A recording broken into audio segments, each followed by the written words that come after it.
we have our chief pilot and astronaut, Dave McKay. Dave's been with Virgin Companies for over 25 years now and has more than 14,000 hours of flight time to his credit. Just incredible, and spanning no fewer than 140 different types of aircraft. With Dave is astronaut Mike Masucci.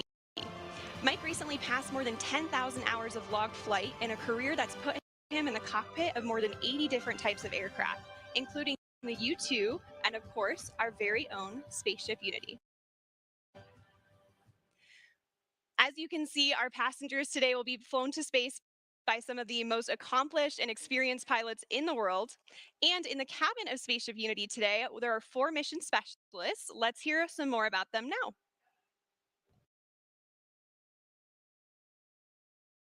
Astronaut 004, Sirisha Bandla. I'll be testing the researcher experience. Virgin Galactic is opening up the opportunity to go to space for everyone. This is a whole new era to get people from different backgrounds, different geographies, different communities into space. And it's giving researchers the opportunity to fly with their payloads.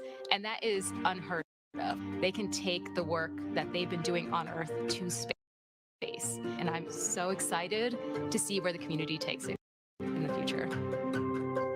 Astronaut 003, Colin Bennett. I'll be evaluating cabin procedures during boost and weightlessness. When I was younger, I assumed that space was only available to a very select few. I had no idea myself that I would ever be in a position to go to space, but here I am. And how awesome it's going to be a part of the journey of opening this up to hundreds and then thousands of more people in the future. Astronaut 002, Beth Moses. I'll be spaceship cabin lead and test director. I cannot remember not dreaming of going to space. There's the little tiny kid looking up at the stars, the little girl making model rockets. It just was part of my childhood. I think it's a very natural, human, innate curiosity. We're all explorers and adventurers, so I really don't remember an age or a moment where I discovered space. I just always remember dreaming of going to space. Astronaut 001, Richard Branson. I'll be evaluating the customer spaceflight experience.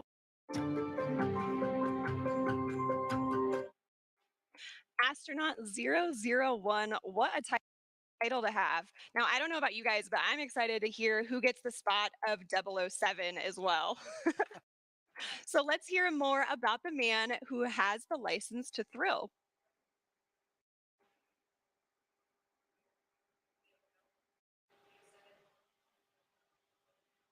Now, say what you want about Richard Branson, and I have. He has left an indelible mark in the world of business, travel, and entertainment.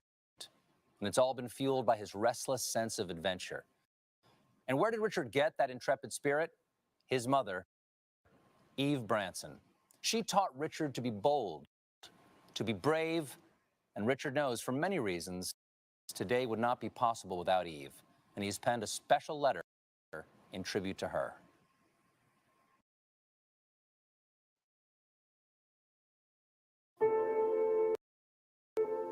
Dear Mum, you always told me to reach for the stars. Well, I took my own winding road, but I always knew to follow your lead. You always pushed us to our limits. When I was a child, you threw me out of the car miles from our house and urged me to find my own way home. You let me jump into a river to sink or swim. You and Dad taught me and my sisters independence and loved us with fierceness and tenderness. You were always an adventurer. You took glider lessons dressed as a boy, enlisted during World War II, toured Germany as a ballet dancer after the war. You flew treacherous routes as intrepid cabin crew for startup airlines. You took us into the great unknown on family holidays, you treated every day as the chance to explore. Before the word existed, you were always an entrepreneur. You helped make ends meet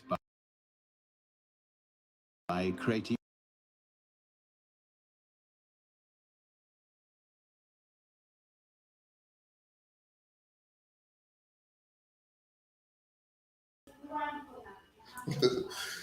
Hammer game. Cause we always hit the nail on the head.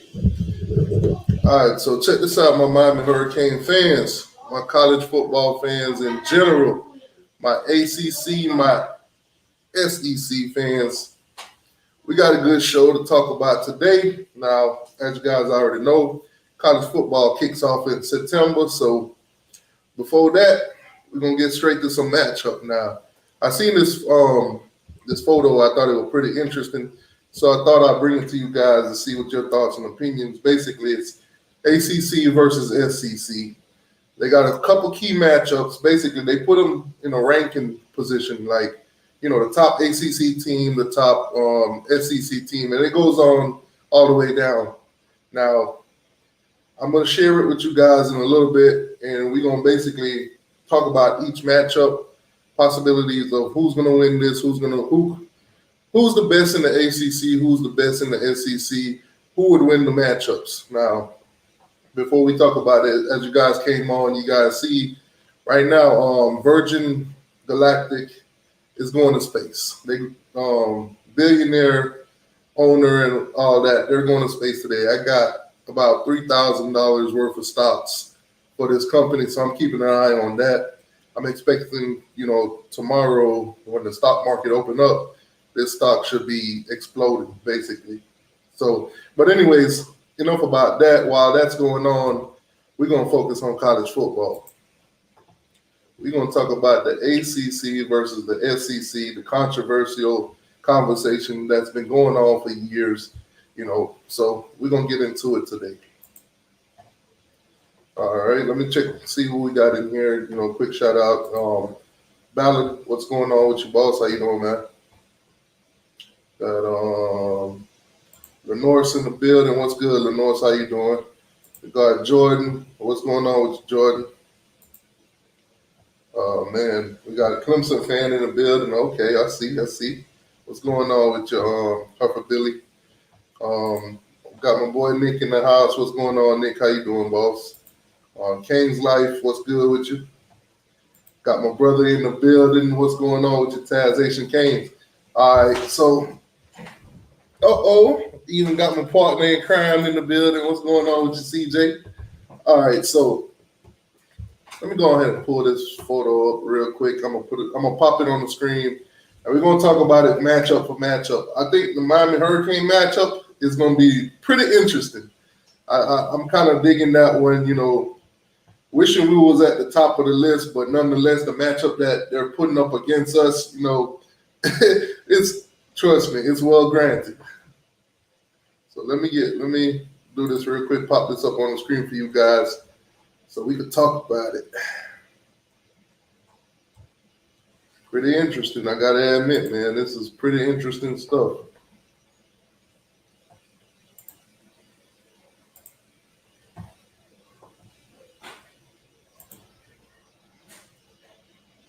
All right, here we go. All right, so as you guys can see here, hold on, let me get this off the screen. Show's already started.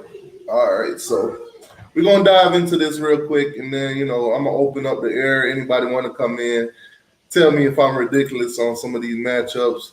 Talk ACC, SEC. I'm pretty sure a lot of the SEC fans, they think the SEC is just the greatest thing of all time. So I know a lot of them will have a lot to say. But anyway, man, SEC versus ACC. First up on that list, you got Alabama versus Clemson. Now, I want to know how y'all feel about Alabama versus Clemson. If Clemson and Alabama were to play at this moment, right now, who would win this matchup? Who would win this matchup? Y'all could put that in the comment section. If Alabama, you know what? Should we start at the bottom? Should we start with the worst Yeah, I think we're gonna do that. We're gonna start with the worst teams and make our way up to the final. Okay, so you got Vanderbilt versus Duke. Basically, the two worst teams. The two worst teams. The worst team in the ACC, the worst team in the SEC. You got Vanderbilt versus Duke. If you had to put your money on it, you got $10 left to your name. Vanderbilt playing Duke right now at this moment with everything that's going on with both of those two teams. If you had to put your last $10 on this game, who would you pick? Vanderbilt or Duke? I see Lenorse is going with Vanderbilt. Jordan's going with Duke. I'm gonna let you guys go ahead and put what you got in there, and then I'm gonna give my prediction also too. So I see Duke so far. So two Duke and a Vanderbilt. Got another same Vanderbilt. That's Lenorse. So we got two Dukes. CJ said he's putting $5 on Duke. Let's see where we going with this. I'm not going to take too long on these because if I do so, we're going to be here for probably a good 3-4 hours. So they're going. Duke is Duke. They're going with Duke. All right. Duke is pretty much taking over the boards right now. So me personally, I'll go with Duke also. With all the scandals and all the bad, let's say, scholarships and all that good stuff that went down at Vanderbilt, they're gonna be down for a while. And they've been down already. So I do think Duke is in a better position to actually win this game. So basically right now, it's already won for the ACC. Shout out to Duke. I mean, granted, they played the worst team in the SEC, but shout out to Duke nonetheless. They got their victory. So that's one for the ACC. You know what? Let me keep a little tally mark. Right. Let me keep a little tally mark on the side. So the ACC is winning already. You got the ACC 1, SEC 0. Duke came through for the ACC. Shout out to Duke. Now, Arkansas versus Syracuse.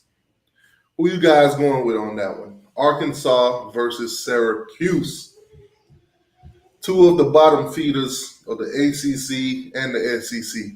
Arkansas versus Syracuse. Lock them in. Two of the second worst teams in both conference. If you put the conference together right now. All right, so I see Arkansas, Hogs. So I'm guessing everybody's taking Arkansas over Syracuse. Now, CJ said he got $2 on Arkansas. Hey, man, that's tough. CJ, let me know in the comment section, man, if you want to come in and co-host this thing with me. If you're in a good position, if you're in a good place where you can, let me know. I'll bring you in. But so far, I'm seeing Arkansas. Okay, so Arkansas will take it. So the SEC just redeemed themselves in that matchup. So you got Arkansas bringing home a victory for the SEC. So it's 1-1. Duke 1, Arkansas 1. All right. Everybody's going with Arkansas. It's a landslide. Nobody's even thinking about picking Syracuse on that one. Okay. So we're going to move on from that one. We got the South Carolina Gamecocks, a.k.a. the Game Puss, against the Boston College. So South Carolina versus Boston College. Who y'all taking on this matchup?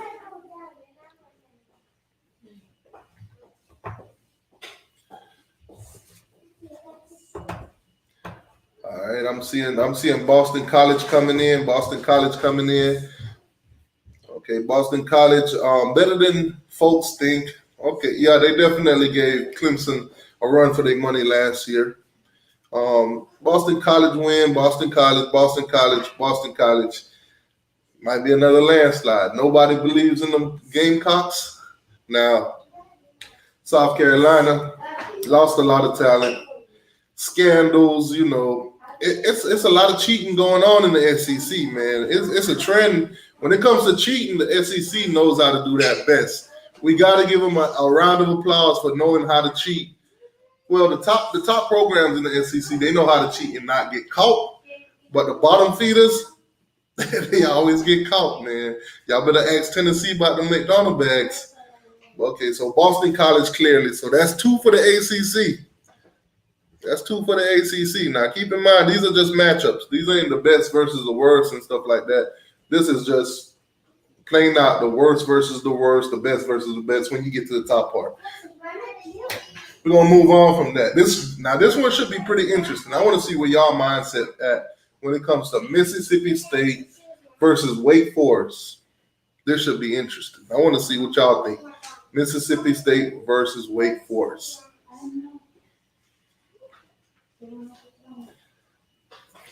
All right, we got the Clemson guy. He going with Mississippi State.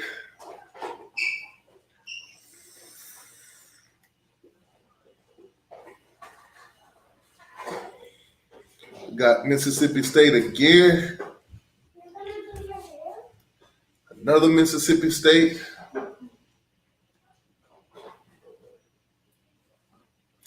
Got another Mississippi State.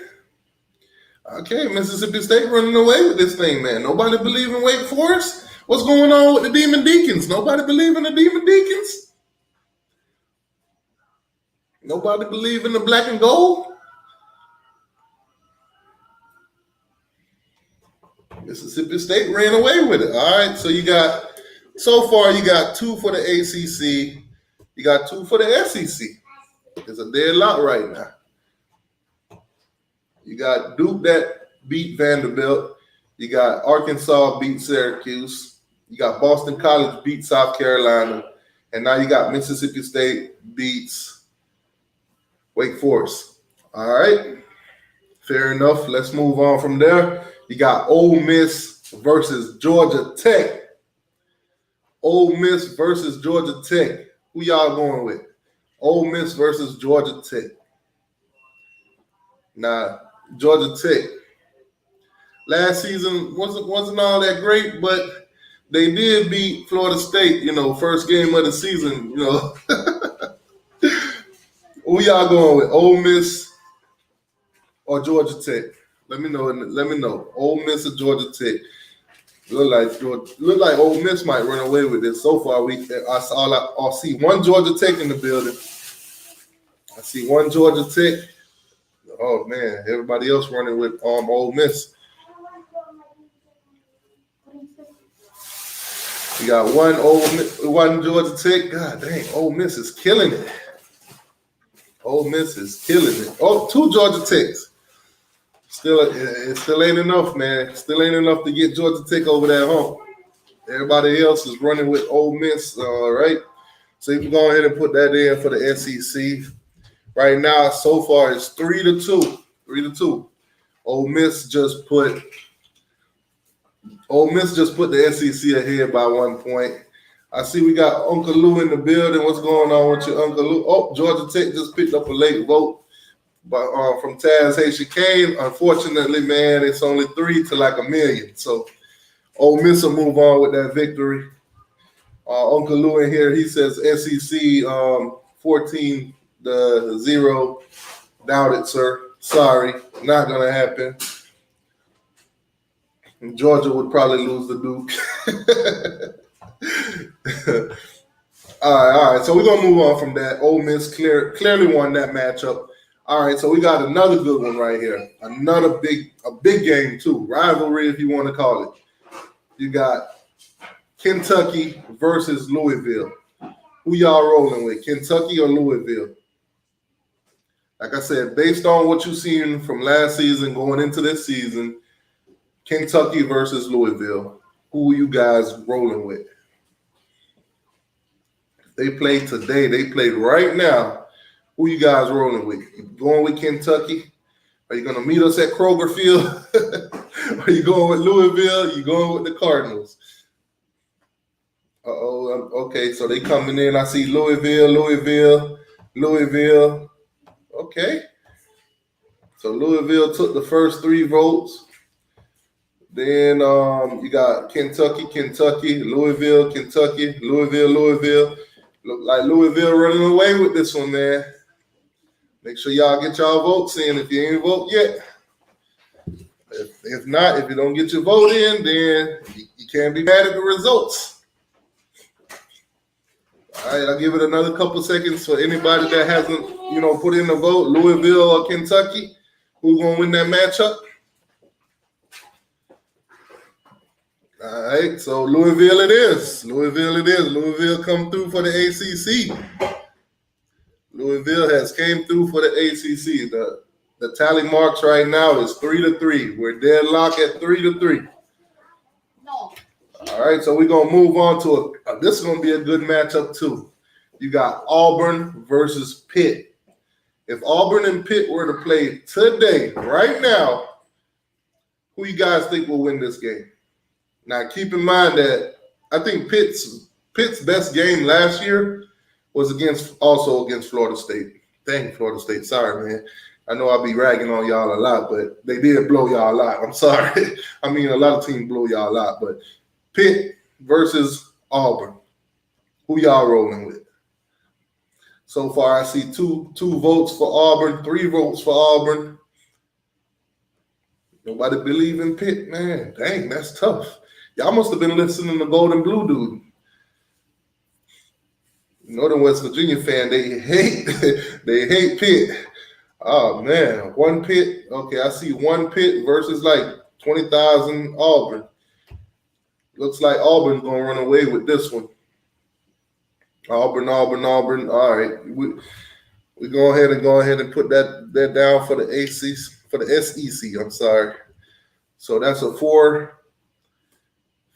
right now. The SEC, Auburn just came through for them over Pitt. All right, that's tough.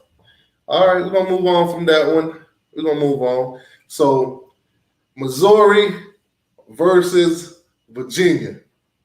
Missouri versus Virginia. Who you guys picking to win this matchup?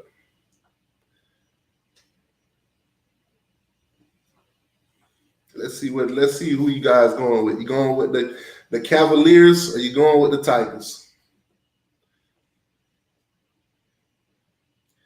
I see two Virginia just came in. Okay.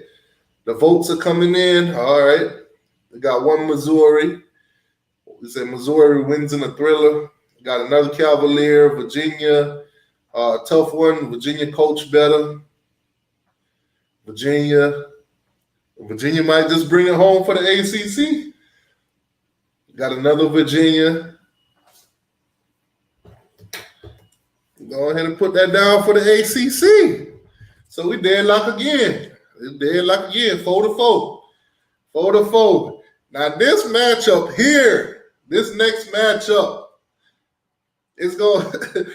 This should be an epic one. The Florida State Seminoles versus the Tennessee Volunteers. Now, I'm going to say this personally. I'm picking Florida State. I don't know where you guys are going with this. Florida State is our rival. We bash them all the time. We kick them in their ass. But when it comes down to this matchup, I'm rolling with Florida State, and here's why. Tennessee, the scandals, losing scholarship, they whole damn team is in the transfer portal, guys. They don't have nobody. You can line them up against Florida State today, and Florida State, I will be confident. I will bet money on Florida State to win that game. Let's see who y'all rolling with. Will Florida State bring it home for the ACC on this one? Does anybody believe in the Tennessee Volunteers? All right, so Florida State. Even the SEC guys is picking Florida State. Florida State. These two teams are both horrible at the moment. Hard choice.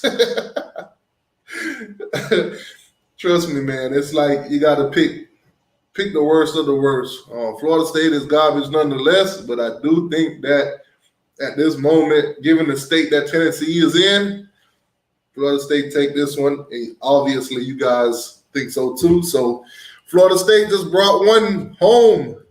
Just brought one home for the ACC. So at the current moment, right now, the ACC is up 5-4. 5-4. Let's move on to a more critical matchup. Texas A&M versus North Carolina State. Texas A&M versus North Carolina State. I think I know where most of you guys are going to swing with this one, but nonetheless, Texas A&M versus North Carolina State. Speaking of North Carolina State, on the ACC network last night, they did replay the game of Miami versus North Carolina State. I watched that for a little bit, but it's tough to watch these games when you already know the outcome a little bit. But nonetheless, we are going with. So I'm seeing Texas A&M coming in, which I'm going with Texas A&M also. I do think North Carolina State is headed in the right direction, just not quite on that level yet. Maybe give them a couple of years of good recruiting and continuously winning games and stuff like that, but not on Texas A&M level at the moment. Texas A&M take that one by a long shot, wasn't even close. So we tied again, 5-5. Let's get into it. Well, this one's going to be a nice one too. You got LSU versus Virginia Tech. LSU versus Virginia Tech. Who you guys rolling with on this one? This game will be played today. Who you guys picking to win this game? Captain Tripp, he's late to the party. He said Vanderbilt is going to beat the shit out of Duke. According to the vote, sir, that was a lie. According to the vote, sir, Duke won that one by a landslide. Wasn't even close. Nobody believed in Vanderbilt, sir. You don't even believe in Vanderbilt, sir. You're a Gator fan. What you talking about? CJ said he had 100 on Texas A&M. All right, so the LSU versus Virginia Tech. So you got LSU, Virginia Tech, LSU, Virginia Tech. Okay, so we tied. We got a tie right now. Okay, LSU just came in again. Virginia Tech just came in again. What it's going to be? Oh, man. I'm going to have to keep a close eye on this one. This one's going to be one of those come down to the last vote kind of thing. If you haven't voted already, get your votes in, man. LSU versus Virginia Tech.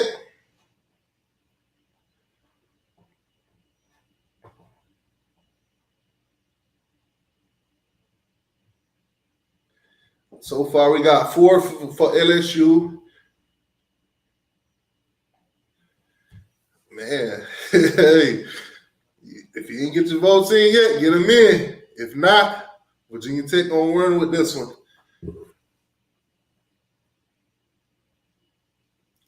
All right, there you go. Virginia Tech over LSU by 1 vote. By 1 vote, Virginia Tech has took the victory for the ACC over LSU. So right now, the ACC is leading 6-5. 6-5. Dun, dun, dun, dun. Drum roll, please. Dun, dun, dun, dun, dun, dun, dun. Now, I know this one is probably the best matchup on this whole list. In-state rivalry, Miami versus the Gators. Hurricanes versus Gators. You know, the mighty Hurricanes of Miami versus the Baby Lizards of Gainesville. Lock them votes in. Who you got? You got Miami or you got the Florida Gators? Who's going to win this matchup? If they were to play today, right now, who's winning this matchup? Uh-oh. I see Lenoir with the Miami's going to win with a 56-35. Even the Florida State guys that always hate on Miami is picking Miami to win this one. Got the Clemson guy, he's picking the U. Florida is down, Miami is up. We might not even have to wait till all the votes come in. It might just be anonymous. Personally, I think Miami is on a way better level than the Gators are right now. We got way more talent coming back. They lost a lot of players. It's going to be a nice down year for them. Their quarterback position right now is super suspect. Nobody believes in Emory Jones. They know it. We know it. The world knows it. But Miami takes the victory for the ACC. So there you have it, man. Right now it's ACC 7, SEC 5. So I see we got the Miami Hurricane YouTube channel stalker in the building, Mr. Jackson Post.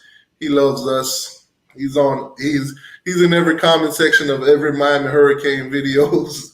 So special honorable mention for Mr. Jackson Post, the Miami lover / hater. It's a thin line between love and hate, Mr. Jackson Post. We know. We see you in every comment section. We know you want to be a part of the U family, but, unfortunately, we rejected you as a child. Sorry, it is what it is. You can put in your application to be a Miami Hurricane sometime in the near future. Maybe we'll accept you. Nah, we ain't going to accept you. I ain't going to lie to you, bro. Keep it moving. All right, so next matchup on this list. Now, this should be also an interesting one. ACC versus SEC. You got Georgia versus North Carolina. If they were to line up and play today, Georgia versus North Carolina, who you guys got? Who you guys got winning this game? Georgia or North Carolina? Lock them votes in the comment section.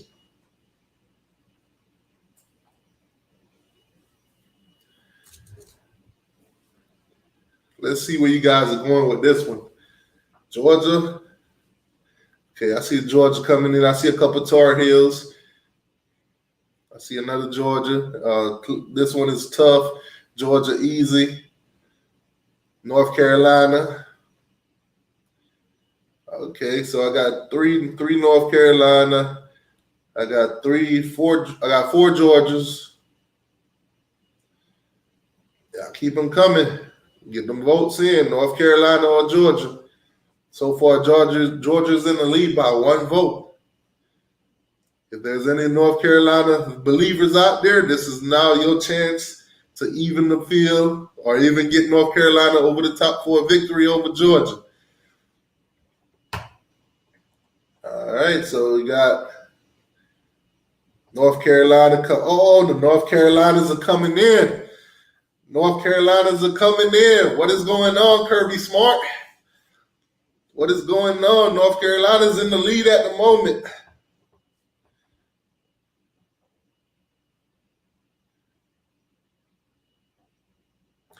He says, okay, we got a comment here. It said Mark is better coach. I'm sorry, I said Mark. Mac Brown is a better coach. Kirby has more talent, but Georgia blows big games. They do, don't they? They do. They choke a lot. We gotta admit it. Georgia chokes a lot. All right. Well, there you have it. It's not enough SEC homers in here to pick Georgia. Maybe they just hate Georgia. A lot of people hate Georgia. They come up short too much with a lot of people too love them. So there you have it, guys. There you have it. North Carolina over Georgia. That's tough. So the ACC basically ran away with this thing, guys. The ACC basically ran away with this thing. At this moment, it's 8-5. It's 8-5. This next matchup, whether Alabama wins or not, can't help the SEC to win. But nonetheless, I want to see where you guys' minds at. You got Alabama versus Clemson. Alabama versus Clemson. If they were to play today, right now, who would win this matchup between Alabama and Clemson? Let me know what you guys are thinking. Who you going with, Alabama or Clemson?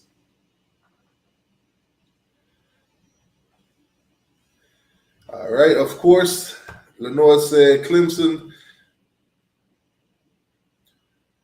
The Clemson guy, of course, he's like, Clemson is loaded this year. Clemson.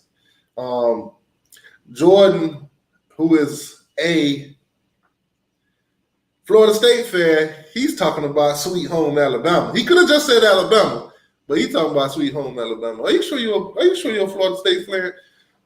What were you doing in Alabama, boy? Oh man. All right, Clemson. CJ say he rolling with the Tide. Sergeant AR-10 in the building, motivated, dedicated. He says Georgia 15-0. If Georgia were to play North Carolina today, the fans has voted Georgia would lose that game. Sorry, that's just how the cookie crumbles today. Nick is going with Alabama. 2-0. The chat jumped a little bit. All right, so 2001 Canes best ever. He's going with Alabama. Norse is rolling with Alabama. Sergeant AR-10 said nobody's beating my dogs. Well, not according to the votes. According to the votes, if North Carolina and Georgia was to play right now at this moment, North Carolina would mollywop. Sorry, man. Let's recap last season ACC games. We ain't talking about last season. See y'all, see SEC dog. Y'all like to come in here and talk about Miami living in the past. We talking about if they were to play today, but you want to go back to the past. We ain't doing that. We're not doing that today, sir. All right, so it's clear that everybody's rolling with Alabama.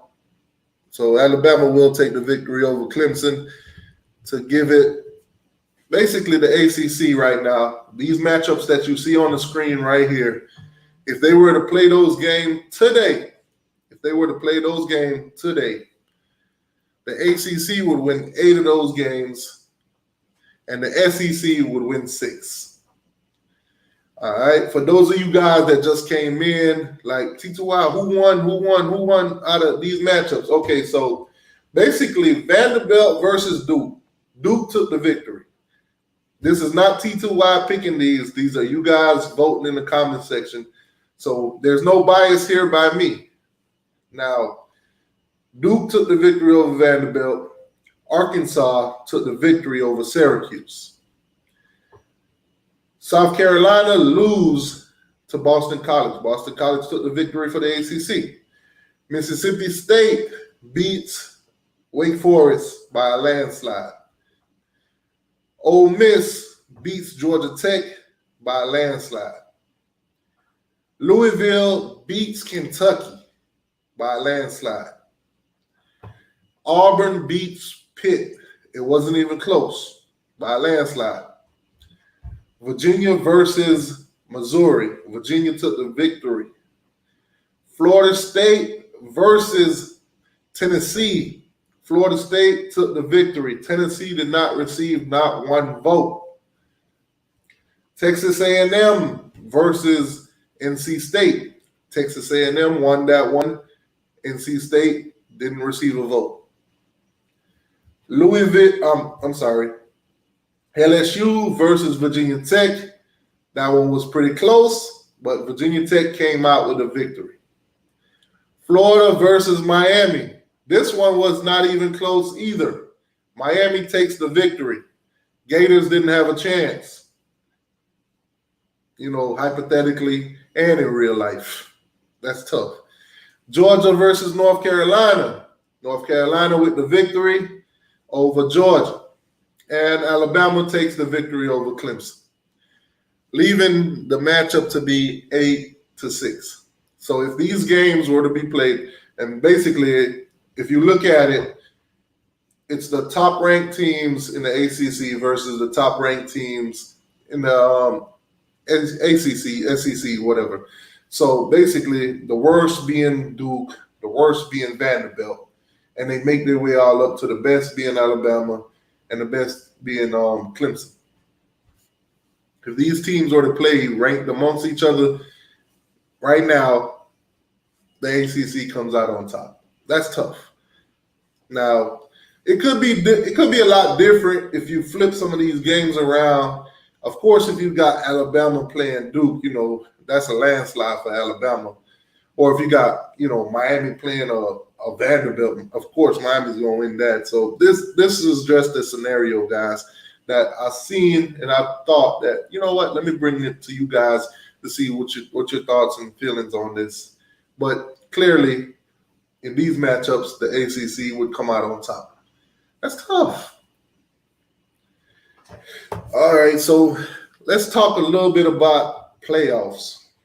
Let's talk playoffs. Let's talk North Carolina.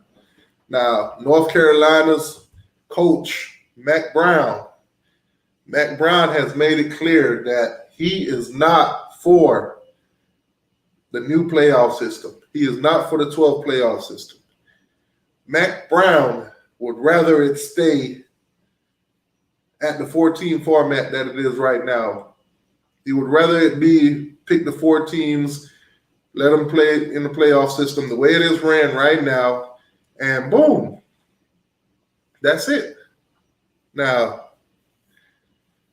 I don't know if Mack Brown think that North Carolina could get over the hump to get past Miami and to get to the ACC championship and get past Clemson to where they could put themselves in that 14 format.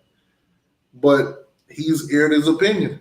That's what he thinks is going to happen. He thinks that it should stay at the 14. That's tough. That's tough. I guess he got something to prove. Now, other coaches have spoke out on this also. Kirby Smart, to be exact. Kirby Smart is loving the idea of the 12-team, playoffs. Of course, you know why. We all know why. Kirby wants to have that, if I lose a game, I can still make it in kind of feeling. If I get to number 5 or 6, I still have a chance to win the championship. That's where Kirby's head is at right now. Second chance Kirby, basically. We got a $5 donation. Appreciate that, RR. He said, if Notre Dame joins the ACC in 2023, another team would have to join to balance the conference.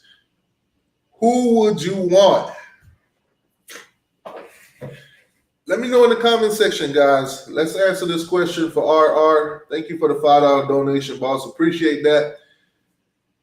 If Notre Dame joins the ACC in 2023, which there's a lot of talks of that going on right now, it's in the air. It's a lot of rumors. Who would you want them to bring in to balance this out? Now, if Notre Dame were to come into the ACC and do not bring another team in with them, we would be sitting at 15 teams. Therefore, the Atlantic and the Coastal would evaporate. Basically, it would be set in a format where it would be 1 and 2. 1 and 2 play each other for the championship. So basically, the same way it was this season. The same thing that happened this season when Notre Dame came in. You would have the top-ranked ACC team, the top 2 of them, play for the ACC championship. There would be no Atlantic, no Coastal. That's if Notre Dame were to come in here by themselves without bringing another team. Who would you guys want them to bring in to even this thing out? And I'm going to add another question on top of that. If Notre Dame were to come into the ACC team, in the ACC, bring in another team with them, which side of the ACC would you want Notre Dame to be on? Would you want them on the Coastal or would you want them on the Atlantic? Basically, if they're on the Coastal side, they play Miami every season, North Carolina, Virginia Tech, just to name the top teams. And then if you put them on the Atlantic side, they would play Clemson every year, Florida State, and maybe Louisville or Boston College. But if Notre Dame were to join the ACC, who would you guys want them to bring in? Now, okay, so here we go. We got a West Virginia. I think that'll be pretty good. I think West Virginia's contract with the Big 12 will be finished, in 2023. So if Notre Dame were to come on in, they could bring in a West Virginia. So that would be a good thing too. We got Central Florida, UCF. So I'll see a couple UCF. Get rid of Syracuse. Unfortunately, that's not gonna happen. Syracuse is under contract. Unless Syracuse want out of that contract and the ACC would honor it, then Syracuse is here to stay for the moment. So UCF, bring in FIU. I think Sergeant Atin just trying to be funny there.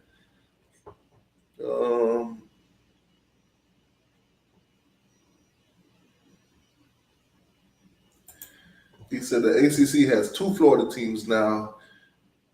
Need Mid-Atlantic boost West Virginia. Me personally, I would take West Virginia over UCF. I understand that, the in-state rivalry and everything like that. We could build that up with UCF. Gus Malzahn coming in there recruiting at the level that he is, trying to compete with the likes of, Miami, Florida State, and Florida when it comes to the state of Florida recruitment. Those rivalries could get built up a lot. A lot of these kids that didn't go to Miami or end up going to UCF could end up playing against each other, and it could be a lot of buzz and controversy. Could be a lot of TV ratings on top of that. But I do think West Virginia would be a better fit. Miami do have some history with West Virginia. Hell, the last bowl game we won was against West Virginia. But nonetheless, man, I think either one would be a great fit. But if Notre Dame come in and they bring in, I think UCF would be a long shot, to be honest. But I think West Virginia, with their contract being up with the Big 12 in 2023, would fit perfectly. It's like all the stars align. All right, so CJ think that if Notre Dame were to come in and bring another team in with them, that they should be on the Atlantic side. Okay. So they would play basically Clemson, Florida State, and those guys, and probably play Miami once every couple of years or so. I want them on the coastal side. I'd rather them play Miami every year,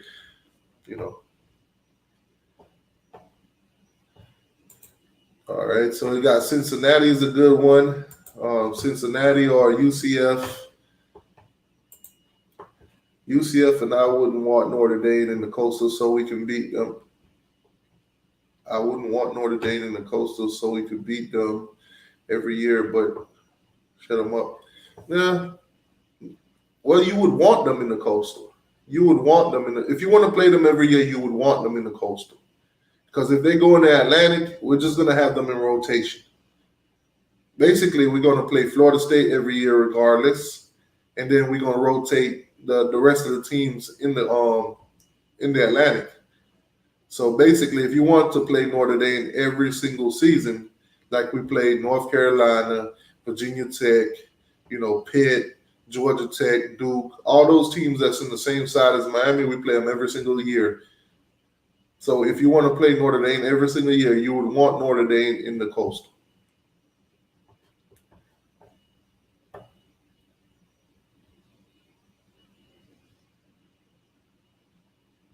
Okay. Liberty City boy, what's going on with you? He said beat Bama. Hey, that's the mission. That's the goal. Right now, that's the first game. That's the one that we're basically locked in. Alabama is on our radar basically until after that game. After that game, we don't really care about Alabama again unless some scenario will happen where we play them in the playoffs. But right now, Alabama is top target. Now, let me ask you guys this, because I did make a recent video about this. Miami versus Alabama first game, they got a timer in the locker room, basically, a countdown. And they also have a countdown for Florida State. Would you guys rather replace that countdown for Florida State with North Carolina? Because let's be honest, me personally, I think North Carolina right now is a bigger challenge than Florida State. And on top of that, North Carolina just beat the bejesus out of us, if we're being quite honest. Ran up the score on us, ran. That's all you can think about when you think about that game.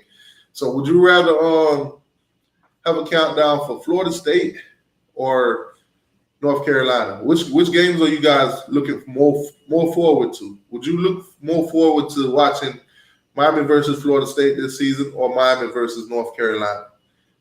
Which game are you guys anticipating more?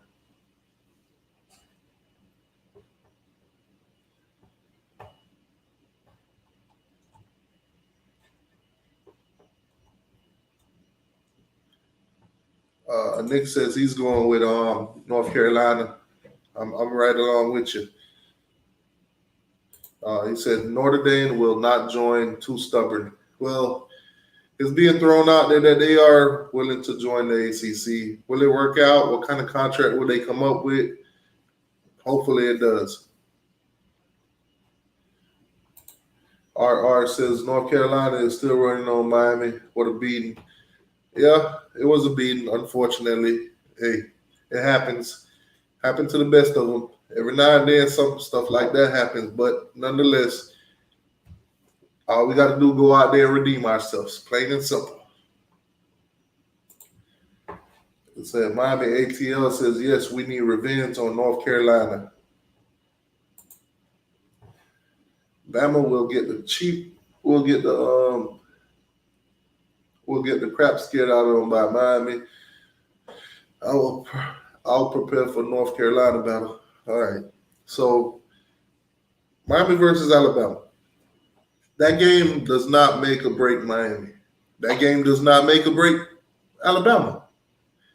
Now, come down to the playoff time, it'll have a greater impact on Alabama than it would us. If Miami lose to Alabama and run the table in the ACC and were to beat Clemson in the ACC championship, because I do believe Clemson will be there, Miami would have a greater shot at getting in the playoffs than Alabama would after losing to Miami. Okay, you got to keep in mind the competition that they do have now with Georgia. Right now, they're saying it's either going to be Georgia or Alabama that coming out of that SEC. So keep that in mind. Oklahoma right now is rearing their head. Iowa State wants a piece of the pie. You know, Ohio State, let's not forget about them, even though they did get the bejesus beat out of them in the championship game. Clemson is still hanging around. You know, I see we got the Florida Gator guy in the building, so we're not even going to mention Florida because they're not going to even be in the picture this season. 8-4 probably will be their best record. 7-5 maybe. Say T2Y, if Notre Dame comes to the ACC in 2023, they should bring in Baylor or Cincinnati. Baylor, I'm not quite sure. I'm not quite sure with Baylor. Cincinnati, maybe. Cincinnati's making a big name for themselves in the group of five. But Baylor already being in the Big 12, and they've been very competitive in the Big 12. I don't think Baylor would leave the Big 12 to come on over to the ACC. Plus, you gotta put in the distance between teams also. I think with West Virginia being right there on that coastal line, it'll fit way better than it would with a Baylor. Or, you know, Cincinnati would fit even way better. But Baylor would be a long shot, which I wouldn't put no apples in that basket.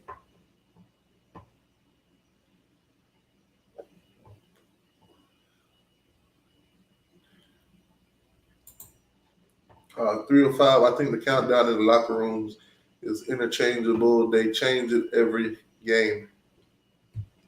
Yeah, well, with them putting up Florida State this early, I don't even think they should have had that up there. Instead of having Florida State, they might as well just change it and put North Carolina. Because the countdown was not just like one countdown. They had two countdowns up there. They had them both at the same time. As a matter of fact, let me see if I can pull up a photo of it for you, so that way, you know, you'll see it.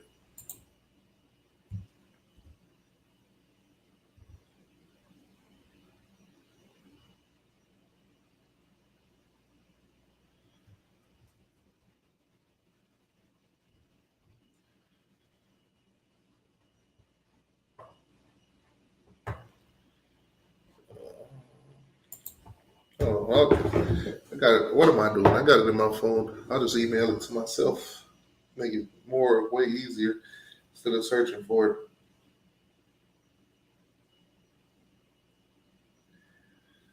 Also, guys, let me send this one to myself also.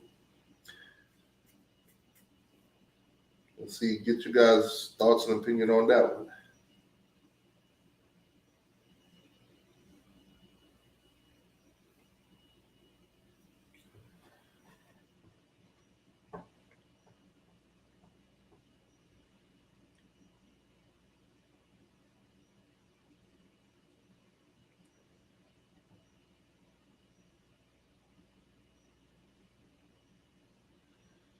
You said that's a rivalry. Always hit the countdown.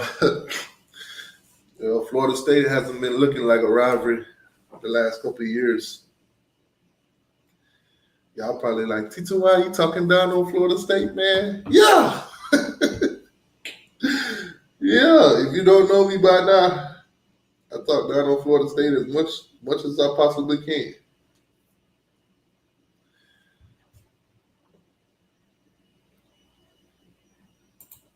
You better believe that. No college football team has more swagger than the U. Better believe that. All right, hold on. Let me get this out of the email.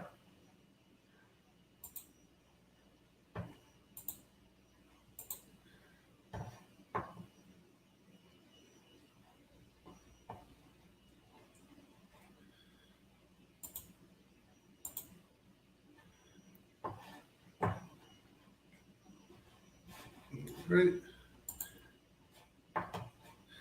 Okay, I'm gonna share a photo with you guys. Basically, these are college football athletes right now that's basically taking advantage of the NIL, and they came up with their own logos. So I'm gonna share this screen with you guys, and you guys tell me what you think. Which one of these guys have the best logo so far for college football?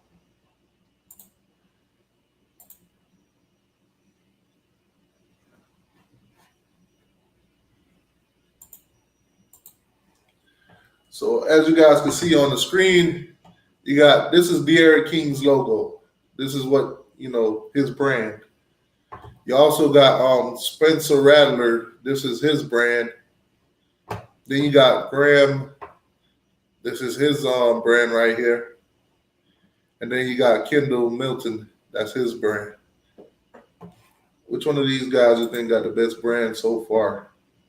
Just let me know in the comment section while I try to get this other photo pulled up for you guys.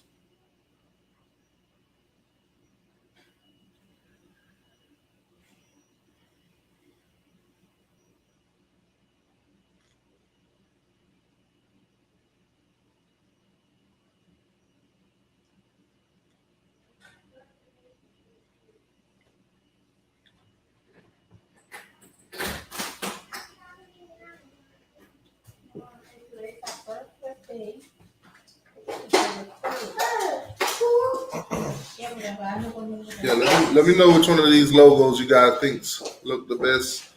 Me personally, I'm going with D'Eriq King's on. Maybe I'm just maybe I'm just being biased on that, but I do think Spencer Rattler's is pretty dope too. His name being Rattler Snakes, and he got the snake up there in his logo. I think that's dope too. But let me know what you guys think.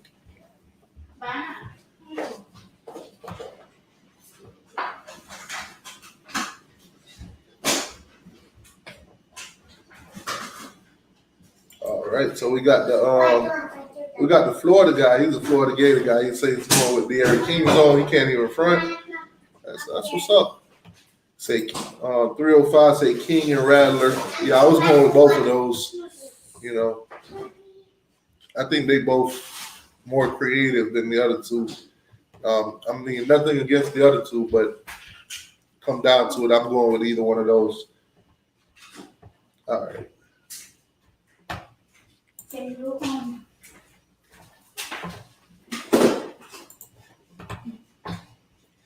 En vez de todo le daba a ella, ¿tú quieres verdad?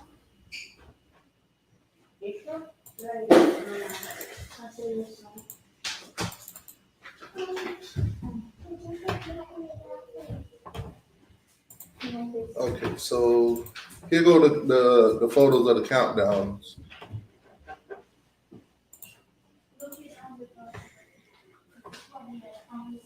So basically, that's where it's at right now. They got a countdown for Alabama, and they got a countdown for Florida State. That's in the locker room. That's in the Miami Hurricanes locker room right now. So, do y'all think Florida State deserve to be up there at this moment in time, or would y'all replace them with North Carolina? Because I definitely would replace them with North Carolina.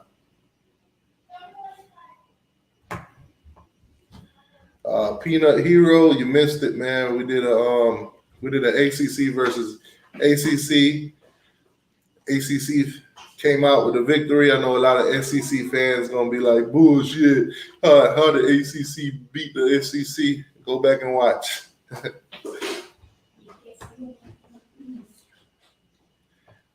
Peanut Hero say countdown to the first L of the season. Yeah, for Alabama.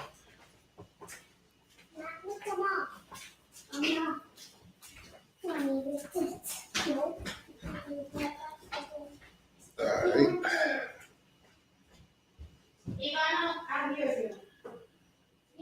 All right. So basically, recently, Jim Harbaugh.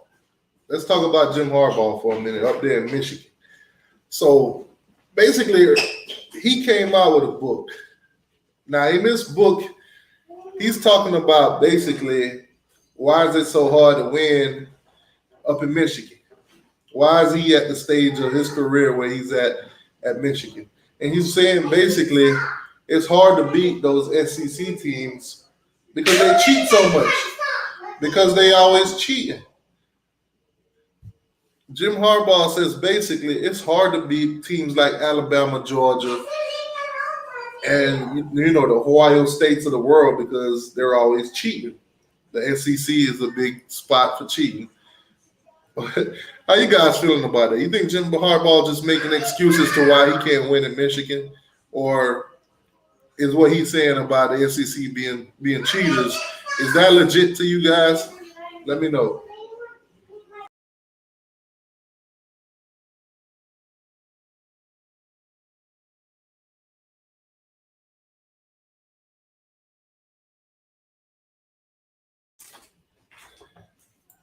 Florida said Jim need to worry about beating Ohio State before worrying about the SEC.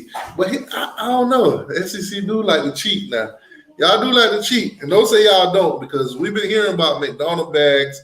We've been hearing about Vanderbilt doing stuff. I don't know why Vanderbilt even doing anything. They haven't won anything to be. If you're going to cheat, at least cheat and win.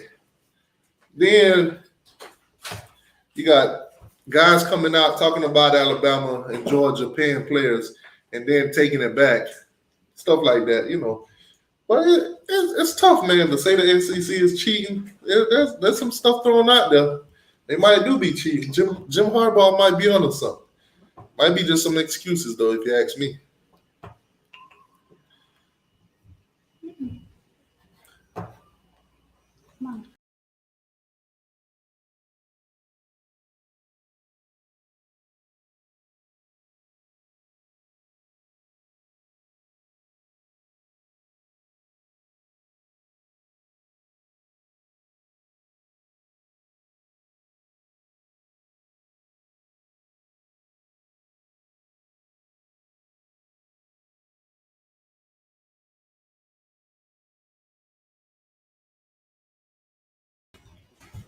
Okay. Also, speaking of Alabama, so Alabama basically just got a commitment from a 5-star defensive end by the name of Alexander. Now, he did pick Alabama over Clemson, over Georgia, teams like that, basically. Now, he committed to Alabama at first, and then he decommitted from them back in October, and then he recommitted again recently. So basically, from his standpoint, he wanted to basically enjoy the moment of recruitment. Basically, what we've been seeing in recruitment, even with a guy like Quan Lee, guys commit, but they still want to go out and, enjoy their recruitment. Now, me personally, I think if you want to enjoy your recruitment, don't commit to a team until you visit and weigh out your options.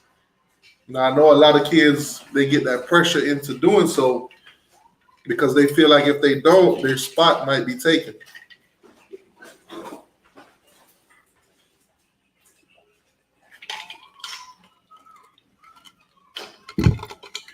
But you got to keep in mind, as a recruit, if you keep your options open, the university can keep their options open too.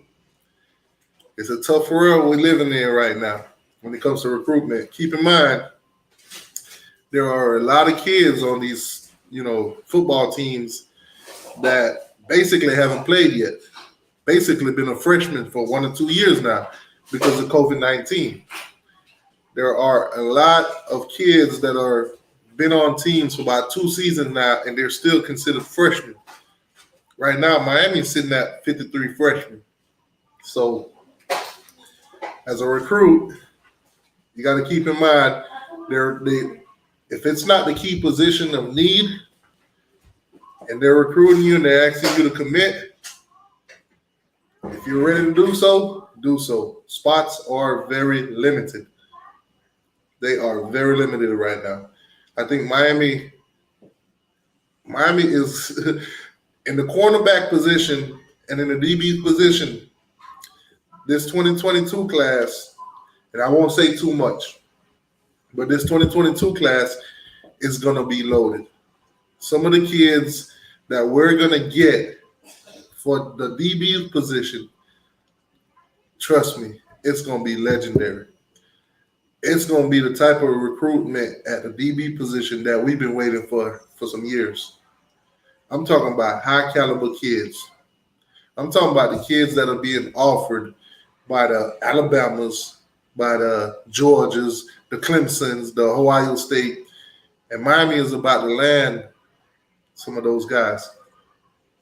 So, like I said, for 2022, I've been preaching this to you guys, and any of you that watch any of my videos, be patient. Miami got something brewing. Let me see.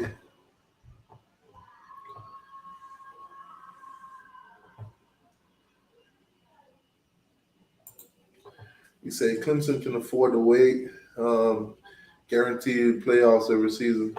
Not so fast, my friend. Back up. Alabama can say that, they guarantee playoffs every season. But Clemson can't say that. No. Not in the upcoming years. No, sir. Not if my Miami Hurricanes got something to say about that, sir. Now, your Florida Gators, I feel terribly sad for y'all. Y'all got to deal with Georgia now. Y'all got to deal with Alabama. Probably LSU rearing their heads again. That's tough. Tough to be a Gator. Sergeant AR-10, my dogs will be top 5 for 2022 class. Now that I don't doubt. Georgia can legitimately pay players now. They can legitimately get away with paying for some stuff. Hey, come here, man. You want to go to Georgia? I got this little Georgia hat right here. I need you to sign that for me, and I'm gonna give you $100,000. Just make sure you come to Georgia. You got me? You got me? The bags, the guys with the bags at Georgia, it's gonna be a free for all for them now. Them bagsmen gonna be paying players willingly. It ain't. Oh man, it's gonna be a tough situation. What's going on with your maiden day? Florida Trucker says, no, it's not. Miami isn't getting Kamari Wilson. Now, did I say Miami is getting Kamari Wilson, sir? I ain't going to say no names of who Miami's going to get. I didn't say Kamari Wilson. I know Florida wants this guy so bad, and you possibly could get him. But I didn't say Miami was getting Kamari Wilson, sir. Don't put words in my mouth. I said Miami's working on some great things at the DB position. Kamari Wilson possibly could be one of those guys. It ain't unlikely. But I'm thinking more in a double perspective. In a double. That's the only hint I could give you, sir. It's gonna be some double trouble. But we will take Kamari Wilson if he wants to come to the University of Miami, Florida Trucker.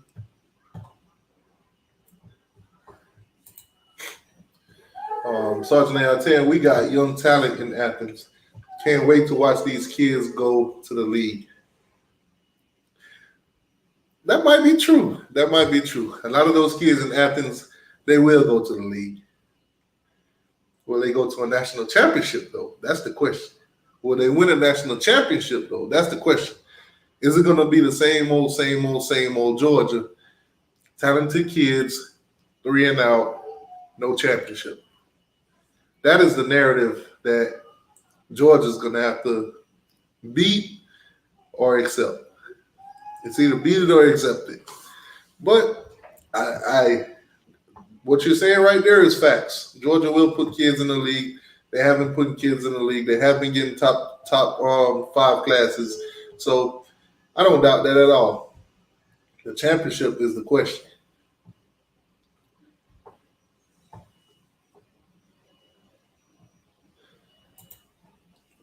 He said Earl Little Jr. is an Alabama lock. Really? You think so? You want to put something on it? Nah, I'm not saying he coming to Miami, but Earl Little to Alabama. Do you want to put anything on that, sir? You want to wager anything?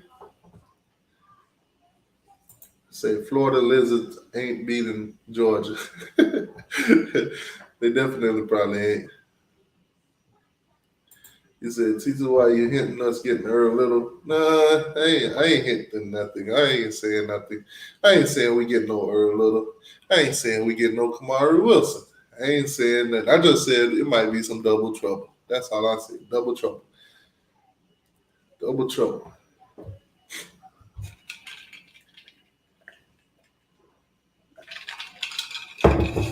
Can you imagine having double trouble in Miami? That's crazy. He said, Paul, your season will be over in 2 months. Can't wait to watch Uncle Lou video. I think Clemson gonna beat Georgia. I think Clemson gonna beat Georgia. I think Uncle Lou gonna make one of those sad slob stories about how Georgia's season not over yet. Yeah, we went out there and got the bejesus beat out of us by Clemson, but Clemson's been a good team for a couple of years now, so nobody doubted that Clemson would give Georgia a good matchup.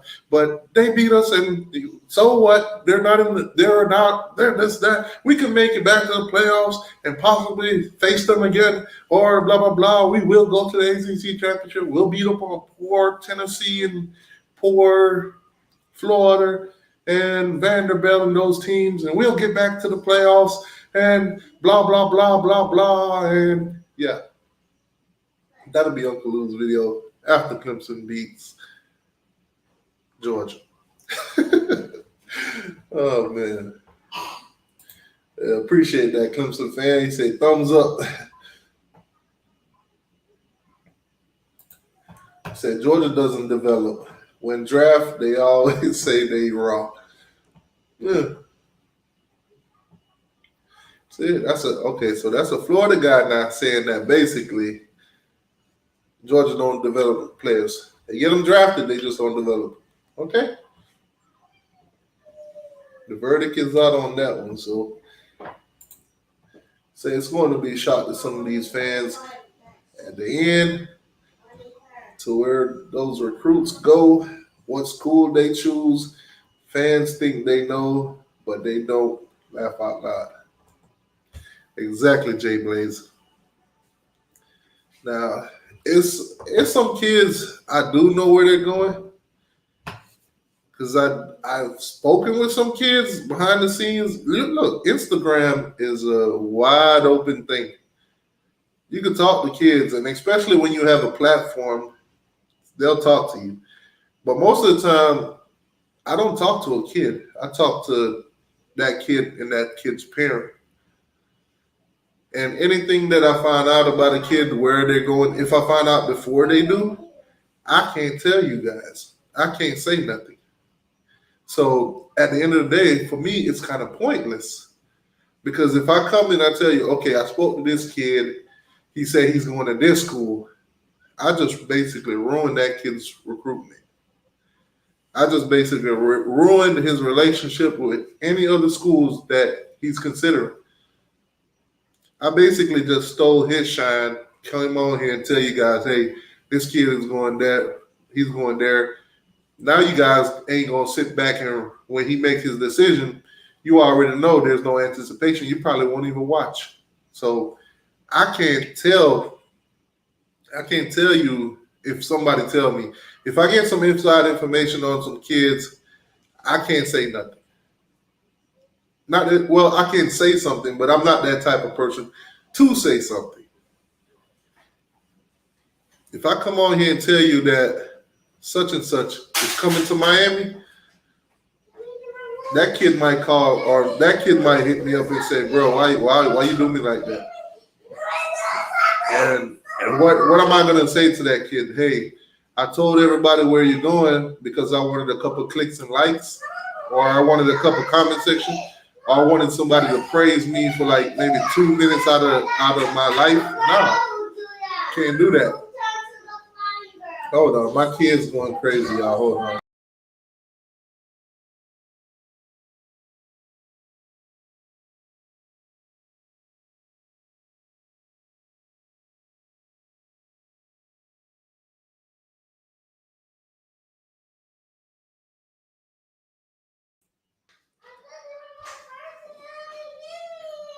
Sorry, y'all. My kids decide that they want to fight for the remote right now. And they still fighting for the remote right now. Y'all give me a second.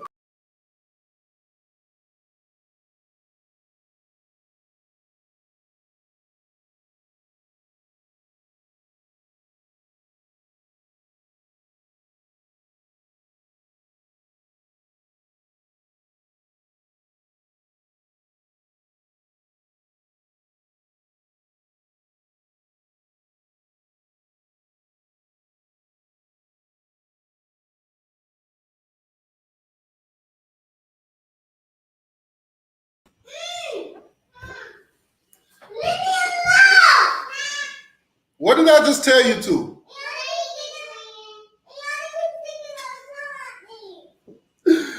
Oh my God. All right. Anyways, yeah, like I said, man, just keep an eye out for recruiting. It's like not knowing is better than actually knowing, to be honest with you. Sometimes it brings a lot of hype. It makes you want to tune in even more, not knowing where a kid is going than when you already know. You're more excited to see, and the anticipation of which hat or what school he's gonna say next is way better. Trust me, it's way better than knowing, because I've went into a lot of these recruitment, watching them pick their school, not knowing where they're going, and then I'm like, oh, I don't know. It could be anyone. Oh my God, come on, get to it. But when you already know, it's like, he got all he had. I don't care how many hats he got on the table. I already know which one he picking. I already know what shirt he gonna be wearing. It's it's a double-edged sword, man.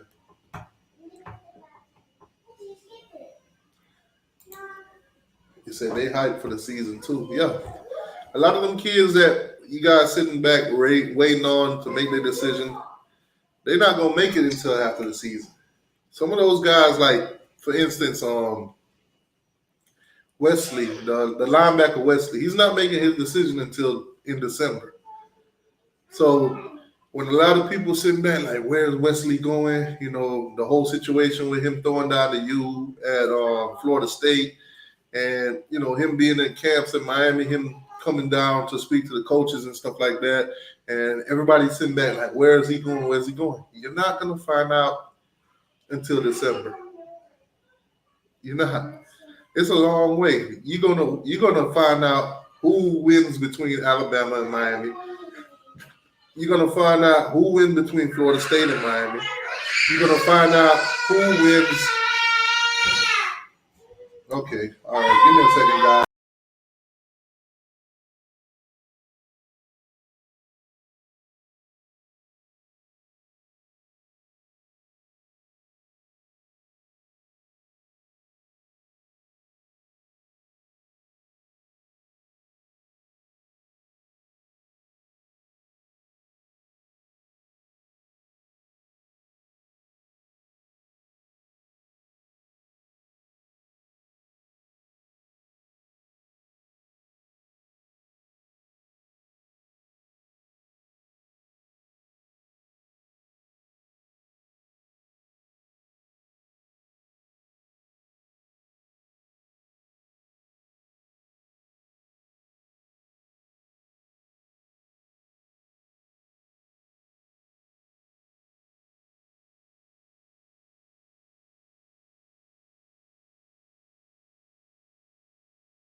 All right, sorry guys, sorry about that.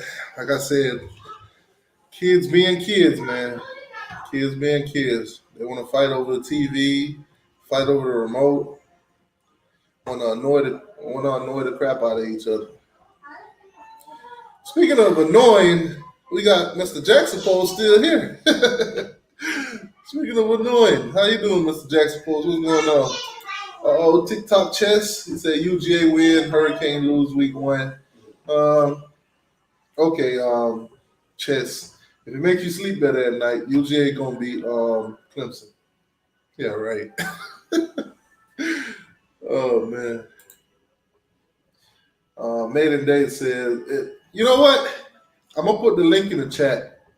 I'm gonna put a link in the chat for you guys, SEC fans, whatever team you from. Y'all come in and give your opinions. Basically, it's ACC versus SEC. Y'all come in and give y'all opinion. Week 1, whatever week, who played who, what y'all thoughts. It's open. I'll put the link in the chat. Y'all want to come in here and tell me why Clemson beat the bejesus out of Georgia on game 1? Y'all can do so. Y'all want to come in here and tell me why Georgia going to beat the brakes off Clemson? Y'all can do so. If you're an Alabama fan and you want to talk Alabama versus Miami, or you're a Miami Hurricane fan and you want to talk those games, y'all can do so. Whatever y'all feel like talking about in the world of college football, y'all come on and do so. The link is in the chat.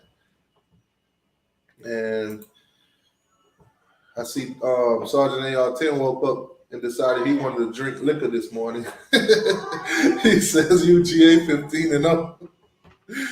Oh, man. Everybody hit that like button. Yeah, please do so. Now, this is kind of ironic. Sergeant AR-10, what's going on with you? Mic check. 1 2 1 2. Now, check this out. Before we start talking, this is kind of ironic, though.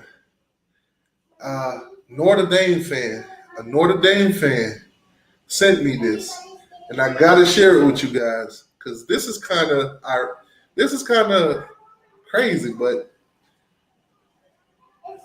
it's a signed Jimmy Johnson. This is a signed autograph Jimmy Johnson. What? That's legendary.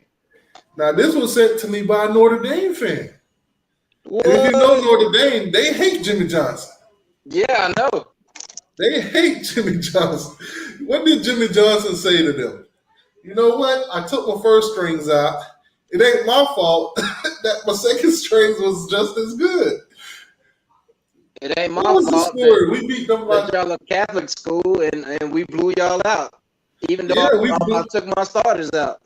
he took the starters out, and the second string guys came in and did damage. But it's crazy that a Notre Dame fan sent me this, and I really appreciate it. You know, very good dude, man. Appreciate it. He was going through some things, you know. I talked to him about it, but that's dope. So, while I got you here, Sergeant, Georgia versus Clemson. Break it down.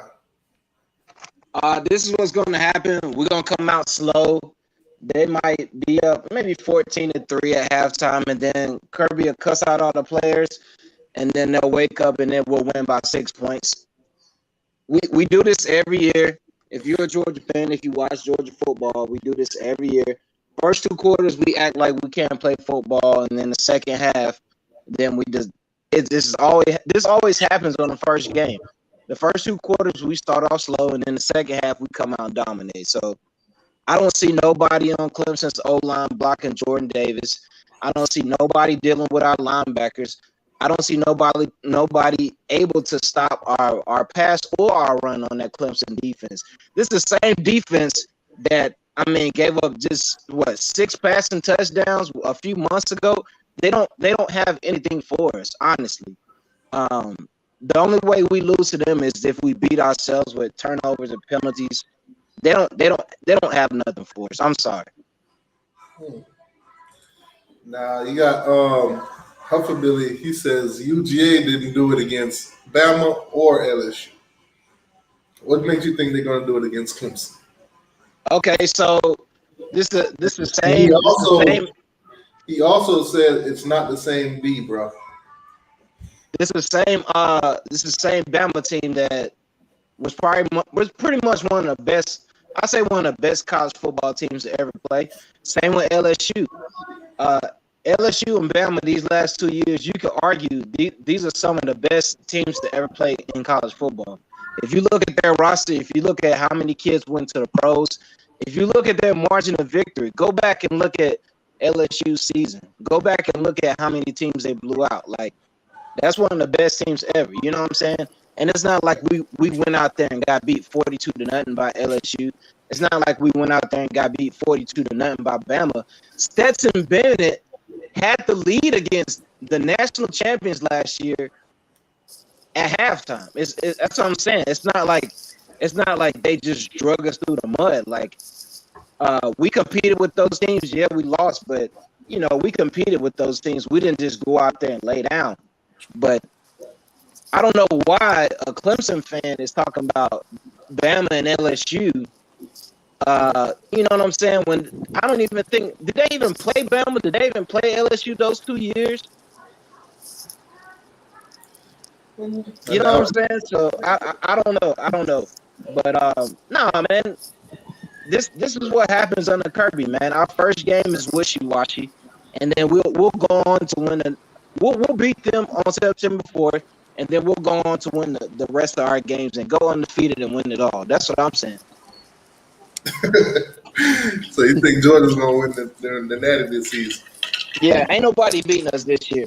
If you look at our offense, if you look at our defense, if we don't have a bunch of injuries, ain't nobody beating us. Clemson beat the best Bama team ever in 2018, according to the Talking Heads. Yeah, I'm not worried about no talking heads. Then he says LSU beat Georgia before their Natty year. So basically, he's saying in 2018, LSU also beat Georgia. Yeah, they beat us in the SEC championship. Yeah.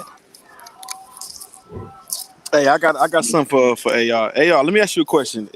What's up, man? What's up? What's good, bro? I know you feeling 12-0, undefeated, perfect season, all that stuff. But what happens if y'all lose to Clemson? What changes? Nothing. Nothing. We still go to the SEC championship in December, and we still win it all. I mean, it really don't matter. Same thing with Miami and the Gumps. If y'all get blown out 42-0 by the Gumps, y'all can still win the ACC.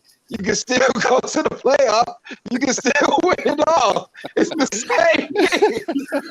Oh, man. So basically, what you're saying is, if you go out there and you lose to Clemson, you'll just be like the Florida Gators and just have a national championship, just not play.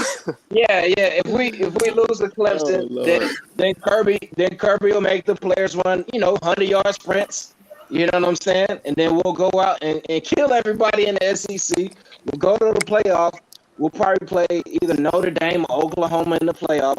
Whoop they tail, and then play somebody for the championship and whoop they tail. It's like, it really don't matter. Like, I want us to win, of course. I don't think they got anything for us. I mean, Okay. I've looked at their O-line. I've looked at their receivers. They really don't. They got a couple running backs, but they really don't have anybody I'm worried about. They bringing Ross back. Okay, cool. But I'm not worried about nobody on Clemson's team, not even the quarterback. I'm not worried about him. I'm not worried about anybody on their defense. I'm not worried about Nick Rowe and the rest of their slow linebackers and slow safeties. I'm not worried about them, man. All right, so you got TikTok Chet Hall. He says, we will win it all. We own Clemson's soul. Yeah, this is the same team we done beat 42 times. So why would I worry about somebody I done beat 42 times? If I done gotten in a boxing match and I done hit you 42 times already, why would I worry about you hitting me back? I'm gonna tell you like what Uncle Lou always says. Winning them 42 games back then, what is that going to do for you today? Nothing. Oh, it does nothing. It does nothing. I'm just saying. I mean, are y'all really worried about Florida State right now? Honestly. Absolutely not.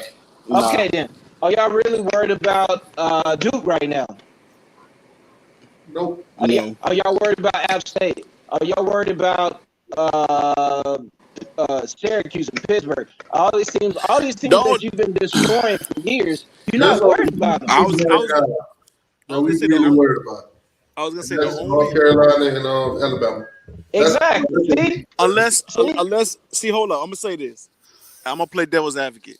If Florida State comes out here against Notre Dame and that defense looks somewhat decent, then my eyebrows are gonna be raised. To be honest, I'm keeping it real because I don't believe in their defense. So if they defense comes out here and makes changes and I know they switched over from the 3-3-5 to the 4-2-5 and I still feel they don't have enough big boys in the middle. But I'm saying if I see something where I'm like, okay, them boys' defense is looking pretty decent for the first game, then I might raise an eyebrow. But that's about it. The best player on their defense transferred from us. So yeah, I know that's the best player. All you Seminoles say thank you. All right, so Buffer Billy says, please, let's get back on here after the game. Stop history living. He tell you to start living in the past. he the same person that'll say 1980 though. You see what I'm saying?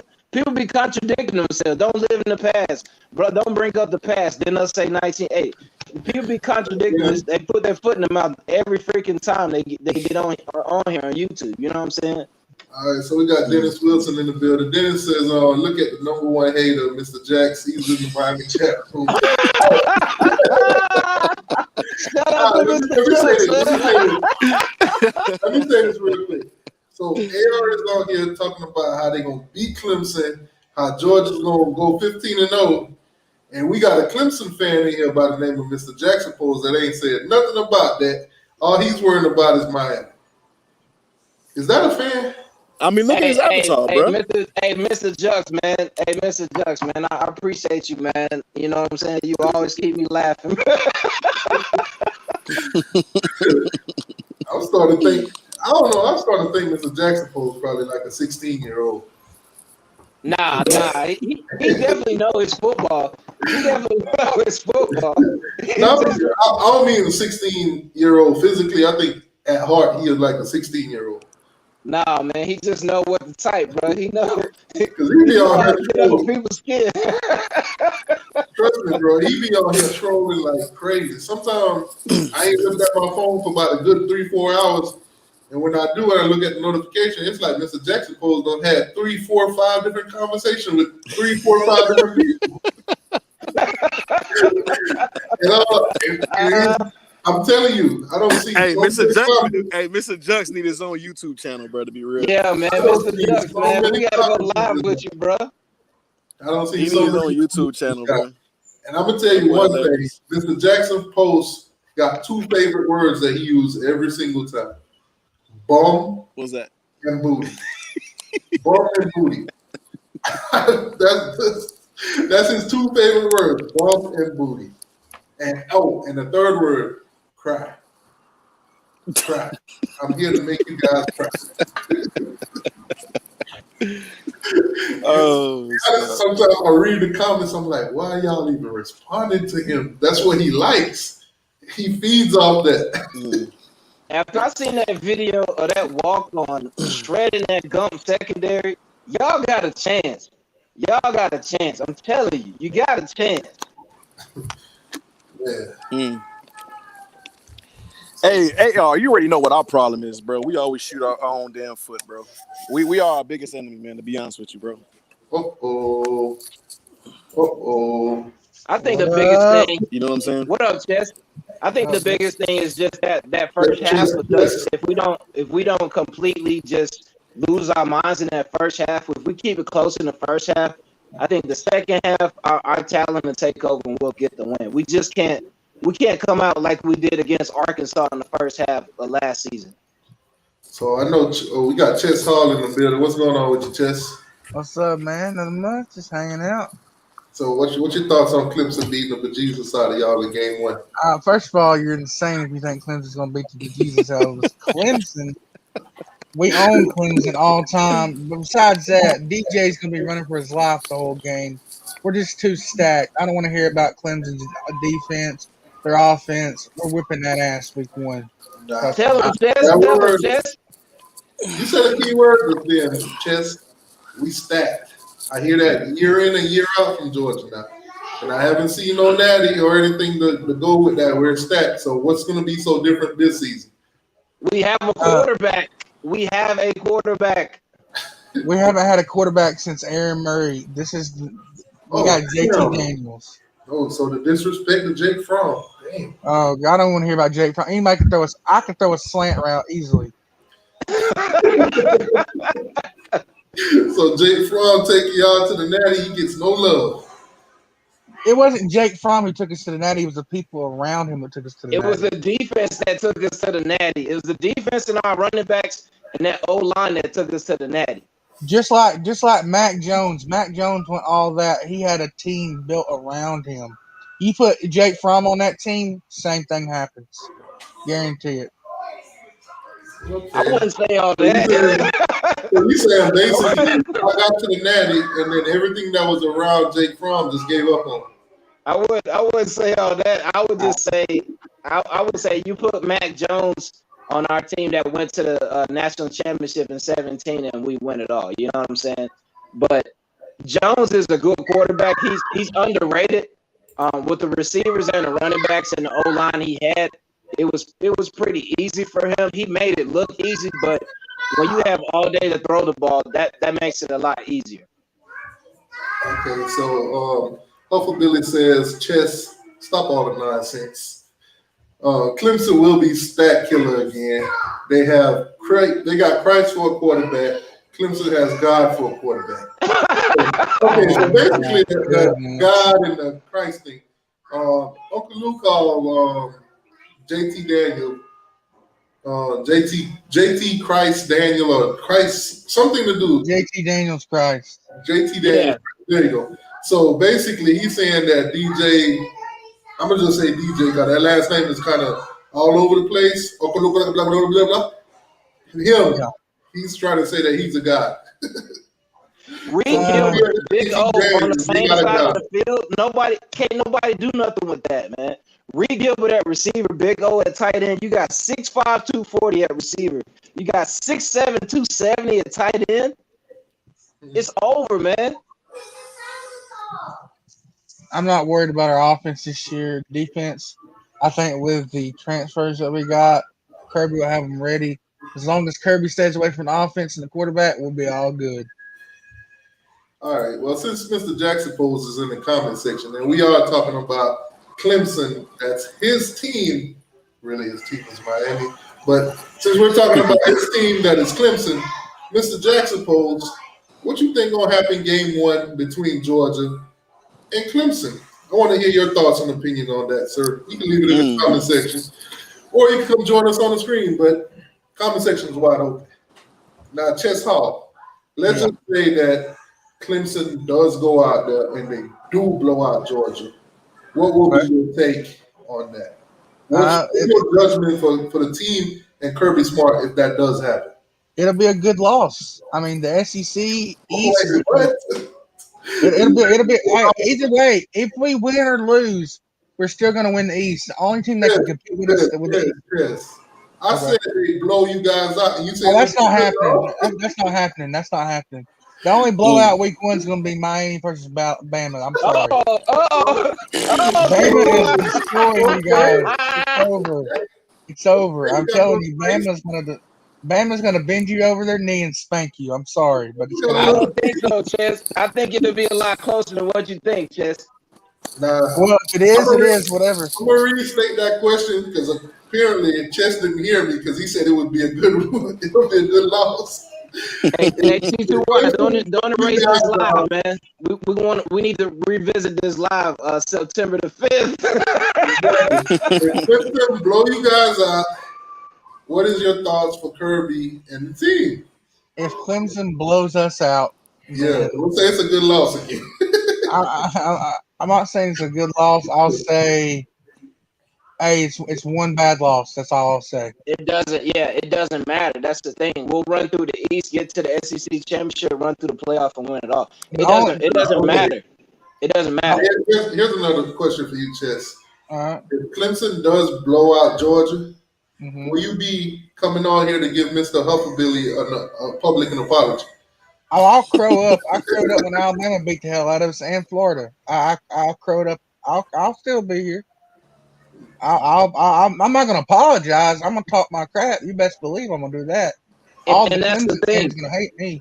Go ahead. Me, Chess, T2Y, like we put our faces in front of millions. Like we have videos. You know what I'm saying? We represent our team, man. A lot of folks out here, they type trolls, man. They can type in the comments, but they won't put their face on camera and make a video and crow up and say, hey, you know what? Your team kicked out behind. A lot of people don't have the freaking gonads to do that. You know what I'm saying? That's true. I mean, if you look at it, the SEC East is ours for the taking. The only team that we could probably come close to us is probably Missouri. Florida's terrible. Vandy's awful. Arkansas is awful.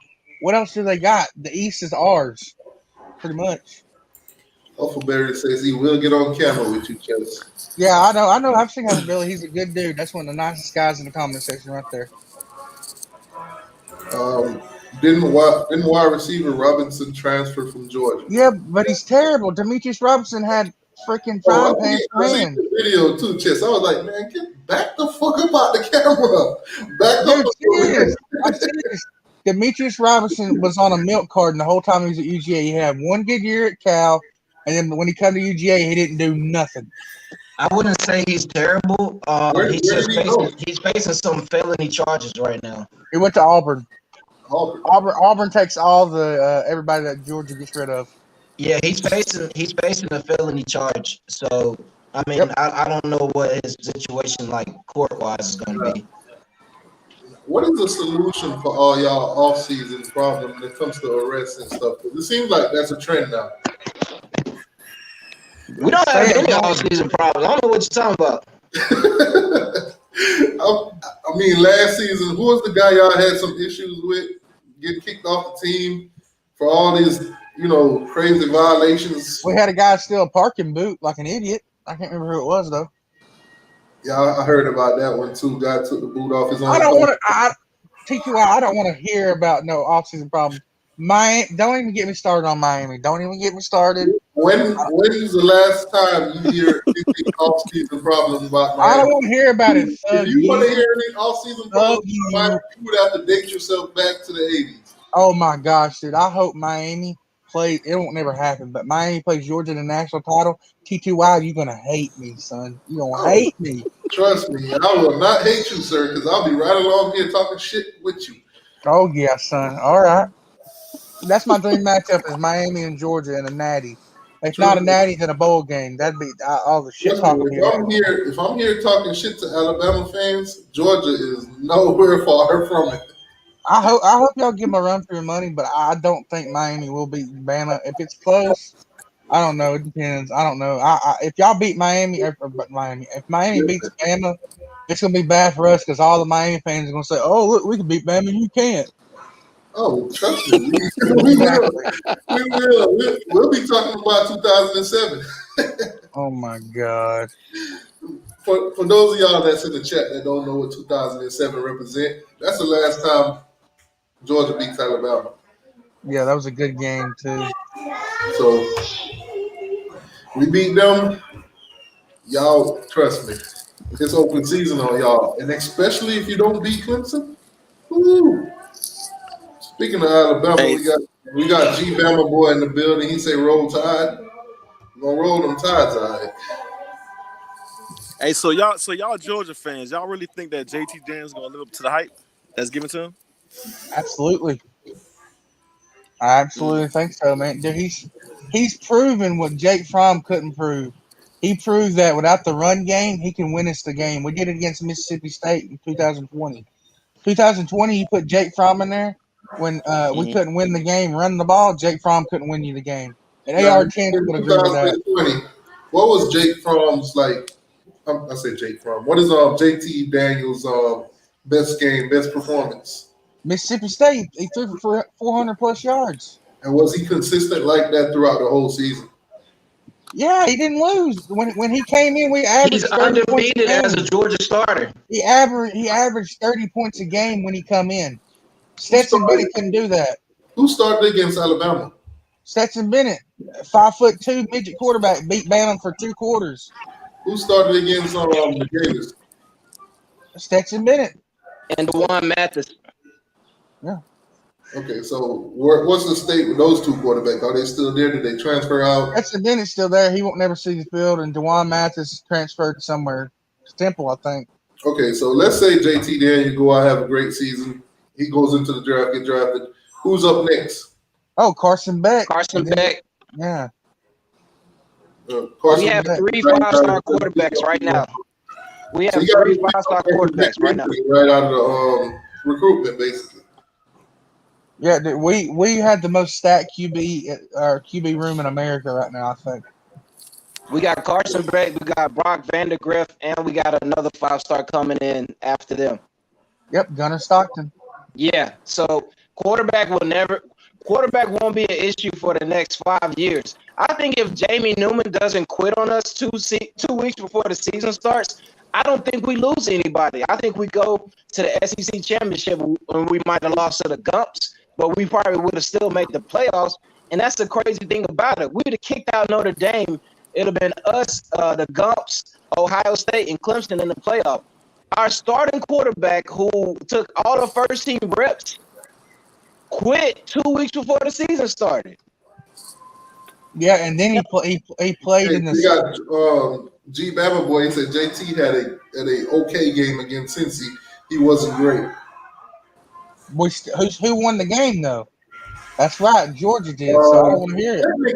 Technically, the coach for Cincinnati won the game for Georgia. Oh my God. I thought Tyree Stevenson. I thought Tyree Stevenson won that game. Remember we went live. We was live that game. We was live. Georgia, Cincinnati called a timeout to give Georgia the time to kick the field goal. Oh if Cincinnati don't call the timeout, the game is over. Georgia lose. Hey, T2, I thought Tyree Stevenson won on that game. Yeah, he broke up that last pass. But in the end, if Cincinnati don't call timeout, they get Georgia lose that game. All that matters is we won. That coach should have got fired, bro. Shout out to the Cincinnati's head coach should have got fired, bro. Call us a timeout, we'll give you $100K or something. We cannot afford to lose to you guys. We are in the SEC, goddamn. And shout out to Carolina Jackpot, man, who was cursing like a sailor in front of all his Christmas decorations when we beat Cincinnati.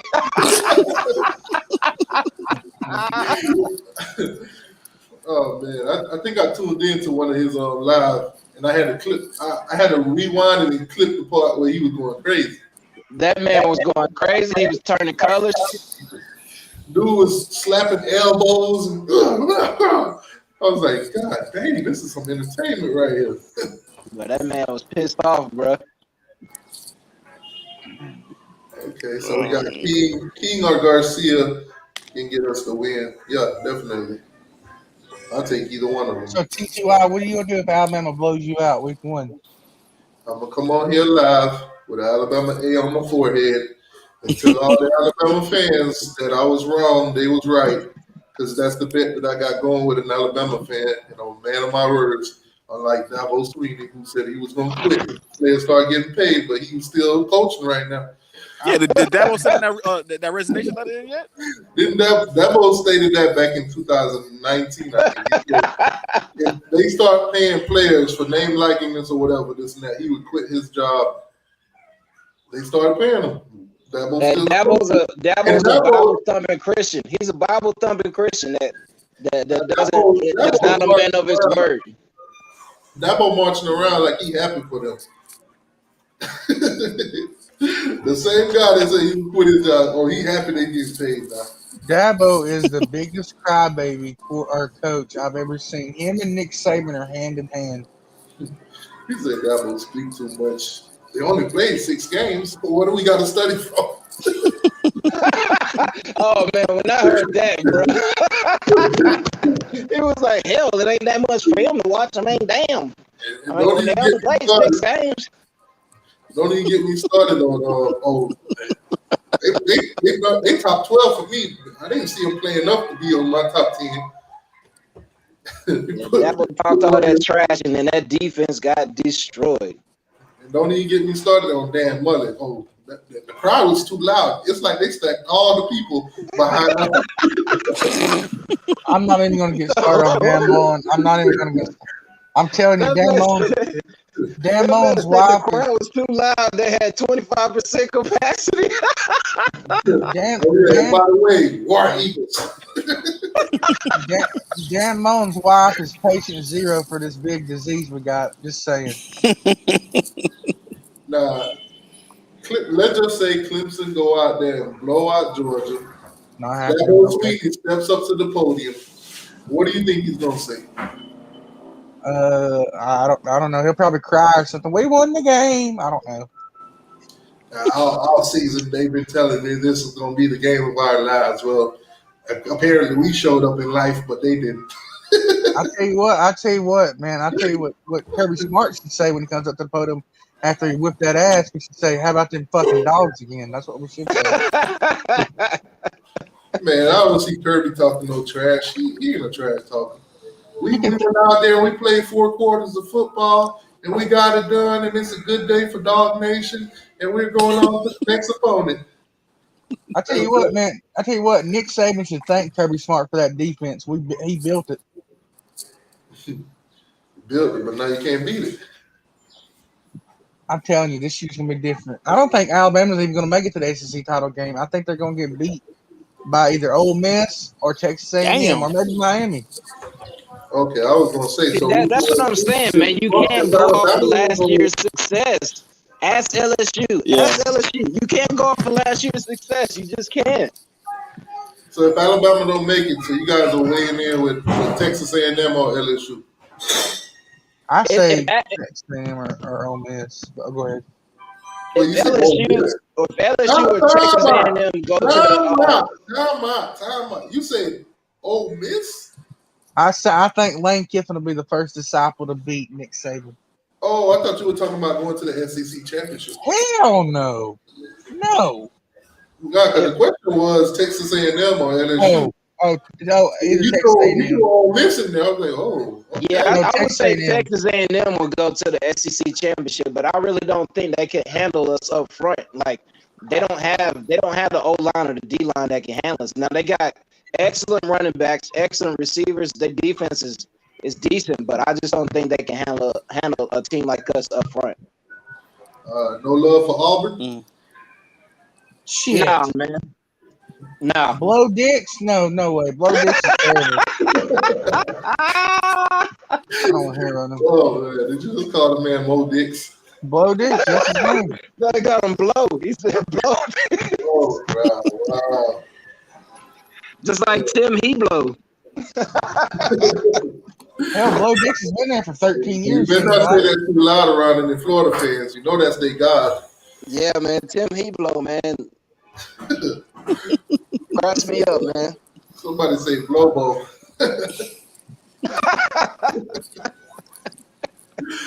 Oh man.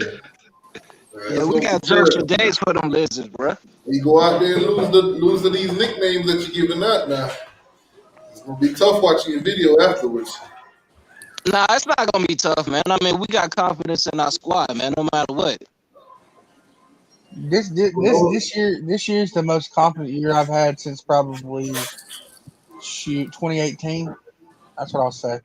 Man, I'm confident every year, man. I don't care who we line up against, man. You gotta show me. You know what I'm saying? I don't care who you are, how many games you don't won. You gotta show me, man. You can say all you want outside the white lines, but you line up in between the white lines. Show me you're better than me. Show me you're a better team.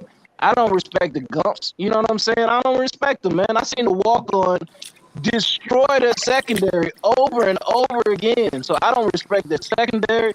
I don't respect nothing about the Gumps. It ain't 2020 no more. It's 2021.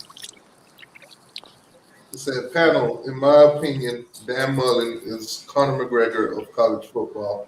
Talks a lot of trash, but can't back it up 75% of the time. Dan Mullen is a clown in a coaching uniform.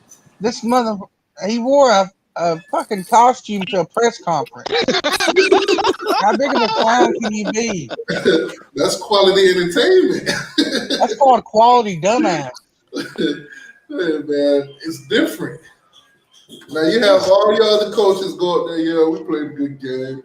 You know, they was pretty tough. We beat them in the end, and you know we're gonna go back to practice and get ready for the next team. Dan Mullen going, yeah, we whooped their ass. We knew we was gonna whoop their ass. They came down there acting like they didn't know we was gonna whoop their ass. So we showed them that we knew that we was gonna whoop their ass. He's trying to start a fight with the Missouri football team, and then ran from the fight. Man, I saw Dan Mullen go into the tunnel, came back out, and pumped the crowd up. I was like, yeah, Dan Mullen should have been coaching at Miami. Dan Mullen is for it. I wouldn't wish that upon any team, bro. If he went down there to y'all, bro, y'all would be the biggest laughing stock of the state of Florida, man. No, we wouldn't. Because the swagger that Dan Mullen got fits Miami. You want dumbass swagger at your team? Dan Mullen attitude would have fit Miami, and the kids. You want all your players to have freaking oral herpes? Play their ass off for Dan Mullen. You want all your players to have oral herpes? Do you want all your players to have freaking bumps in their mouth and on their gums and shit? When they go out there and they kick teams' ass and they celebrate and they're having a good time, Dan Mullen will be all for it. Don't y'all already do that? Don't y'all already do that, TTY? All the coaches, all the great coaches at Miami who allow the kids to be themselves, go out there and have fun and win football games and take the heat for them. If they do that, trust me, Miami got 5 national championships doing it. So you want to replace Manny Diaz with Dan Mullen? I wouldn't say that, but I'm just saying. If Dan Mullen was at Miami, he trust me, he would have the grand time of his life. Plus, his wife could get us some good recruits. God damn it. And he can go hype up the crowd being Ibis the Hurricane, bro. That's the only way I want him down here. Half your team would have a venereal disease if you become the coach. Yeah, man. Half your team gonna be in the clinic, bro. As I said, put him in the mascot, like Hurricane Millie said. Hurricane Millie said he'll make a good mascot for us. When Garcia and the rest of y'all top players can't play because they in the clinic because they taking pills because they dang leaking green and orange fluid. Oh shit. Hey, I still feel Mullen's gonna be out of there. Once that right NFL job comes calling, I think he gone, bro. To be honest, I think he's checked out of UF. To be real, Exactly. I don't see him staying. Dan Mullen got swag, man. If he leaves, then I hope that freaking Todd Grantham becomes head coach because it'll be even worse. Nah, I don't want him to leave. I don't want him to leave Florida. Stay at Florida, please. Speaking of Florida, let's talk about Florida State. Oh God. Nah, Mike Norvell, Florida State recruiting so far. 2022, they're looking pretty good. They're in the top 10. I think they're like 6 right now. Yeah, they're in 6. Do y'all feel as an outsider that Florida State's going to turn it around with Mike Norvell, or after this losing season? Because I do think they're going to go probably 3-9, 4-9. Shout out to Pope, man. 863 Seminole TV. Shout out to Pope, man. But I think they still got a couple more years, man. How long do you think Florida State gives Mike Norvell, especially after 2 losing seasons? See, Willie Taggart got a season and a half. They give Norvell another 2 years. Yeah, I'll say 2 years. Yeah, I see 2 more years. I say the same thing. Yeah, I feel that way too. I feel like the fan base would want to fire him after this losing season, but I feel like as a team, I feel like as a team, they would need him to stick around, bring in a couple classes. Because if they keep firing coaches back to back, they're gonna stay at the same level they at right now. So I don't think they got a choice but to stick with Norvell. I mean, the biggest question mark for Florida State is their defensive coordinator. I mean, Adam Fuller right now has showed himself to prove nothing. And I mean, if he comes out here again in the second year with all this talk about changing up the defense, doing all this stuff, getting the players they wanted, people that want to play, if they still come out here and lay an egg, Mike Norvell gonna have to fire that man. Because if he don't fire that man, that's gonna be the death of him. They gotta build up their offensive line too, because they freaking quarterback running for his life every game. That's true too. McKenzie ain't gonna last 4 games if they don't get help on the offensive line. Yeah, they got to be building the trenches, man. Right now, the trenches ain't looking too good. Either side, offensively. Right. I don't know how much confidence to put in McKenzie Milton.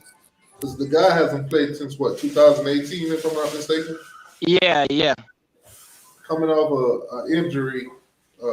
Was it a broken foot or something like that?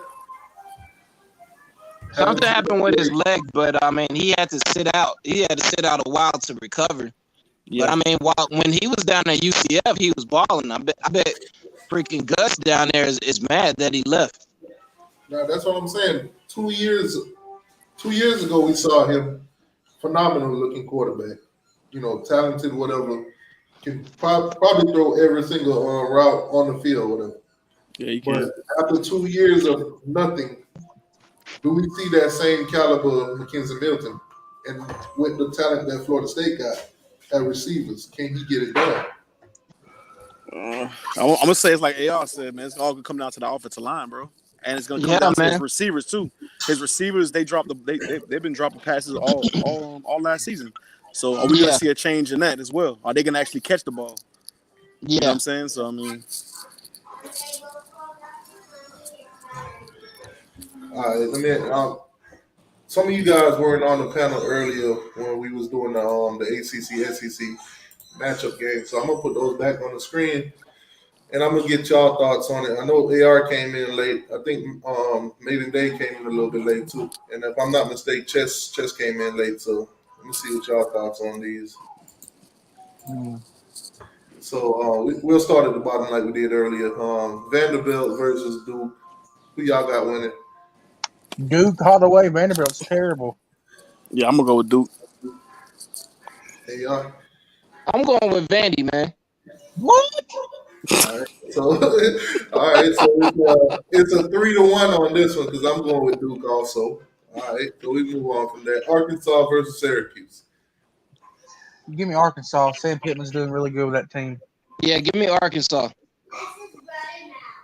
Yeah, I say Arkansas as well. All right, so that's four straight because I'm with Arkansas. South Carolina versus Boston College. Boston College by landslide. Okay, so them red chickens is trash, bro. Hold on a second. Before we get any further, Florida Trucker, he's asking for the link. So The link is in the chat. Florida Trucker, he's a Gator fan, so this should be interesting. Oh, Okay. shit. Bring it on in here. I'm ready. So everybody, Boston College. Yeah. Yeah. All right. Mississippi State, Wake Forest. Mississippi State. Yeah, I'm going Mississippi State. All right, so that's a landslide. Yeah, Nah, I'm Higgins going ain't got with Wake Forest. Nah, I'm going with Wake Forest, man. All right, so that's I'm three- going Mississippi. Yeah, Mississippi 3-1 right there. Ole Miss versus Georgia Tech. Ole Miss all the way. Georgia Tech's terrible. Tear your program down. They suck. Bobby God needs to be redone. Good God. You got to keep in mind, man. This is a Man, Georgia screw them fan that's bumblebees, been man. around. Screw them bumblebees, man. Where you going with me today? I'm going to be honest with you. I'm going to say it's a wash for me, bro. It go either way. I can't pick one or the other. I'm gonna take Ole Miss. I believe in Lane Kiffin just a little bit more than anything that Georgia Tech got going on. Georgia Tech is surprising. I'm telling you, bro. They got a couple games in their hand. They can pull an upset. Yeah, I mean they beat Florida State. Oh man! All right, so you got Kentucky versus Louisville. Give me Louisville. Yeah, I'm going Louisville. So I'm nobody going wants with Louisville too. So nobody wants to meet Kentucky at Kroger Field. Nope. Nah, man. We're not shopping for groceries. All right, Auburn versus Pitt. I'm going Pitt. Give me Pitt. Yeah. Give me Pitt, man. All right, I see it's a Pitt rivalry. defense gonna shut them down, bro. I see it's a rivalry thing because earlier on when we did the voting, everybody picked it Auburn. I mean, they still got Tank Davis there. They really don't have. I mean, they got Tank Davis and Bo Nix. That's pretty much their whole team. Okay. Missouri versus Virginia. Give me Mizzou. That's a tough one. That's a toss up. I don't know. That's a toss up too, man. That's a wash for me, bro. So, well, the whole panel, they picked Virginia earlier. Okay. Trash versus trash. Tennessee versus Florida State. Give me Tennessee for BBD. Tennessee all the way. Man, give me the Seminoles, man. Give me the Seminoles. Give me Florida State on this Give one. me Florida State. I ain't got no All pity right. in Tennessee right now. All right. Shout out to BBD, but I'm gonna call it like it is. Y'all ain't even got a team right now. Texas A&M versus North Carolina State. Oh, A&M all the way. A&M. I'm going A&M. I'm gonna go A&M. Especially if whoever their quarterback is, if they can give it some decent play, they gonna make some noise this year. I just don't know. G-Bama boy said UGA fans suck at picking. Man. Oh man! All right. Hey, G-Bama boy wasn't a fan 10 years ago. All right. So you got LSU versus Virginia Tech. Give me LSU. I'm gonna go with Virginia Tech on the upset. Take Virginia Tech also. I'm gonna ride with A on that one too. I'm gonna ride with V-Tech. I don't think LSU got it this year. Next year they're gonna make some noise. All right. So we got Florida Trucker in here, the Gator fan. He came in just in time. Perfect matchup. Miami versus the Gators. Who y'all got? I got my. You already know the U all day. You already know. I'm gonna go with the orange and green. I'm gonna go with the orange and green. All right, so we don't even got to ask Florida Trucker who he's going with. He's going with the orange and green also. Who you going with, Florida Trucker? Hey, you already know that's rhetorical. You already know. Okay, so it's 4-1. Miami wins that. Destroyed. Georgia versus North Carolina. I don't know. This is a hard one. Georgia. I'm gonna go with North Carolina, man. They're going undefeated this year. Oh man, you know that's cap. He talking trash. No, man, we heard this last year. Remember they were 4-0. They were like ranked number 6 A last lot of year. things determined that was a lie. Hey, listen, yeah, North Carolina, they lost that running game, man. I know they got a transfer over there, bro, but I'm sorry, man. It ain't Yeah, gonna be man, the same thing. we heard it all before, man. With North Carolina, I'm they were going, going to do all this stuff. They were in the top 10 last year. Then where they end up? yeah, Bama nah, I'm said, going with Georgia. Tony, what's going on, Tony? Georgia. That's simple, Georgia. I North have Carolina Georgia ain't gonna beat beating no North damn going down to North Carolina. North Carolina won't beat no Georgia. All And right, on North his Tony, Carolina last ain't game, beating y'all Georgia. already know damn well man he ain't beat nobody Tony, but you Georgia sound State. like you're in the back of a truck, man. We gotta let you go.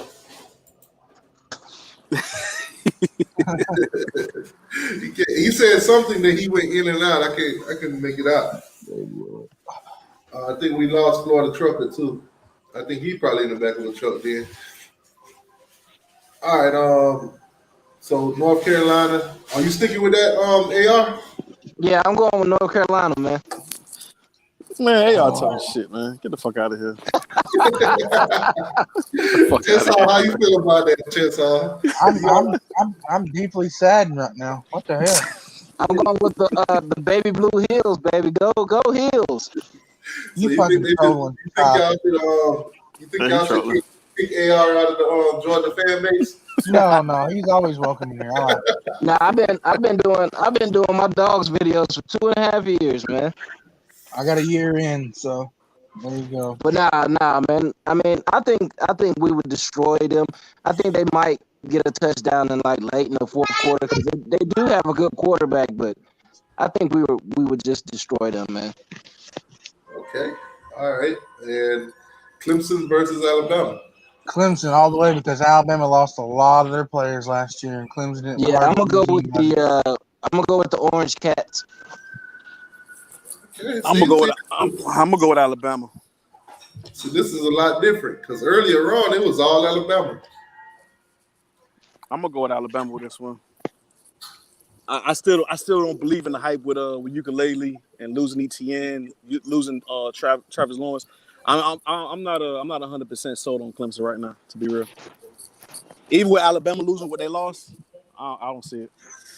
At least not right now. I'm gonna go with Bama. Yeah, I think I'm gonna roll with. Damn, that's a tough one.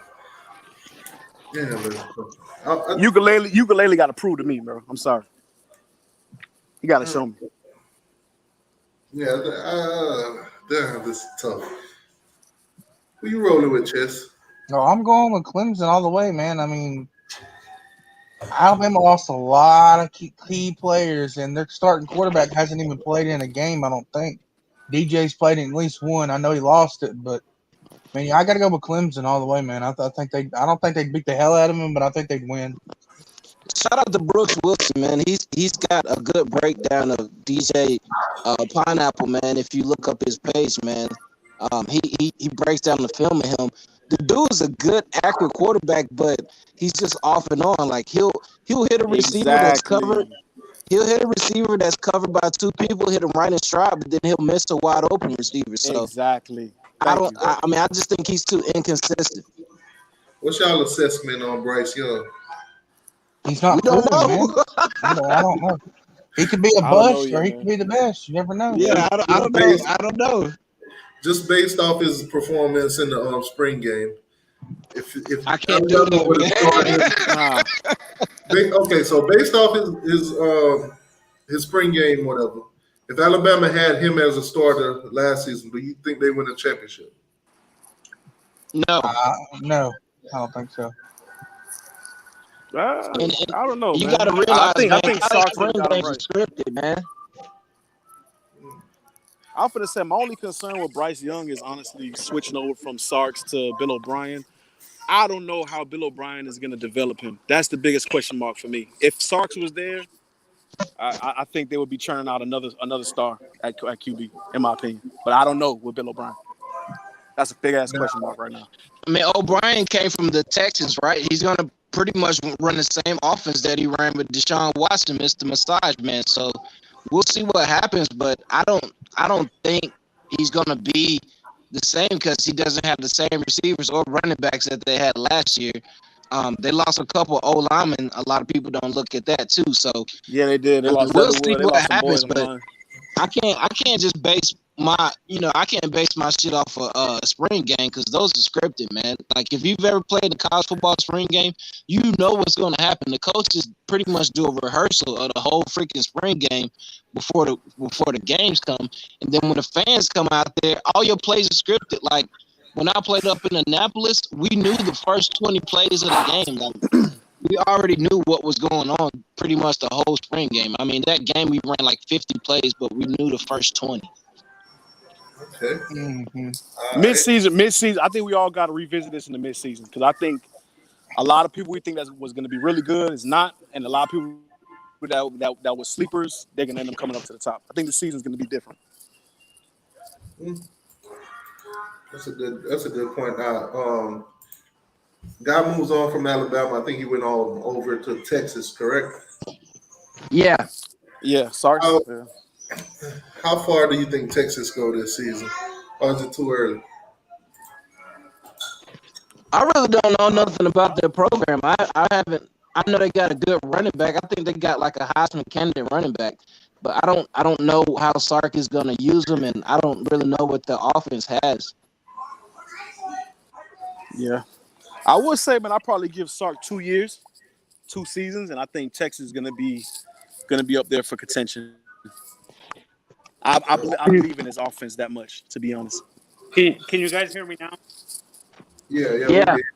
Yeah. Well, when I honestly, for me, Alabama versus Clemson is a wash. They both lost a lot of talent, and I don't have faith in either DJ or Bryce because they haven't even played a game. And I agree with who said the spring games are usually scripted. I said that. With DJ actually does have some game experience. He played 2 games while Trevor Lawrence was on COVID, so he does have some. Yeah, he played 2 games. And then even the game that he played with Miami, because I actually rewatched that game last night, he did came in there on a couple plays where they put Trevor Lawrence out in the slot. I said the spring games are scripted. Yeah, they're scripted. Yeah, they're usually scripted, so you can't really, and they don't really actually, they don't show all the playbooks, so you don't really know if he's understanding all portions of Bill O'Brien's playbook and stuff like that. So yeah. So and to be honest, Georgia, I see Georgia blowing out North Carolina, and I see Miami beating Florida. I don't honestly. I think Dan, with all the off the field issues his players had, he's gonna have a whole bunch of players suspended at the beginning of the season. You guys agree? I don't know, man. I don't know how everything is shake out. Which team is he talking about? Florida. Yeah, Florida tends to have a lot of players missing with suspensions because of off the field issues and stuff. The first game of the season and stuff like that. So I can't trust Dan Mullen to keep control of his house. I think this season will be a down season for Florida. Hey, how y'all feel about the opening game for Florida, FAU versus UF? I want FAU to win. Screw the Lizards. I want FAU to win for trolling purposes. To be honest with you. Yeah. If Dan Mullen loses to FIU, Florida fans don't have right to talk trash that we lost to FIU. If they lose the FAU, a Florida fan can't say nothing to me. A Florida fan cannot say nothing to me. Man, can you imagine that? Willie Taggart and then N'Kosi Perry at quarterback? That's just gonna be crazy. They pull off that damn upset. So is he officially on the roster? N'Kosi? Yeah. N'Kosi's he's projected to be the starter already. Okay. Yeah.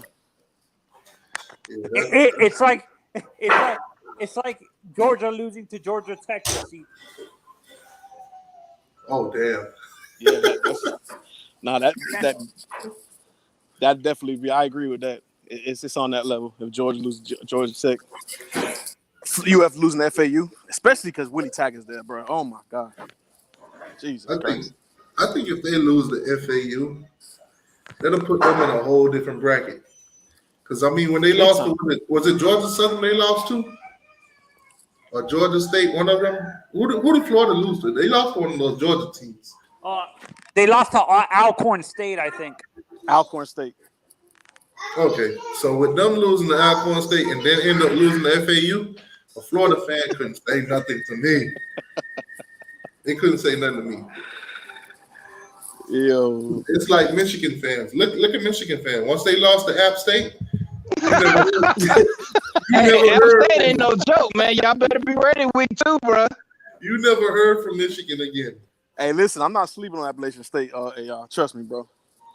I ain't sleeping on them. I already know that. Don't sleep on them. Don't sleep on them, man. I'm not Don't sleeping sleep on on them, the bro. I App just State, hope them bro. boys don't sleep on them. I hope the coaching staff and the players don't sleep. Especially if y'all beat the Gumps. If y'all beat the Gumps, man, then lose to App State. I'm gonna be Oh my at God, I don't the even want to App think about State that. game. If we lose the App State, man, I'm gonna cry in the car. I swear to God. you know he gonna cry when he get in that car. Yeah, exactly. I have a question for all three of you. My grandma when you got guys me see- that shame. Listen, we lose the App State, I'm gonna be sitting in the car like, God damn, here come Mr. Jackson Post with this bullshit.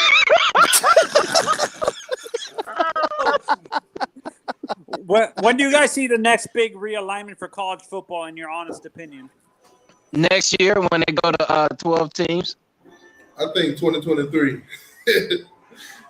I think 2023, especially for the ACC.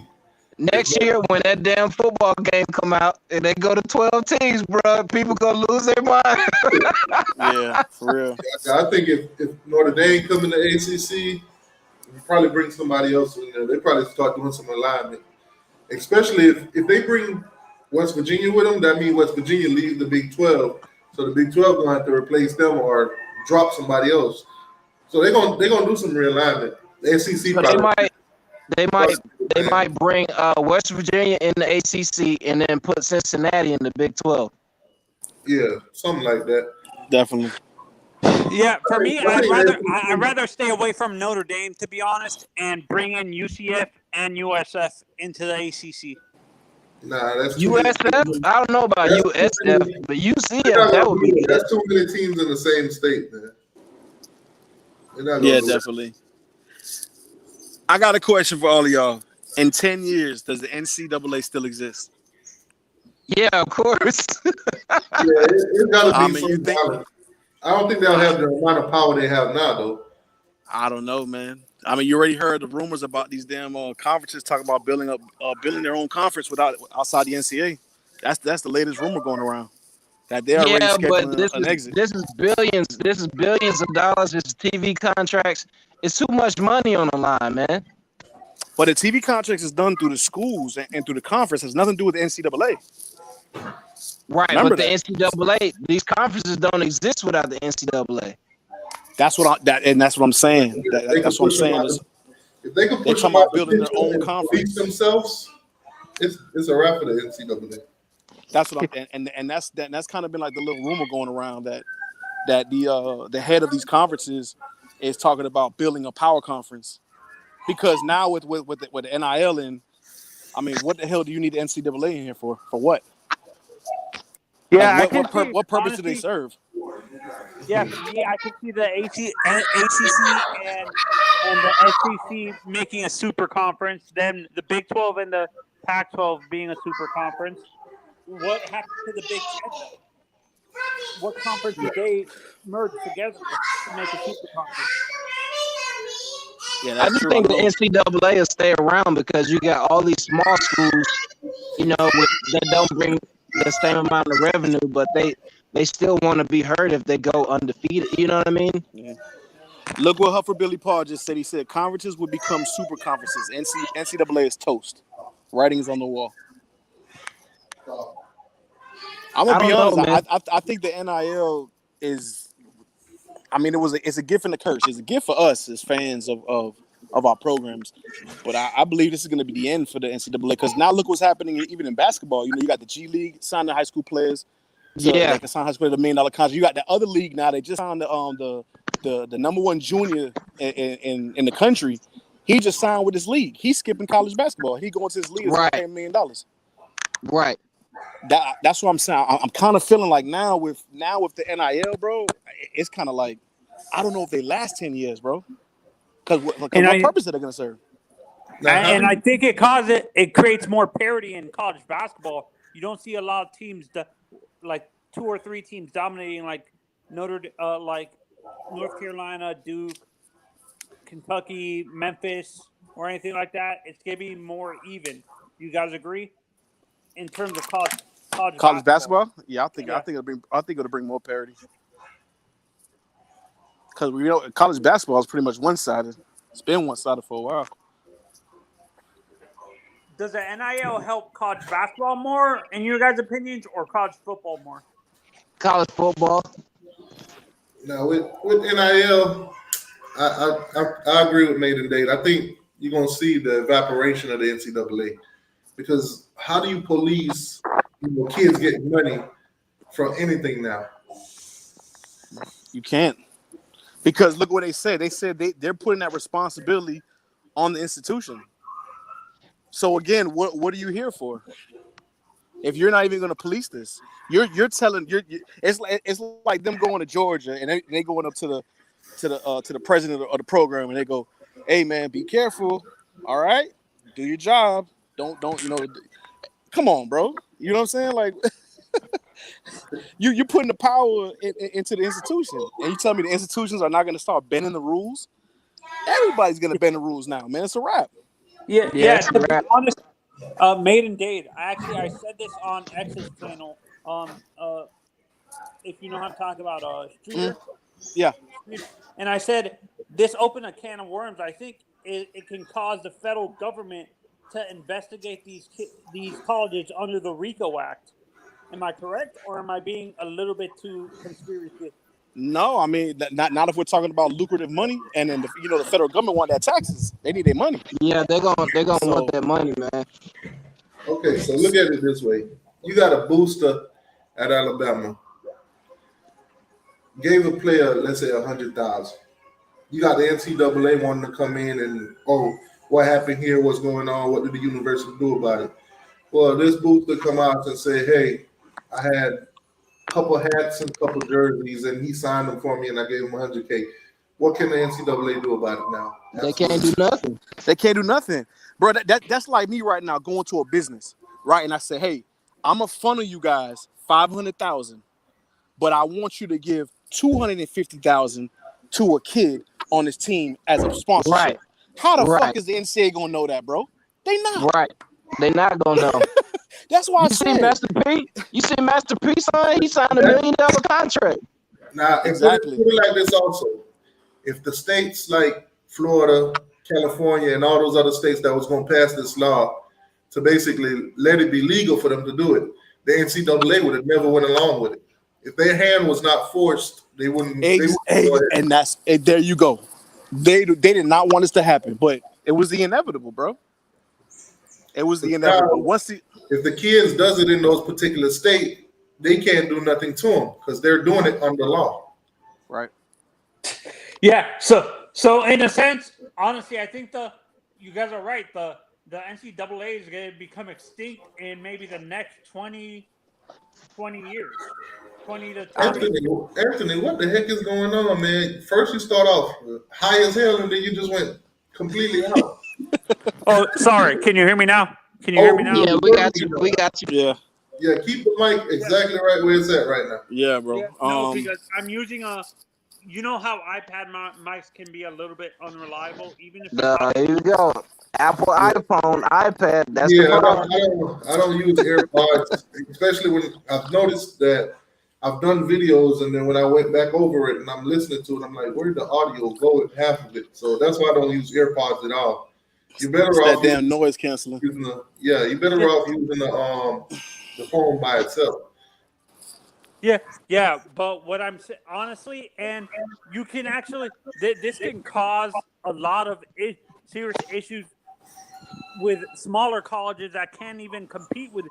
I don't think some of the smaller colleges, I think, that are not really known for college football can go out of not out of business, but out of they would be forced to shut down. Am I correct? Like I a fully Vanderbilt? agree. Nah, I fully agree 100%, and that's what's gonna end up happening, bro. To be honest, that's gonna be the downside of this is that a lot of programs they're gonna end up shutting down because they're not gonna be able to compete.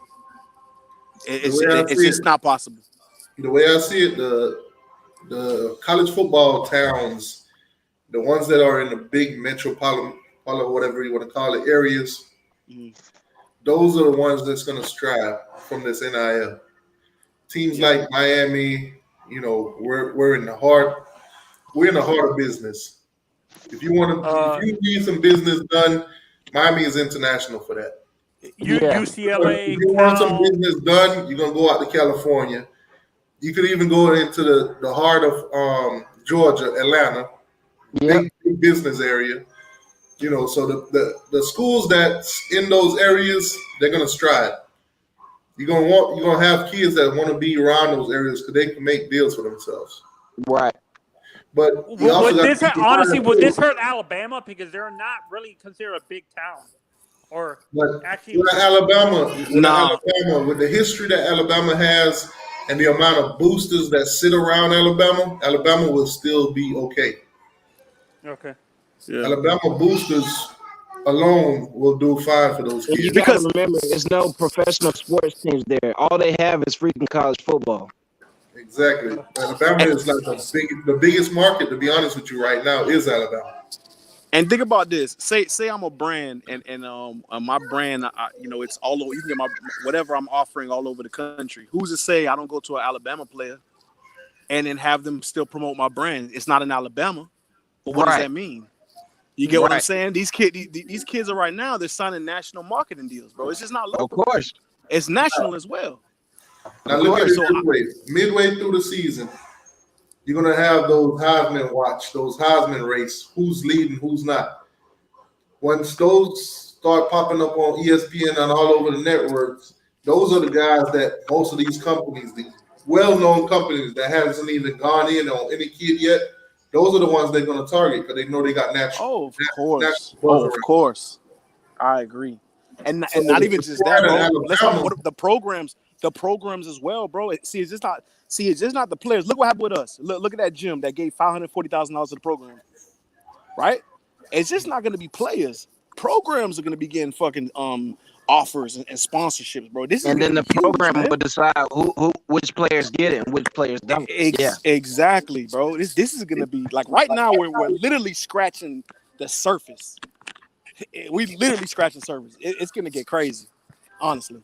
Actually, and I think I can't remember. I think Flo said this best. I think what's gonna in high school specifically, who it's gonna affect is the young kid, the 3 or 2-star kids that need to be developed are not gonna be recruited anymore. It's all gonna be 4-star and 5-star kids that are gonna be recruited by these big universities.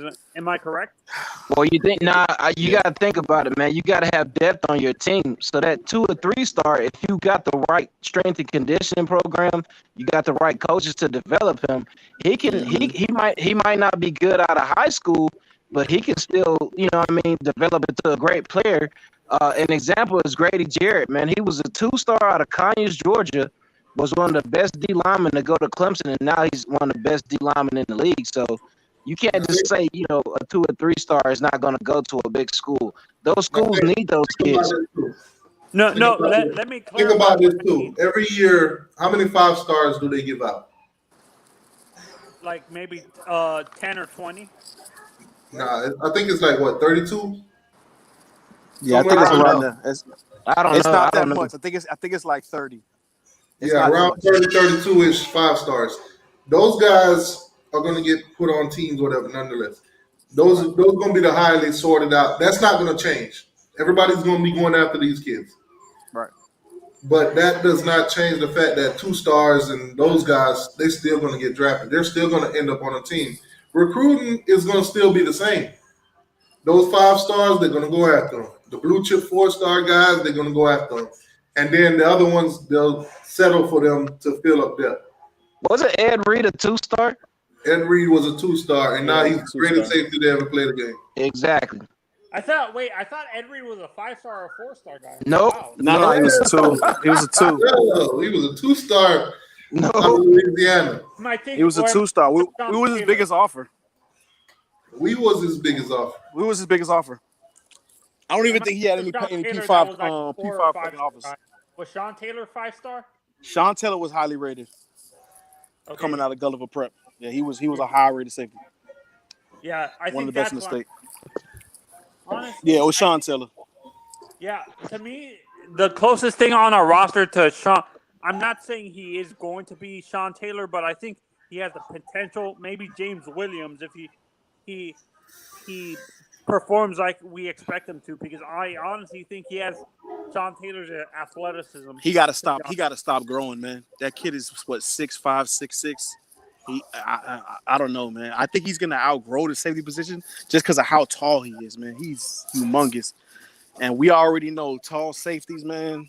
That doesn't lead to nothing promising. Super tall safeties, they can't turn. Their hips are not fluid enough. They don't have as much speed. You know what I'm saying? I think James Williams, personally, my personal opinion, he's gonna come down in the box. Might be like a striker, a star player. Yeah, striker or a star. Something like that, because he's 6'5", and he's what 18, 19? Yeah, bro. Can he catch the ball? Yeah, he got some hands. That's what I'm saying, man. He could be a two-way guy like Champ Bailey. You know, Champ played corner and he played receiver. You know what I'm saying? You're not getting a 5-star if you can't catch. I'm telling you that. Yeah. You know, you got somebody. Go ahead. You got somebody 6'5", man. I would line him up at receiver. And I'm gonna say, how y'all feel about this, right? I'm gonna play devil's advocate again. You got a smaller school, right? Say we 2 years in NIL, and you got a smaller school. Say let's bring up Michigan State, right? Michigan State's like, man, how we gonna land these kids? But they work with whoever the sponsor is, and they go after these 5-star players or try to land one of the best players in the country by offering him a lucrative marketing deal. Do y'all feel that could possibly happen? Yeah, if it's the right amount of money. Yeah. That's what I'm saying. I think the university itself would have to take itself out the picture, though, when it comes to those deals. Yeah, and I think that's where the NCAA would come in as police and say, well now you're using boosters as bargaining chip for recruiting. Well, you know what I mean. Technically, you feel me? We know that they're not going to be the ones, in the forefront of it. But I'm saying, with whoever kind of sponsorships they have out in their city, in their town, their state, in order to try to we need to land a stud, and we got to pay for it. Now, what could happen too is a kid could, I'm gonna sign this deal and then go somewhere else. Contract is a contract. So if I sign with you for a year, you're paying me a year to promote your stuff. Even though I didn't go to Michigan State, I went to Miami. I can still promote your stuff being at Miami. True. All it's going to be is commercial work. Basically, me going on social media, promoting your stuff, whatever. It definitely will probably be some behind the scenes type agreements would have to be made. But I'm just saying, if it's not if it's possible to happen, I don't think it's not possible. I think it probably can happen. You'll probably be a company that backs Michigan State, but you signed me on to a contract, so now I'm doing stuff for you, but you hate my guts, but you still got to pay me because you contract. Yeah. Are you guys surprised that Oregon hasn't taken advantage of having their kids sponsored by Under Armour or Nike? Well, they can't do Under Armour. See, now the thing with the NIL is whatever your school has a deal in, Nike, Adidas, Under Armour, that's the only kind of sponsorship that kids on the program could be allowed to get. So you can't be we're Adidas. Derek King can't go to Under Armour and get a sponsorship. He only can get a sponsorship within, but whoever is the sponsor of our teams. Okay. Yeah, the word for that is what's it is? Contract of interest or some shit like that. Yeah, conflict of interest. And you got to look at where Oregon is, man. It's in the Pacific Northwest, right? A lot of kids up there, they don't give a crap about football, man. Oregon, Cali, you know what I'm saying? That top left corner, United States, those kids aren't into football, man. I mean, they're into freaking hunting and fishing and surfboarding and going to the ocean. You know what I'm saying? They're not into football like that. So That's not And like the basketball recruiting too. I hotbed. think basketball is more popular out there on the West Coast. Yeah. Like more of those kids are not looking at football. I mean, I say in certain areas in the United States, man, kids don't even think about playing high school football. Yeah. The True. states I'm gonna be honestly, the states I'm worried about are the Middle America states like Kansas, Kentucky,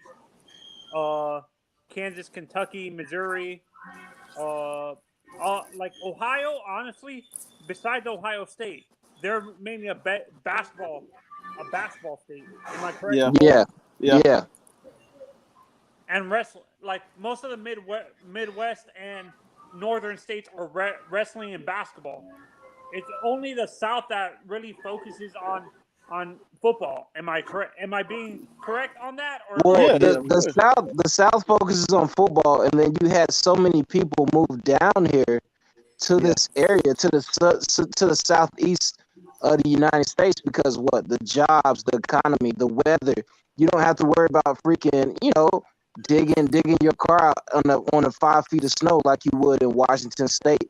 You know what Facts. I'm saying? Or Oregon, something like that. So a lot of people have migrated to the southeast, and then you look at the things that happen in Texas, Louisiana, Katrina, the natural disasters that happen in Texas.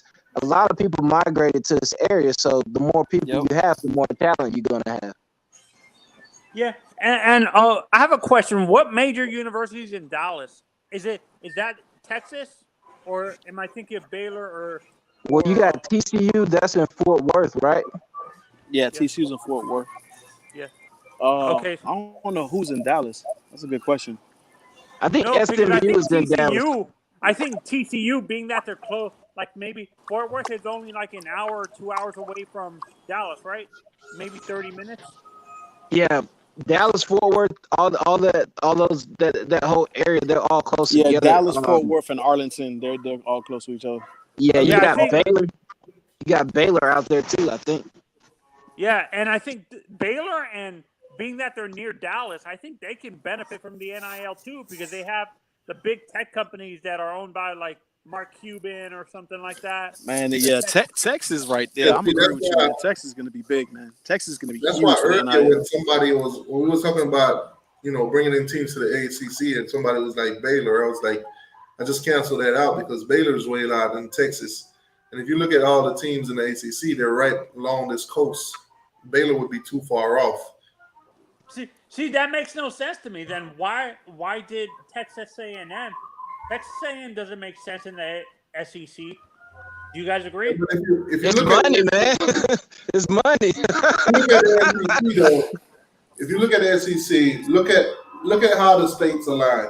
Look where Texas, look where Alabama and all those states are. All those teams in the SEC, Texas A&M is not too far off from them. That's why they fit so well being in the, on that side with Alabama, LSU, and all of those teams. Texas A&M is one of the richest schools in the nation, man.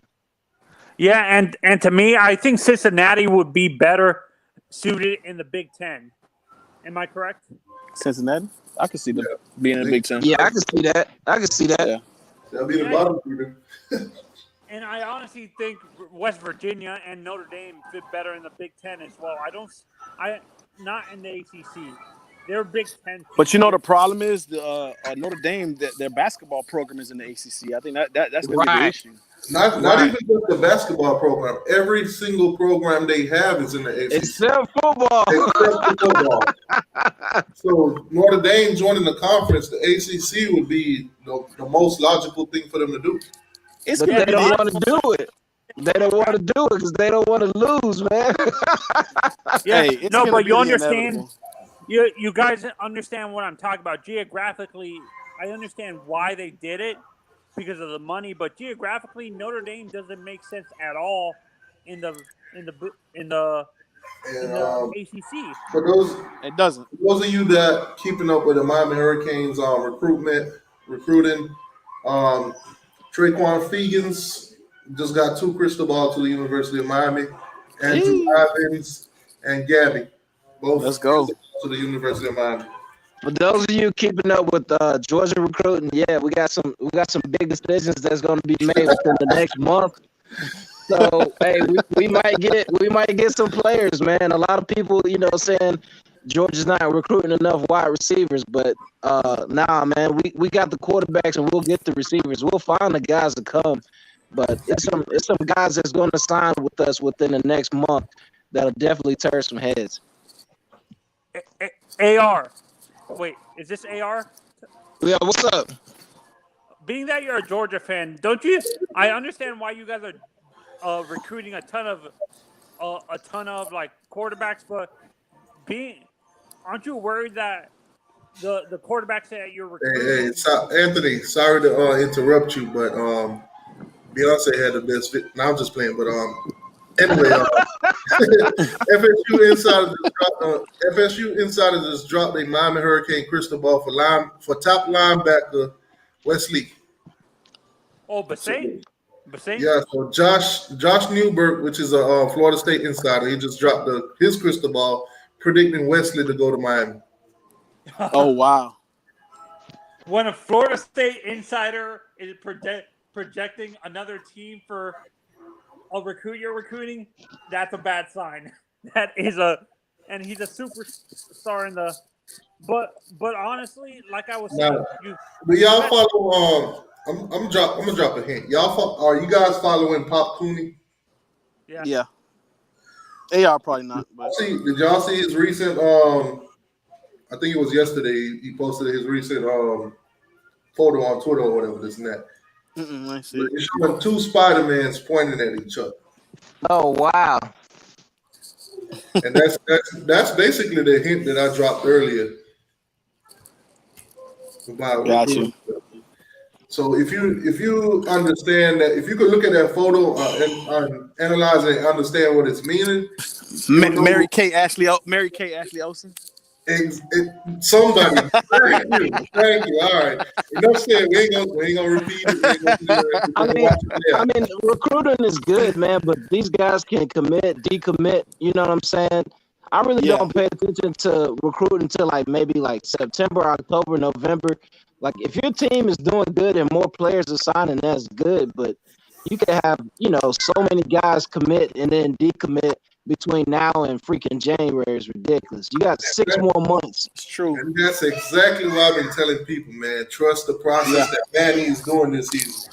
Because it makes no sense in January and July to get 1,000 commitments and then, boom, decommit by the end of the season. Exactly. A lot of these kids, you don't want them committing here and then going to 20 other schools the next week. If Devontae Smith committed to Georgia. Exactly. How early did he commit, and at what point of time did he choose Alabama? Yeah, he committed to Georgia. Then he seen we had Jake Fromm. Then he seen Justin Fields left, decommitted, and went to Alabama. Exactly. So let the season play out. Let these guys see. Look, these guys ain't coming in to play with D'Eriq King. Wide receivers, tight ends, they're not coming to play for D'Eriq King. They're not playing with him. They're playing with either Jake or if we're blowing teams out and we're winning, and they get to see what Tyler Van Dyke or Jake Garcia can do, if you're a wide receiver with Miami on the horizon for you, that's going to be a determining factor. I'm going to be playing for Tyler Van Dyke or Garcia or one of those guys. I'm not playing for D'Eriq King. By the time I get there, he's gone. He's done. So a lot of those guys, those tight ends and wide receivers, when they don't make their decision early, you don't worry about it. Yeah, and not just that, you got the ACC where you could transfer and within the conference. So if we recruit a kid now, and he plays his first year, and he goes, man, I don't like it here. I want to go transfer somewhere else in conference. They can. They can go to any team they want ACC and play immediately. So it's not even going to be just about getting these kids on National Signing Day. It's going to be, can you keep them throughout their collegiate career? How does a redshirt work during the transfer portal? Does it automatically do people lose red shirts in the transfer portal, or do they transfer to the next college and stuff like that? How does it? How does that work? Like if they were a redshirt sophomore, a redshirt Yeah, freshman. you just get your eligibility. Your eligibility is the same no matter what school you go to. So you got 5 years of eligibility. Okay, so the redshirt does transfer over to the other school. Yeah. You can't start over with another school. Okay, I wasn't sure because that's another thing that confuses me on the transfer portal. Sometimes they don't clarify what happens with a red shirt if it. Yeah, like if I go to Florida State and I redshirt and I have to sit out a year and I just lift weights and run and eat and get as strong as possible, and then I say next year I want to go to Miami, then that year still counts at Miami. Yeah.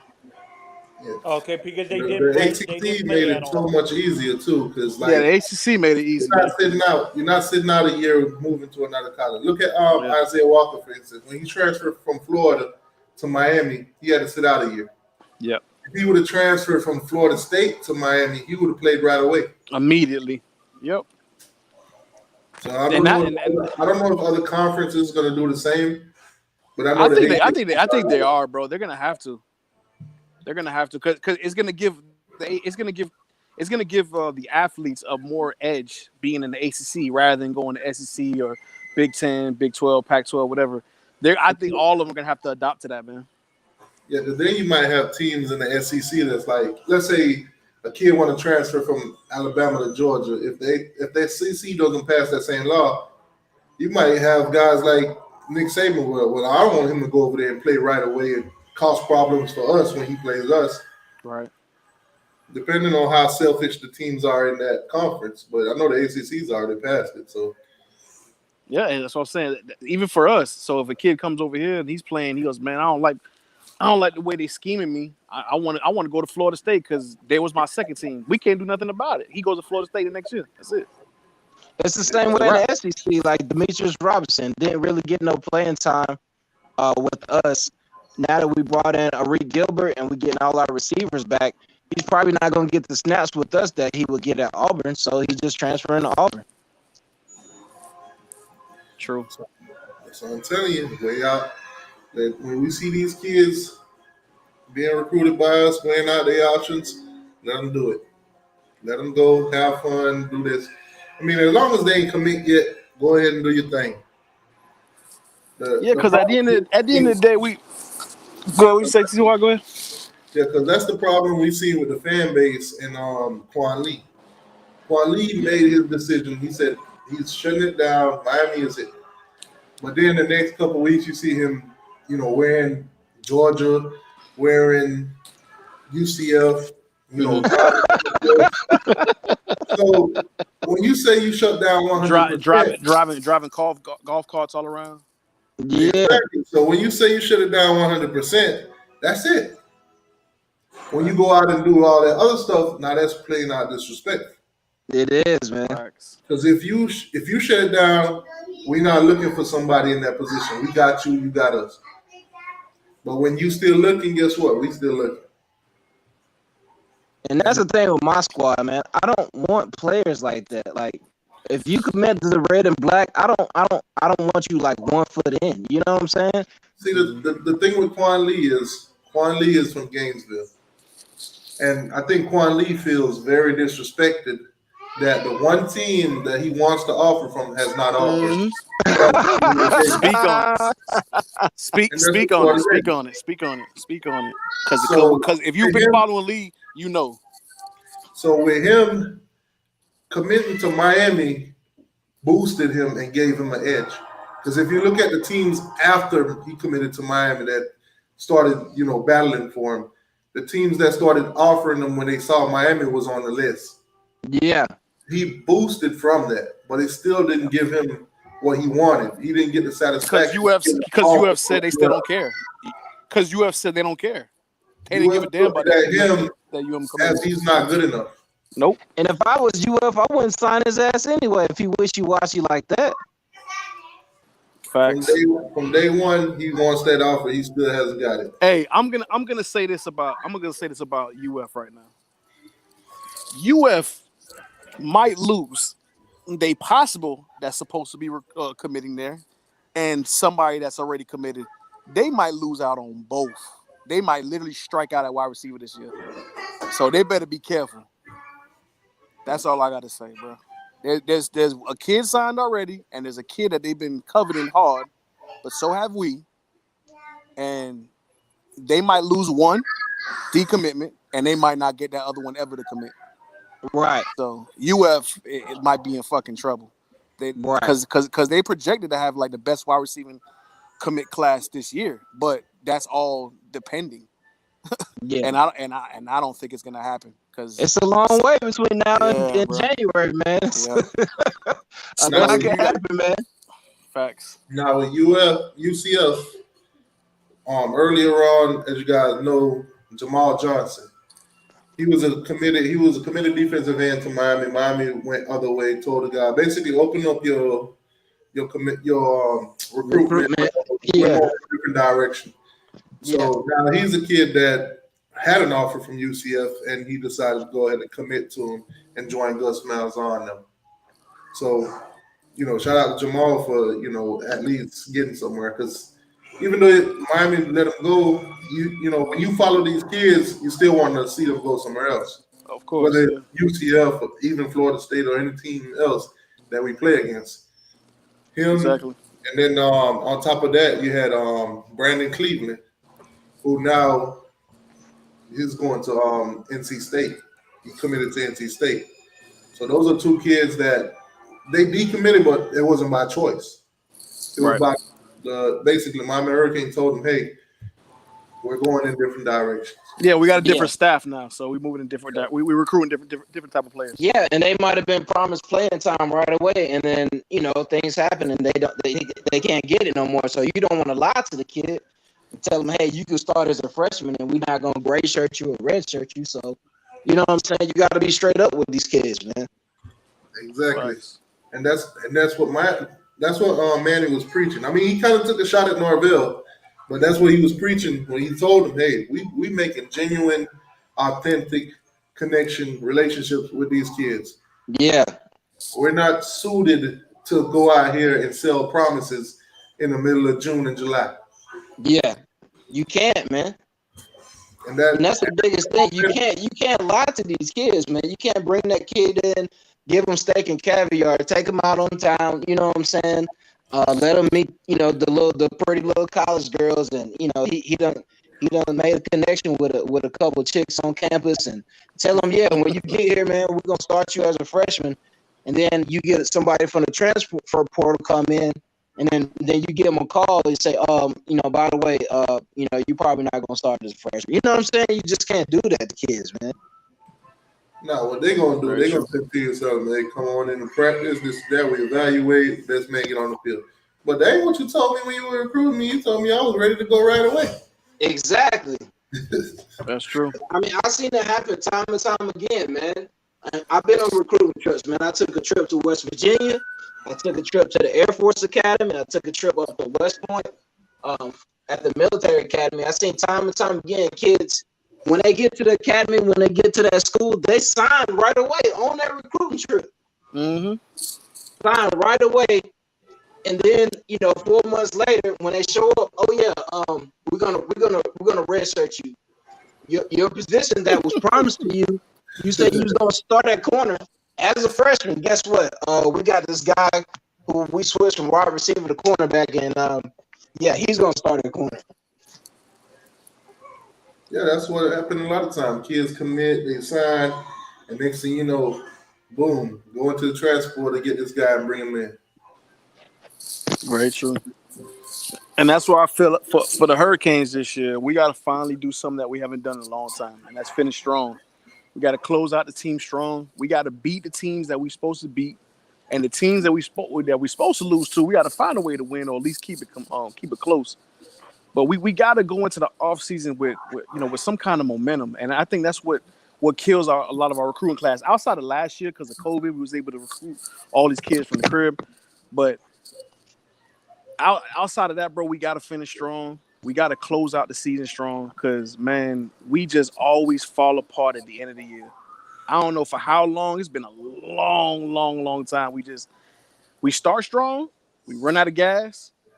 and then now we over here trying to, run around with our head cut off in the offseason, trying to make up, for what we lost. I want to see JT go undefeated. I mean, he's 4-0 as a starter right now. I want to see him go freaking 19-0 and run the table, man.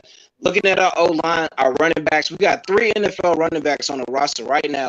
We got 2 NFL tight ends. We got an NFL wide receiver. I mean, we just loaded from front to back, man. So it's like you got all these tools in front of you. You done already flew these kids. He flew kids out to California so they could work out with him. You know what I'm saying? Over the summer, man. It's no reason not to go out there and just ball out, man. I feel you. I mean, right then it's going to come down to coaching. I mean, if you got the players, it's going to come down to coaching, scheming, play calling.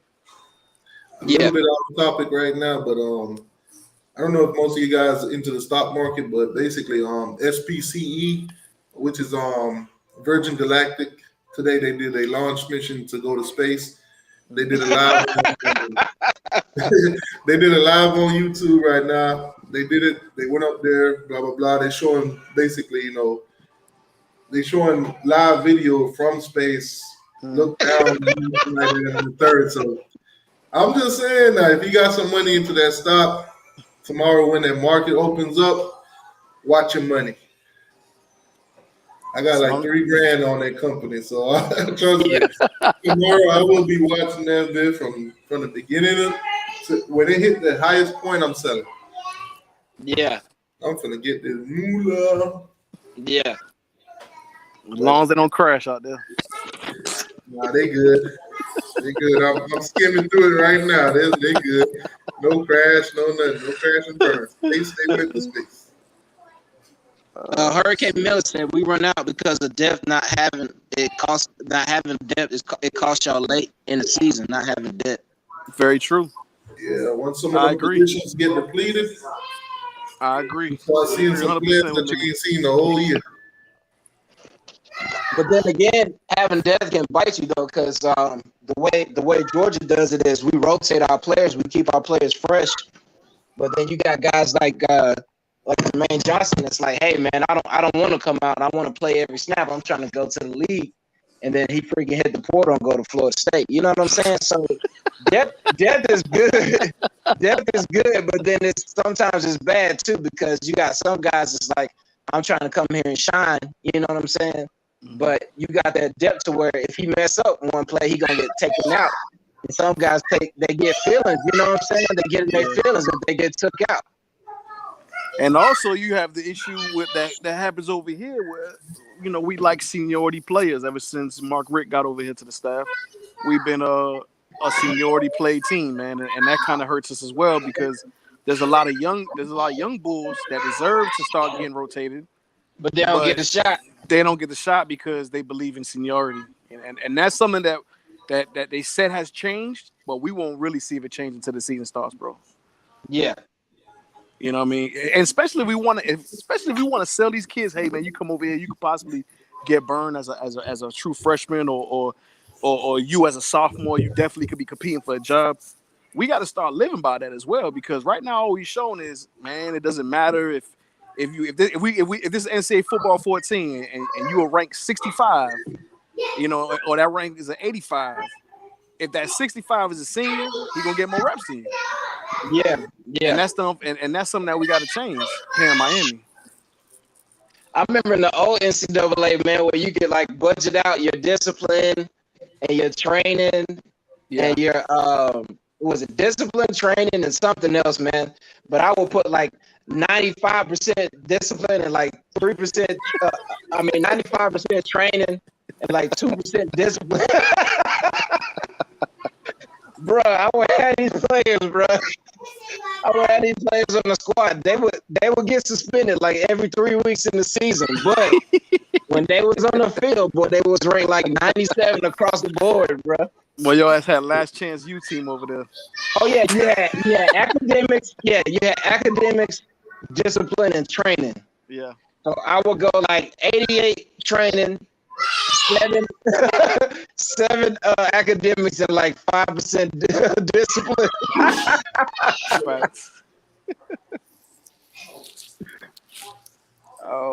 man, it's gonna be interesting, man. We right around the corner from fall camp, and this season about to be here in tutus, man.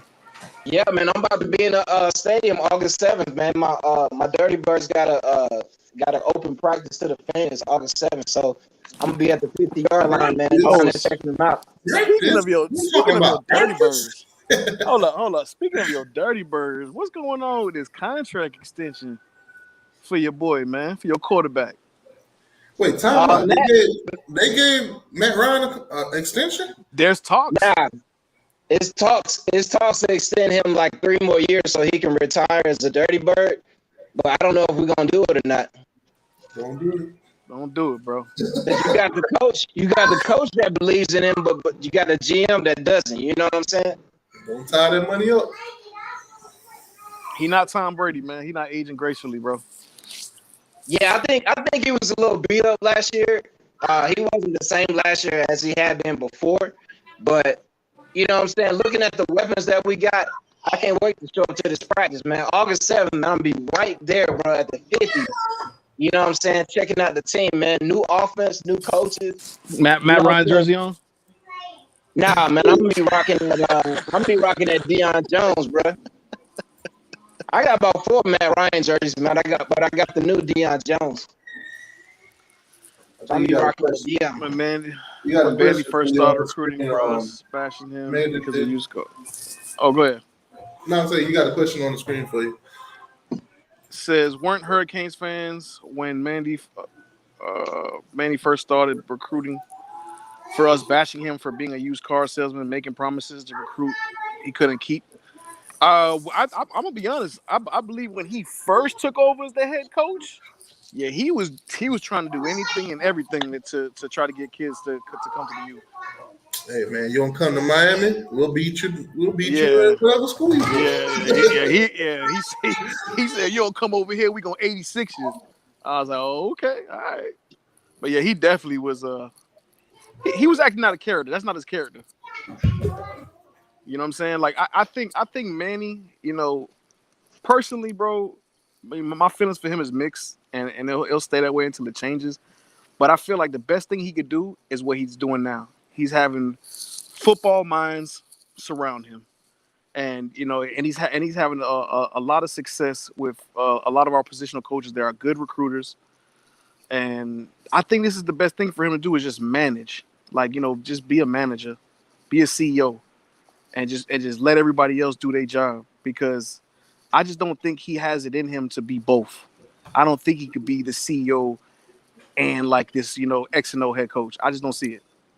Kirby's the type, is you in or is you out? You know what I'm saying? Like Kirby's straight up and down with you, bro. You want to play with us? You want to stay for 3 years and go to NFL, or do you want to take your chances somewhere else? If you want to take your chances somewhere else, hey, this is my cell phone. You know what I'm saying? You can hit me up on Twitter, Instagram, blah blah blah. You know, this is the person you need to talk to, just in case things don't go right over there. Right. I know you committed to Auburn. I know you committed to Florida or whatever, but if things don't go right, you know, you still got my number. You know what I'm saying? You can always hit me up. And that's how we get people. We get a lot of people that's not leaning, you know, they might be like 60% another school and 40% us, but Kirby will always keep in contact with them. And then when it's time to side on the dotted line, they end up coming to us. And you know what, AR? I mean, judging from what's coming out of, you know, of it sounds like Manny is trying to adopt that now. His first 2 years here, no. But now it's kind of, especially with the way we're recruiting, we only have four kids committed. It's kind of sound like the same thing. You know what? If you're not sold to us, then don't commit. Yeah, you know, if you still, you know. Man, if they don't want to throw it to you, go somewhere else. You know what I'm saying? You don't want a kid that's bouncing and saying, I committed here, and I got 2 crystal balls here, 3 crystal balls. You know what I'm saying? You don't want a kid like that, man. You want a kid that's all in, ready to play. You know what I'm saying? He rocking your gear year round, and he recruiting other kids. Like, he might go to a dominant high school in Florida, and they say, damn, you signed with Miami. He like, yeah, man, you should come too. You know what I'm saying? Right. Facts. And I think that's kind of what we're going through right now, man. You know, we're sitting here waiting in the wind, and you know, supposedly, you know, there's some silent commits and people that's giving Manny his word and so on and so forth. But I think Manny's taking the right approach. I know it's a culture shock for us to see that, you know, we don't even have no, you know, at least 8 or 10 commits already in July. But I understand the approach. But this is the only thing. If you're gonna go this route, you got to understand something. If you're gonna take a small class with quality, if you don't show that out on the field and finish the season strong, this shit could be a disaster. Yeah. Because you're not taking with the guys you have committed, they got to ball out. Yeah. Exactly, because you're basically telling them, look, man, we're gonna show y'all. And if we come out here and, you know, we run out of gas, this could be a disaster. So it's like we're all in. You know what I'm saying? Either we're gonna win it all or we're gonna lose it all with the approach that Manny's taking this year with recruiting.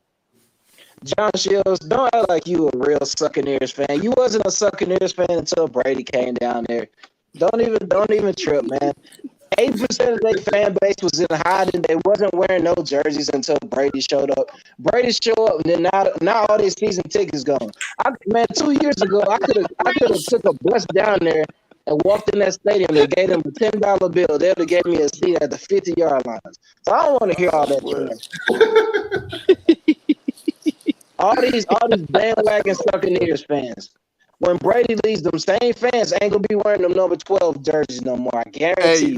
You know how I know you ain't lying. You know how I know you ain't lying. I live in South Florida, bro, and I'm gonna tell you something. I ain't never in my life seen Tampa Bay flags on cars and Tampa Bay tags. And now all of a sudden, I'm seeing Tampa Bay flags and Tampa tags on people's cars, bro. It's the same thing up here in Atlanta, man. When the Hawks start balling out, you got all these Hawks fans coming out of nowhere. I'm like, where was y'all at 4 years ago? Where was y'all at, bro? Y'all didn't have no Hawks gear. You didn't have no Hawks stickers on your car. None of that stuff. Now we got all these Hawks fans coming out of nowhere. People from Philadelphia that don't know nothing about the Hawks that moved down here. They got all this Hawks gear now. Freaking ridiculous, man. So I got on the screen right here. It's basically a preseason ranking, because you know these been popping up lately. But nonetheless, hey, you see that? You see how they got that Miami Hurricane calendar thing on the side? That's what I'm telling y'all. They be watching y'all every move. Because I searched for a calendar the other day, and now every time I go on the internet anywhere, they popping calendars all up in my face. But anyway, so that's marketing. Basically saying, hey, what's good, Kilo? Kilo, what's good, boss? So then you got the rankings. Basically, you got Penn State hitting at number 25. They got a little thing they talking about them, whatever. If y'all interested in reading any of that, I don't really care about that, to be honest. Sporting news. This way it's at. So they got Army ranked in at number 24. This ain't preseason? Yeah, they're saying this is the best Army team in like Army football history. Army football been around for like 200 years, bro. And they're saying this is the best team ever out of West Point. And that was not them Army. It was Navy. It was in another name they threw up in there when it came to Notre Dame joining the ACC. Maybe Navy would come in with them. Yeah, I hope Navy goes, man. And then you got Coastal Carolina, phenomenal season last year. They sitting at number 23 in the rankings, getting a little love. They're getting a little love to Coach Freeze get up out of there. Yeah. Cause we all Freeze gonna get a big offer, bro. I'm sorry. Then you got the Auburn Tigers sitting at number 22. I don't even know why. They shouldn't be ranked. Personally. Yeah, but like I said, if anybody wants to read it, the website is right there. Y'all can go and check that out. But we're not gonna do the reading. We're just gonna roll through them. Ole Miss 21. Ole Miss sitting at 21. Lane Kiffin and the boys coming back for Alabama. Then sitting at number 20, you got Wisconsin. Shit, Wisconsin will always be a top 25 program, bro, forever in life, bro. That offensive line they have over there will forever be one of the best in the country. They will They always be up always in it. have a good program. They just don't have no speed on defense. Nah, I know.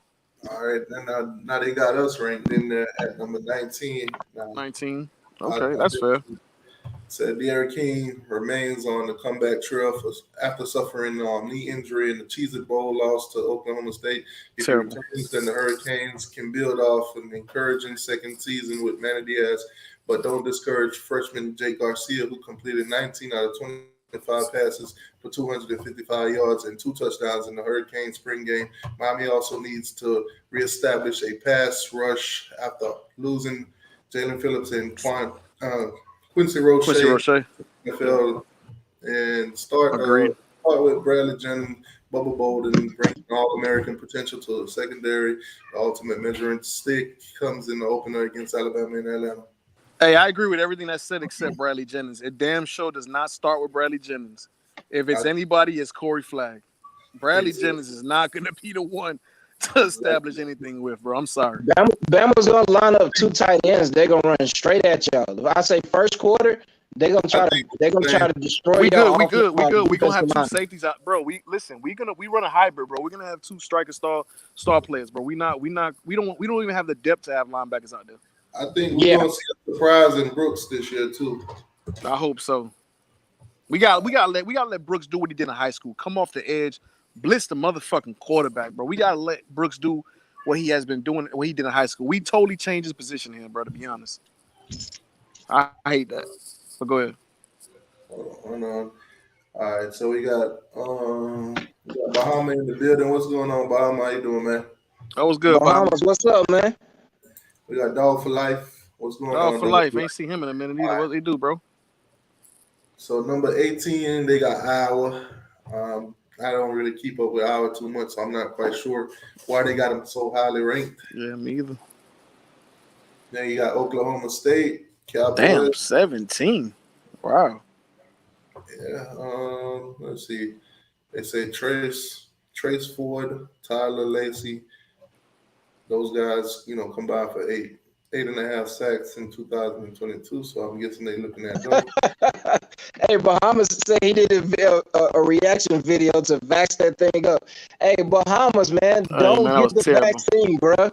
And now they coming out with a booster for this Delta variant. I'm telling you, bro. These people trying to shoot you up with all type of. Don't be a freaking lab rat, man. I was in the Marine Corps for 8 years, man. They shot me up with all type of stuff. It's not fun, man. That's another thing too. I am not a financial advisor, but when you know a lot of these companies that making these vaccines that's dropping their stocks, buy in. But you got to keep an eye on it because if the FDA don't approve it, sell out. All right, sitting at number 16, you got Oregon. Crystal Ball and them boys, whatever they gonna do this season, we'll find out. They if they don't win games, they'll definitely win the Pretty Jersey contest. Yeah, man. 13 different Nike combinations. Yeah, then you got Indiana sitting at number 15. Indiana's been making some noise low key, bro. I ain't gonna lie, bro. Indiana's been doing really good recruiting, dog. They surprised some people last year, yeah. Yeah, bro. And if you look at the classes, bro, if you even look at this year's class, you look at last year's class, I don't know what the fuck they doing. I don't know how they landed some of the kids they landed, to be honest. No idea. The McDonald's bags, man. It gotta be. He says Miami need a player like Smokey Monday from Auburn. Y'all think so? I don't even know. I don't know who that is. Smokey Monday? I think he's a linebacker. No, we definitely linebackers. What else, CJ? CJ in the building. Oh, CJ. Yeah, man. We chilling. We chilling. Ain't planning to go this long, but we chilling. Indiana, number 15. Then you got North Carolina sitting at number 14. So they got North Carolina highly ranked in this one. I'm going to be honest, bro. I don't think North Carolina's going to come out and be as good as they was last year. They depended so much on that running game. I don't believe they live up to the hype. I don't believe it either. People don't realize how important those 2 running backs were. They're gonna Yeah. realize how important they was. They Those are literally two led the whole NFL offense. running backs. Yeah, NFL yeah. running backs, and they gone. It's gonna and now you're gonna tell Sam Howell to win you the game. That man It's don't even gonna throw the be, ball more than 20 times a game last bruh, year. it's just gonna be just like last year. They'll come out 5-0, and everybody will be screaming Mac Brown and all this stuff, and then they'll start losing. It's gonna be the same thing as last year, man. They'll be in the top 10 come October, and then they'll start losing. All right, so you got Texas sitting up here at number 13. You know, Sarkisian era. Yep. Again over there. You know, Sam Elliott. Keep Sam Elliott, family in his in y'all prayers or whatever. You know, his brother died over there. Yep. And number 12, USC. Wow, they got USC ranked 12. Yeah, Jordan. I guess they talking about Drake London and Brew McCoy. Those guys, defensive end. Corey Foreman. Okay. That's why they got it ranked number 12, because they got the number 1 recruit in the nation. Yeah, Corey Foreman. Then you got LSU rearing its head. I guess they think they're going to be pretty decent going into this season. You know, had a terrible season last year, but nonetheless, LSU. You know, they played like 14 freshmen that game they beat Florida. They played a bunch of freshmen that game and still beat them. Wow. Yeah. So all them kids returning back. Then they got the number 1 quarterback in the nation coming back too. I don't know how true it was, but somebody told me that during that LSU versus Florida game, somebody threw a shoe. Marco Wilson, baby. But yeah, they got Stingley coming back too. That's the number 1 cornerback in SEC, number 1 cornerback in the nation. So they got a squad. They do. I was thinking what Dan Mullen said. I ain't seen nobody throw no shoe. Did you see? Anyways, number 10, Cincinnati. The Bearcats. You know, the Bearcats show they could compete. I'm gonna read the top 10s. Okay. Some of it at least, whatever. I ain't reading too much of it. The Bearcats showed that they could compete in the New Year's Bowl. Lost to Georgia. The return quarterback, Desmond Ryder. Without 5 starters, yep, we didn't play 5 guys who were impact players, but we still beat them. But okay. Jerome Ford, he'll be back in run heavy attack. So I guess they're gonna be running the ball this season. All right, move on for Cincinnati. Iowa State. It had a pretty good season. Came up short in the championship against Oklahoma. Oklahoma started out rough. I think they was like 0-2, and then they just went on a winning streak. But nonetheless, Iowa State, number 9. And then you got the Florida Gators sitting at number 8. Overrated. Hell no. They definitely will drop out of the top 8. Bro, they lost their offensive coordinator, they lost their quarterback, and they lost their best target. They lost the best offensive player since Tim Tebow. CJ, you're gonna like this one. Florida gonna fall out of the top 10 after FAU beat them. Man, I ain't gonna lie. When the Kosi Perry light their ass up. I hope Kosi throw for like 500 yards on their ass. Yeah, but they definitely go. Florida, the beatdown versus Oklahoma, man, that was phenomenal. Yeah, and then he gonna come out there and say, "Oh, our guys didn't care because our season ended 2 weeks ago."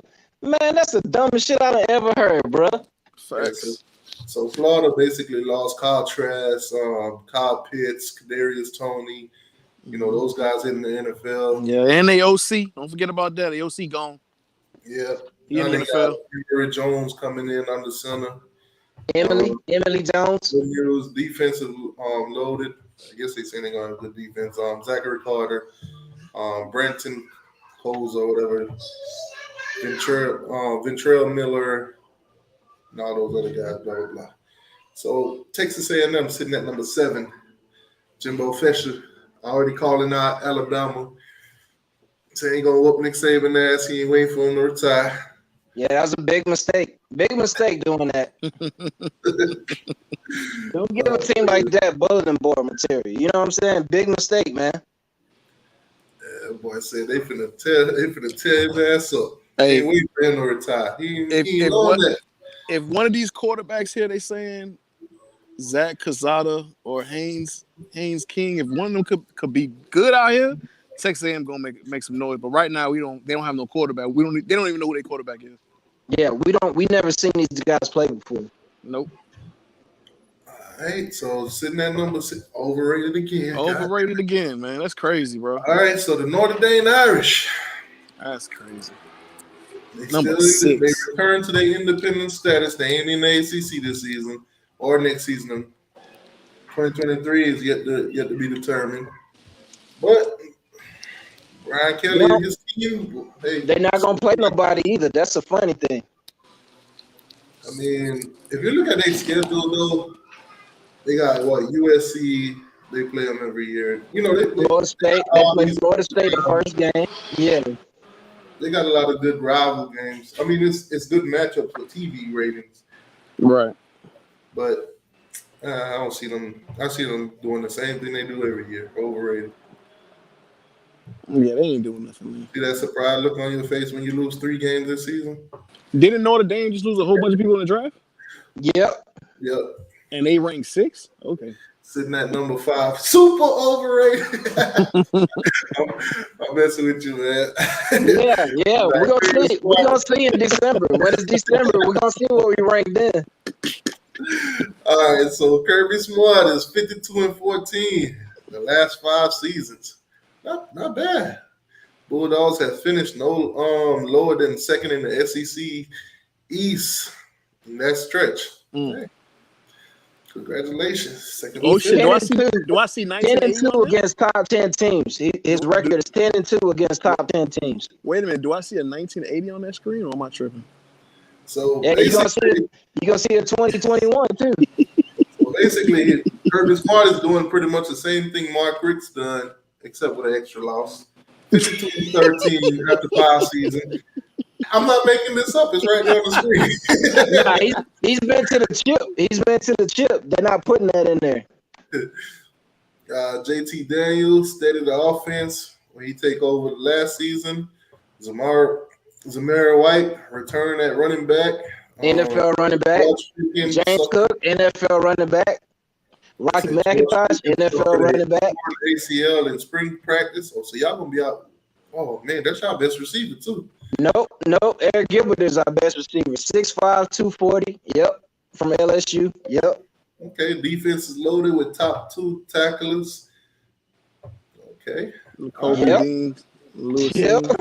I keep telling everybody, bro. They're gonna listen though. They're not listening now, but they'll be listening about 3-4 months. They say hey, hold on. Against Clemson and Charlotte is the last chance to prove it on the big stage. There you go.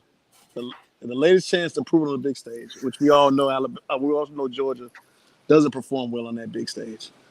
I mean, we performed in the playoff on the big stage. You know what I'm saying? We perform every year in the big stage. We perform. We just don't play for 4 quarters. So shit, that's gonna be a home game for Clemson. Then when they playing at the damn the Panthers stadium. They play in the ACC championship in the Panthers stadium. So they acting like it's a home game. Oh, we don't never lose in Charlotte. We own Charlotte, but watch that crowd. That crowd is gonna be like 80% red and black. Because a lot of people who think it's too expensive in Atlanta. You said 80%. You think y'all gonna have more fans in Charlotte than Clemson? Bruh, listen. A lot of people. No. I don't think so, bro. Listen, with the amount of success that Clemson had lately, y'all is not taking over Charlotte. Listen to what I'm saying, though. A lot of people that live in Georgia and Metro Atlanta in this area who think Atlanta is too expensive, they moved up to Charlotte. So you got a lot of Georgia fans in Charlotte. A lot of people from Georgia are in Charlotte right now. I'm telling you. Yeah, but it's still not going to overcome Clemson in Charlotte. And then if they are wearing orange, I guarantee you at the end of the game, they're going to be wearing red and black. They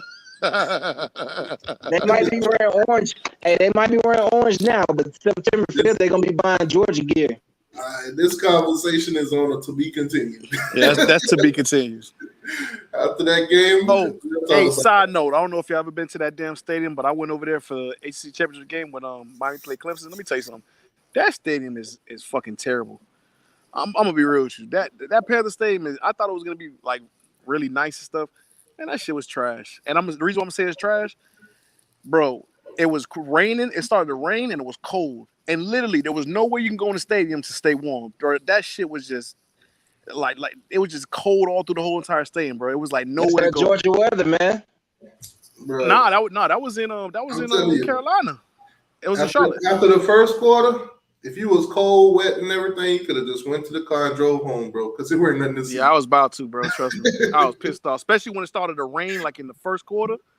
Oh my god, bro. Y'all probably ain't see it on the screen, bro. But Peanut that shit started to Hero rain. said they built a new stadium.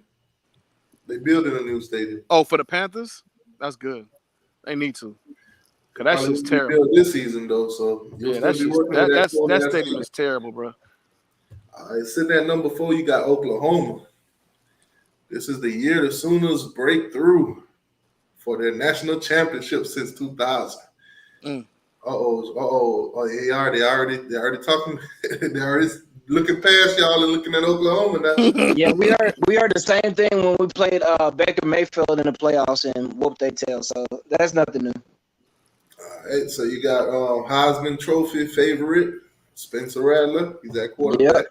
Just like Baker Mayfield. Lincoln Riley. Spencer Rattler is raw, bro. I ain't gonna lie. Only with good. Kennedy Brooks, Marcus Major, Tennessee transfer Eric Gray, Marvin Mims, and Toe Weeze, and yeah. Don't read that last name, man. They getting a bunch of hype. Hasselwood should have been the king, bro. That shit's terrible. But go ahead. Hey, they getting a bunch of hype, but that's the same team that lost a freshman quarterback, Jake Fromm. So they actually got some players on defense, but that's why they're getting a bunch of hype, because they got a little bit of defense now. But they play in the Big 12. Don't nobody play defense over there. We're not worried about them. All right, so you got Ohio State sitting at number 3. Who figured that? They would be somewhere in the top 4, top 5. Ryan Day enters his 3rd season as coach of the Buckeyes. They're, first straight Big Ten championship. Michigan, sorry. Michigan is sorry. They're saying CJ Stroud, whatever, he's going to be most likely the quarterback. Who else they got? They saying that they have Ohio State has what LSU and Alabama had the last 2 seasons with the most depth in receiving. Okay. Defensive end, Zach Harris, and cornerback. So basically, they got some pretty good talent coming back. Think about them though. All they gotta do is beat Michigan and Indiana. They're the only 2 teams they play. They don't play nobody else. What? Northwestern, Penn State, Northwestern, and Penn State. Yeah, that's what I'm saying, man. Yeah, they don't play nobody, man. All this hype, all this top 5 ranking. You don't play nobody. You don't play no top 10 teams. You don't play nobody that's relevant, man. You play these little cupcake teams that's pretty much basketball schools, bro. But at the end of the day, when the season ends, bro, we already know that the top 10 changes dramatically from what they thought it was going to be. Exactly. Who have you played, Lou? Oh man, y'all ever watch Uncle Lou? But who have you played, Lou? Hey, Golden Boy 6 said, "Let's go FSU." Shout out to Golden Boy 6, man. Bless your heart. Bless your heart, man. All right, so now number 2, Clemson. The Tigers are 39-3 the last 3 seasons, but consecutive blowouts, lost in the playoff, LSU and Ohio State. Dabo Swinney, man, that is a dose of humility. Definitely. Yeah, it is. Trevor Lawrence is gone. DJ, whatever, Unkalangolua, blah, blah, blah, whatever You his name you is. you could DJ Pineapple. ukulele. Nah, just say DJ Pineapple. Just say DJ DJ Pineapple. DJ Unk, and he gonna have Clemson offense walking it out. DJ. DJ Pineapple, bro. All right, so running back, they got to replace ETN. Then you got Justin Rose. Yeah, receivers EJ Williams and Josh. Got him. Joseph. Joseph I'm Nagata. sorry, Joseph. And a young defense should be better. Linebackers. I mean, it's not hard to get better than giving up freaking six touchdowns. And they saying that they are pretty much strong bet to win their 7th ACC straight. So they got a lot of hopes in Clemson. And of course, sitting at number 1, national champion. Hey Shields said, did you see FSU on this ranking? Where he said where the nose rank? I don't even think I've seen them in the honorable mentions.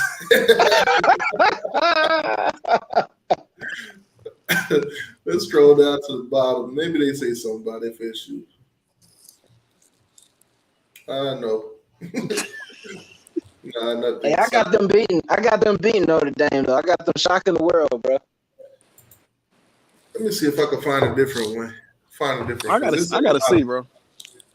There's a lot of these. This one they had us sitting at number 19. So let's see what some of the other ones are saying. Hey, you know y'all gonna get cheated against the Gumps though. I'm just telling you now. I'm telling you, y'all gonna get cheated against the Gumps, bro.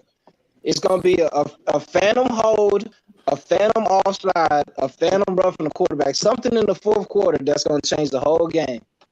All right, so I got a different one right here. This is on Yardbreaker. Let's share that. Yeah, y'all gonna get cheated against the Gumps, man. Y'all gonna come out and play hard, but them referees gonna get you, bro. We know, but we know not to leave. We all know. By the way, this is the thing. Are they ACC referees? That's the question because they hate us. Bro, it don't matter, bro. This is what I was telling T2Y. Where's the NCAA freaking referee office at? Where's the headquarters at? Alabama. Oh, Lord. It's in Alabama. If Terry the referee, we lost. Bro, the NCAA officiating department is in Alabama, bro. That's terrible, bro. So the year we lose the national championship to them, they wasn't even supposed to be there, bro. They didn't win the SEC. I'm glad to take your side on that one, bro. That right there, if that wasn't biased, bro, then I don't know what was. Saban cried on ESPN and they got a playoff spot. Yeah, that was some BS, bro. Georgia fans travel well. Yeah, they definitely will be up there in Charlotte. I'm telling you, bro, it's gonna be a lot of red and black there. A lot. All right, so in this poll, which is on Yardbreaker, they got sitting at number 25 is Coastal Carolina so far. Ball State sitting at number 24, I'm sorry. Yeah, Tyrone Hall. Y'all did get cheated against Ohio State, bro. Yeah, I don't know why they throw Ball State up on here, but whatever Ball State got going on, okay. Oklahoma State sitting at number 23. See, Penn State sitting at 22. On the last one, they were sitting at number 25. Yeah. And Northwestern sitting at 21. They wasn't even on the last one. Yeah, this just seeming kind of biased. Wisconsin 20. That's what it was at the last one, I think. So. Nah, we was 19 on the last one. So LSU, no, I'm talking about Wisconsin. Wasn't Wisconsin 20? You talking about Wisconsin was 20. Oh, yeah. Wisconsin was around 20. Yeah. LSU was sitting at 11 on the last one. We were sitting at 19. So 19 seems a little bit more realistic, bro. I don't think this is LSU year. I think next year's they're gonna make damage. They got Indiana sitting at number 11. I'm at number 18. I'm thinking about number 11. Hey, How y'all feel about them jerseys though? I ain't never seen those till this picture No, just popped up. That's from practice, man. That's not a game jersey. it's a practice jersey. They might Yeah, as well wear it in the game. That shit hard. Yeah, them jerseys look tough. yeah, that's a practice jersey because you got one wearing black and one wearing gray.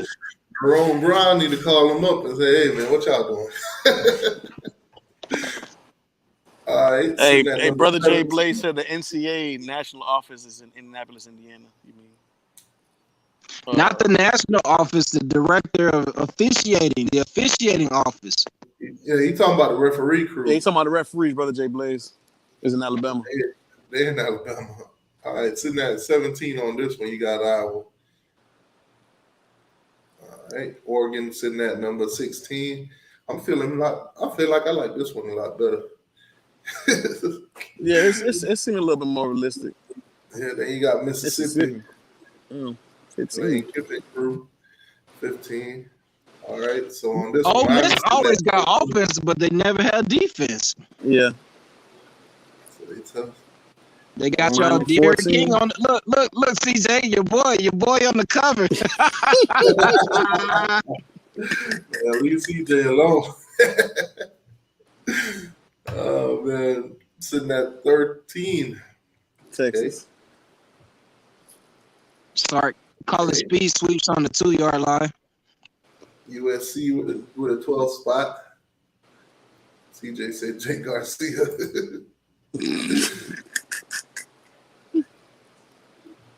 Oh man, USC took Florida take number 11. That seems a still lot overrated. better, but still they should be way more bro. than it's But better than them being- that UF offense is not going to be nowhere, not even a third of what it was last year, bro. Sitting at number 10, they got North Carolina. More cap. Yeah, that's big cap right there, bro. That's big cap, bro. Iowa State coming in at number That's a 9. sombrero. Now, that one seems a little bit more realistic. Ohio State 9. Yeah. Cincinnati coming in. I think this season they're going to That's fall crazy. off. They gave them number 8 because they went toe to toe with us. They went toe to toe with us for the bowl game, so they're getting them hype. They're getting them hype right now. I don't care what y'all say, man. They won that game.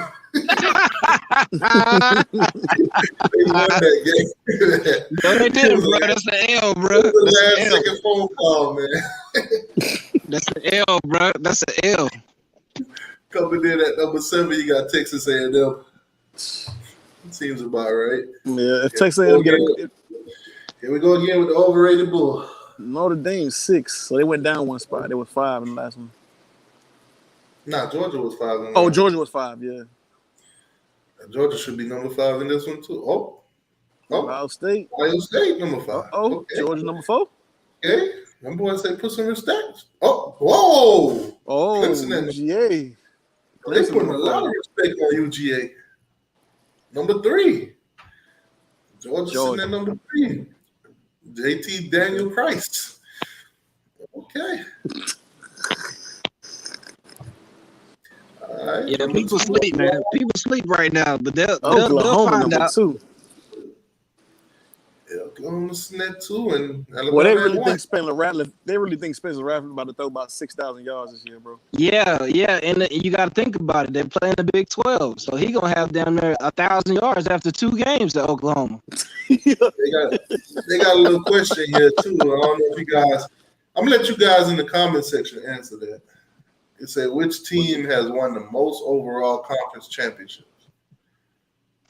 You got Ohio State, Oklahoma, Nebraska, and USC. I'm gonna go with Which USC. team has won? I'm gonna go with what are my choices again? Ohio State, Oklahoma, Ohio Nebraska, State, USC. Oklahoma, Nebraska, and USC. I'm gonna go with Nebraska because they used to dominate back in the day, bro. Yeah. Dominate until they meet us. When I was a kid, if I couldn't go to Georgia, I wanted to go to Nebraska, bro. Because I seen their weight room and they program in the 90s, boy, them dudes are sick. What's the answer? What's the answer? I can't see. T2Y, what's the answer? I think T2, I got to vote. Hold on, I gotta vote to see. So who should I vote for? Y'all let me know who to pick. Vote for Ohio State. I'm going USC. I'm going Nebraska. Zane Reese said So UCF has the national championship. That so shit didn't count. Everybody going with somebody. Everybody going with somebody different. So we're just gonna put Oklahoma. Who is it? See what it's. So they saying Oklahoma is incorrect. Oh, we gotta wait for it. What the hell? They didn't give us the answer. Just Google it. I think it was a whole different question. Now I really want to answer that one too. What's that question? What did it say? Hold on, let me Google this real quick. Hey, Zane Reese said UCF has a national championship. No, you don't. You can't just crown yourself national championships and have a parade. Oh, we national champions. We were undefeated. No, you're not. Hey, yeah, brother Jay Blade, we seen that. We seen the crystal balls going up for Fegans to Miami. But the way Fegans mama be tweeting, boy, I think we kind of felt that was in the bag, boy. She love us in Miami, bro. Fegans mama. Yeah, that's half the recruitment right there. If you get the parents on board, shit. Oh man, she been recruiting our commits and boy, she love the school. Yeah. Orange and green blood. Talking about conference championships. Not appearances. I'm surprised it wouldn't be USC. Who the hell beat outbeat USC in conference championships? I thought they dominated out there. Actually, Oklahoma was the winner. So I was Oklahoma was the winner? Oh, okay. Yeah, Nebraska was number 2. Oh man, almost, man. Nebraska number 2. Ohio State number 4 and USC is number 5. So okay. Michigan was number 3. Oh, okay, so I randomly just picked on Oklahoma and they was number 1. Okay. But I was going with Nebraska. You know what? Now that I think about it, bro, you know what I'm forgetting? I'm forgetting about the 80s, bro. I'm forgetting about Oklahoma, bro. Cause they got another question right there too. Yeah, when they had freaking Brian Boswell and all them teams in the 80s, yeah. Exactly. That shit's totally slipped my mind. So which team has the most players drafted in the first round of the NFL draft? Recently or all time? History? I'm guessing all the time. They don't say specifically. So what are the choices? Alabama, Ohio State, USC, and Miami. It's Miami, man. What y'all think? Somebody in the chat said Ohio State. I want to say Miami, bro, but I don't know. Alabama. Didn't know Alabama. I know Alabama. I thought Alabama just having 6 first rounders because we did that, back with Sean Taylor in class. Yeah, I had y'all running in the 90s, man. But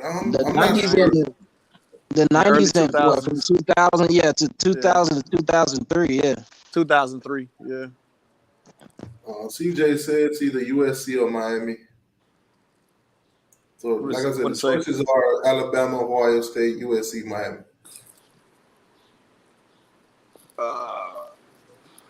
Orlando Kane says Miami.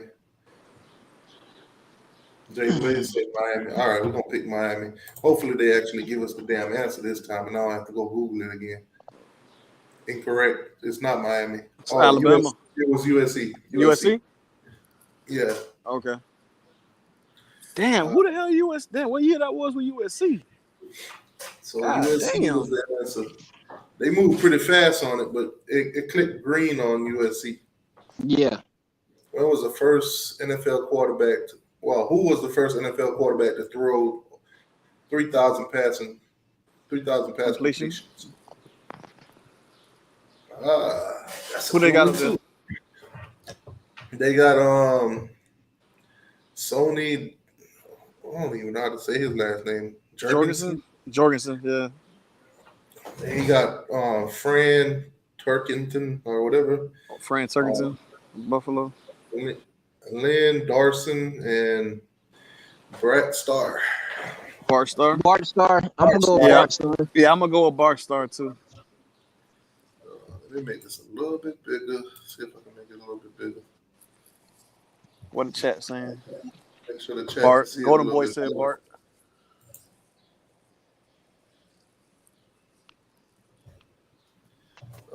Too big. Yeah, that level's too big. Let me go back down one.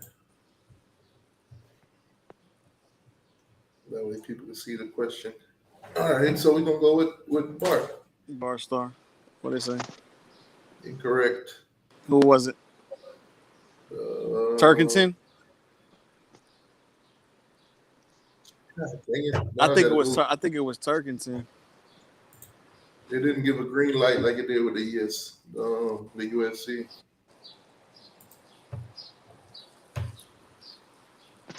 Y'all placing any bets on Miami? Like any Vegas bets?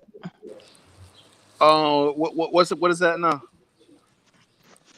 I haven't looked at the odds, but the closer and closer we get, you know what I'm saying? I might make a wager out there in Vegas.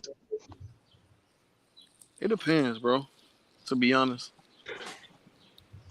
I think y'all can shock them, man. I think we can too, bro. I mean, I really think we can as well. But again, everything's gonna come down to number one, De'Aaron King. You know what I mean? Number two, our receivers. You know, and the play calling. I'm hoping that Rhett Lashley opens up the playbook even more this year because it seemed like it was kind of one-sided with De'Aaron King. That team does not do well against mobile quarterbacks. You see what Johnny Manziel did to them? They don't do well. I know. I know. You have if you leave it out of refs' hands, like if you got like a 10-point lead going into like 2 minutes in the fourth quarter, you might be able to pull it off. But they do not do good against mobile quarterbacks. If you got a mobile quarterback, you got a shot. One thing I can say is at least our offensive line, I feel like we got depth this year. Yeah. I feel like we got quality. We got quality backups. We can rotate. Like I feel like them boys is ready. Yeah, you got your running backs back. You got Rambo at receiver. I'm telling y'all, man. You Got can do Rambo, it. Harley. Yeah. Yeah, you can do it, man. You just got to make plays, man. We got to make plays, though. We definitely got to make plays. And the defense, too. You know when we're going to see, bro? When that running back gets past that defensive line, that's what's going to tell me if we have a chance in this game. Who can tackle in the open field? Yeah. Who can tackle in the open field? What linebacker or what striker is going to be able to make the open field tackle once the running backs get past that line? Because if this is like it was last year, then boy, shit. So they say, which of these players never took their team to a Super Bowl appearance? Drew Brees, Warren Moon, Jim Kelly, John Elway. I think Warren Moon. Warren Moon. We know Jim Kelly got it. We know John Elway got it. We know Drew Brees won the Super Bowl. So that's Warren Moon. Yep. Definitely. Shit, Warren Moon was one of the first quarterbacks to reach 50,000 yards as well. Yeah. And I think it's the only black quarterback to throw for 50,000 as well, ever. Jordan Hatton said King won't be that mobile, and Bama's defensive linemen are just nasty. Oh shit, go bad, CJ. Hold on. But I like our line though, bro. To be honest, I'm gonna be honest with you. Our offensive line coach Garen Justice, what he has been able to do, bro, with developing.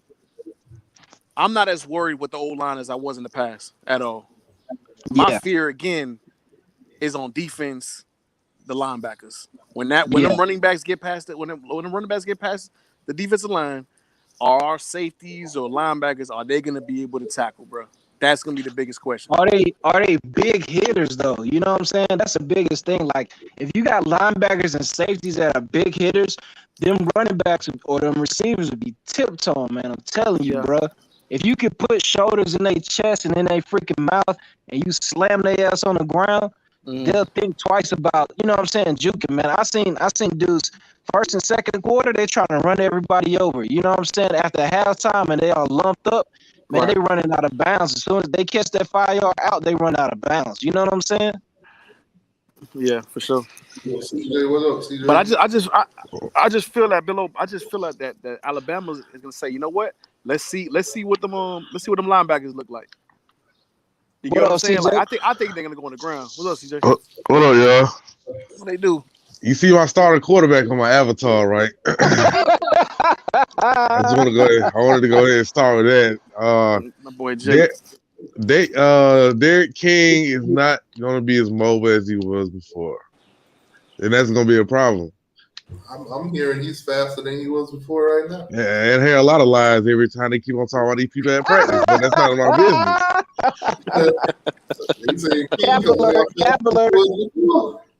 Every time I turn around, they always saying good things about these players. They say, in the game come on, they don't show up. So I believe it when I see it. And when I see it, that's when I be like, oh yeah, King, he can run, but still that arm that's still broken. So I just want to say that, first of all, if he can't get that ball to these dynamic wide receivers we got, there's no point in him being out there. Is Garcia mobile? He's mobile. He's mobile now. Is TVD mobile? Hell no. No, we ain't talking about that tight end. We ain't talking about that tight end. That's a tight end right there. TVD a statue, bro. TVD is a tight end playing quarterback. Is he accurate though? He throws in double coverage a lot. Oh hell no! I'm gonna say, listen, I'm gonna give you the positives about TVD. I think what TVD could do is he could come out here, he won't create turnovers, but he also won't create explosion plays. Right? Yeah, He'll go out there. Manager. Yeah, He'll go out there. He'll manage. He'll go out there. He'll do his job. He'll put his boots on. He'll put his Wrangler jeans on. He'll go to work and punch the clock, and that's what you get from him. That's about it. CJ, did you see that walk-on receiver destroying Alabama? Yeah, You I see seen that that. video? Yeah. I think the was whole world saw killing that him. video, bro. Bro, he was killing him. I still say TVD needs to be a tight end. Here's a good question. Which player holds the record for most receptions thrown in a single college game? You got John Reeves, Mark Herman, Timmy Chung, and Dan Marino. Probably Dan Marino. Marino, yeah. Yeah, I'm gonna go with Dan the man. That was the one reason why they wanted him. I forgot what school NFL team. They wanted He went to Pittsburgh. Oh yeah, I forgot he went to that sorry school. It was not Dan Marino, and they did not give us the answer. God damn it. Oh, Jordan hadn't said the walk-on receiver was going against Alabama backup DBs.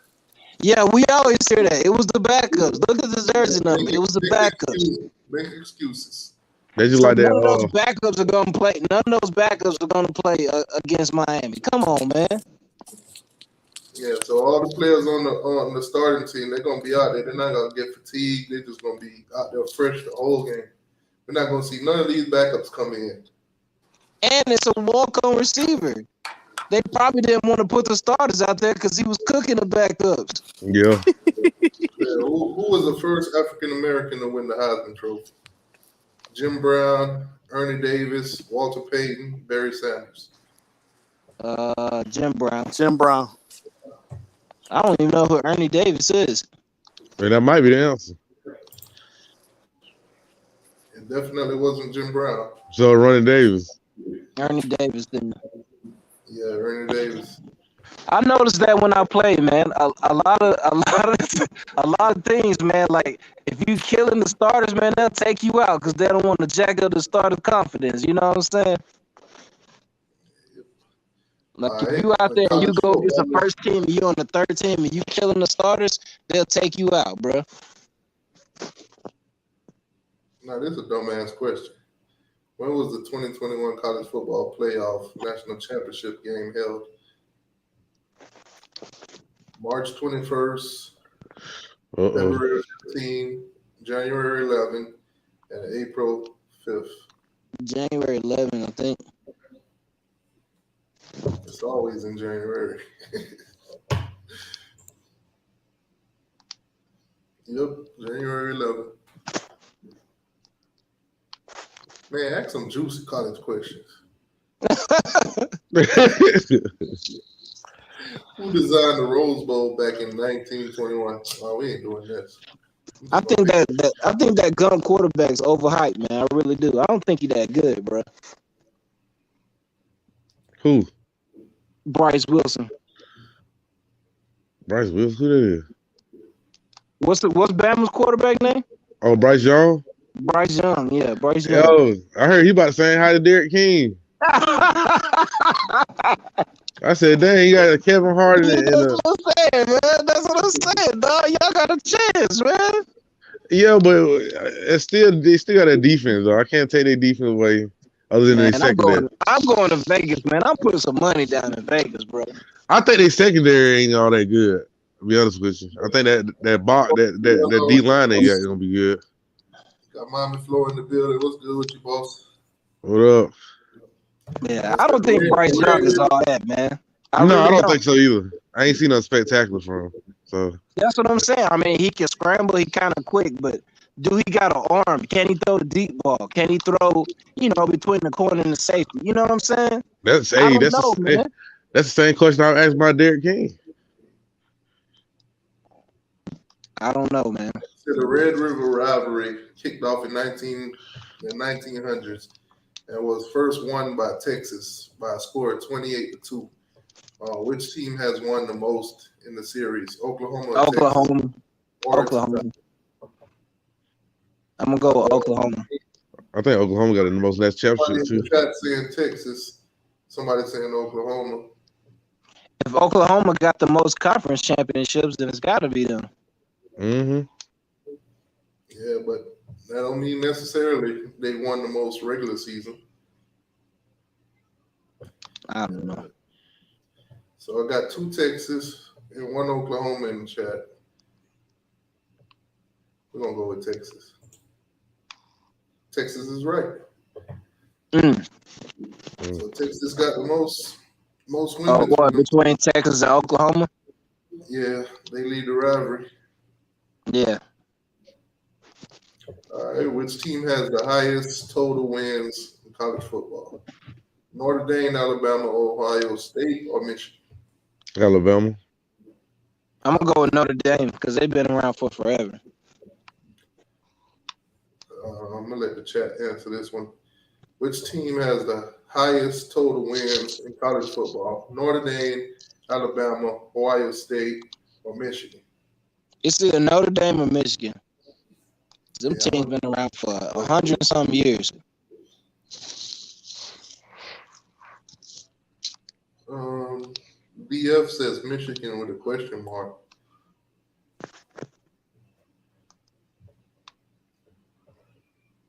Why they don't ask questions like who created unsportsmanlike or something like that?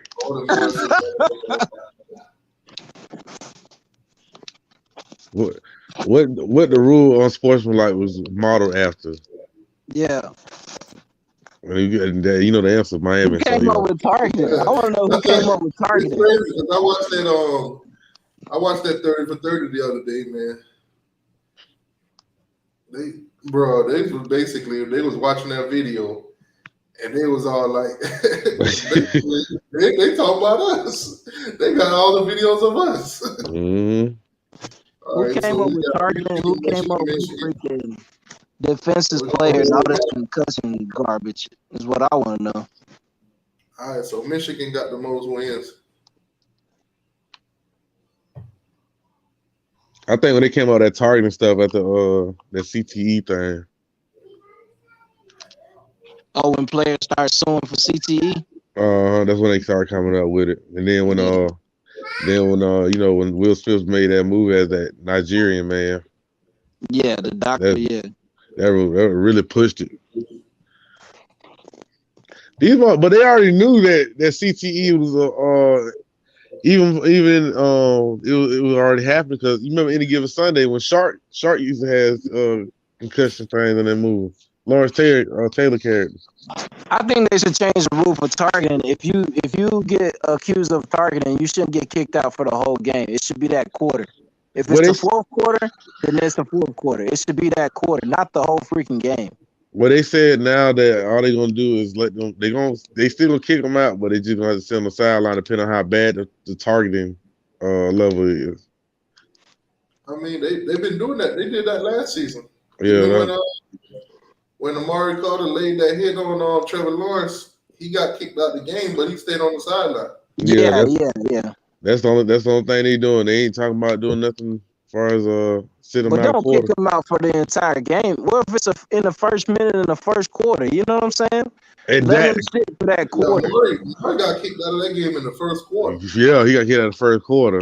Yeah, let him sit for that quarter and then bring him back. You know what I'm saying? Yeah, that makes sense. That definitely would make sense because that boy don't dress up and practice hard. Yeah, man, he done busted his ass the whole week. He definitely got the record for targets. Oh yeah, definitely that. Whenever that question ever pop up in the near future for $1 million, who got the most? Amari Carter. And you look at the flip side too. If you cheap shot somebody and you get kicked out for that quarter, and then you come back, somebody gonna cheap shot your ass too. So that'll keep you from doing it. You know what I'm saying? Let's say you cheap shot somebody and you take that quarterback out for the whole freaking season. You know what I'm saying? You done for your game, so you don't care. You're not gonna play that team again, so you don't care. But if you gotta come back, somebody gonna hit your ass and take you out for the whole season. And that's probably why they put him out for the game, because that could start some fights. Come back in the game after you laid the quarterback out, almost gave him a concussion. I heard that word, T-Squad.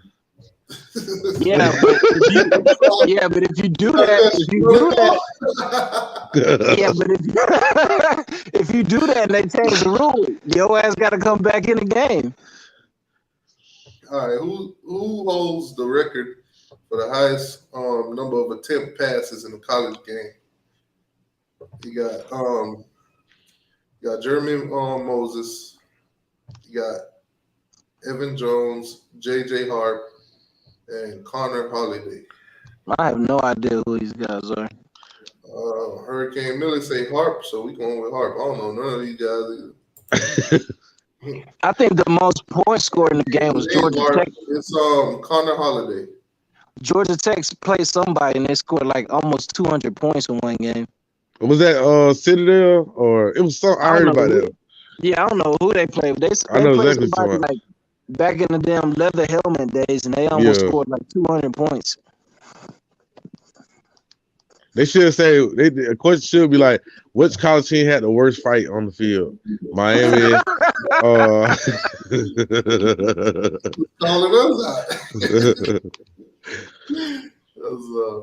Was it Miami, Oregon with LeGarrette Blount?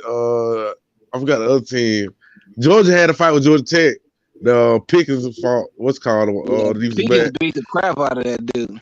Those are the kind of questions they need to be asking. Hey, so you know how the baseball, the All-Star game was supposed to be here in Atlanta? Yeah, I know they took it away.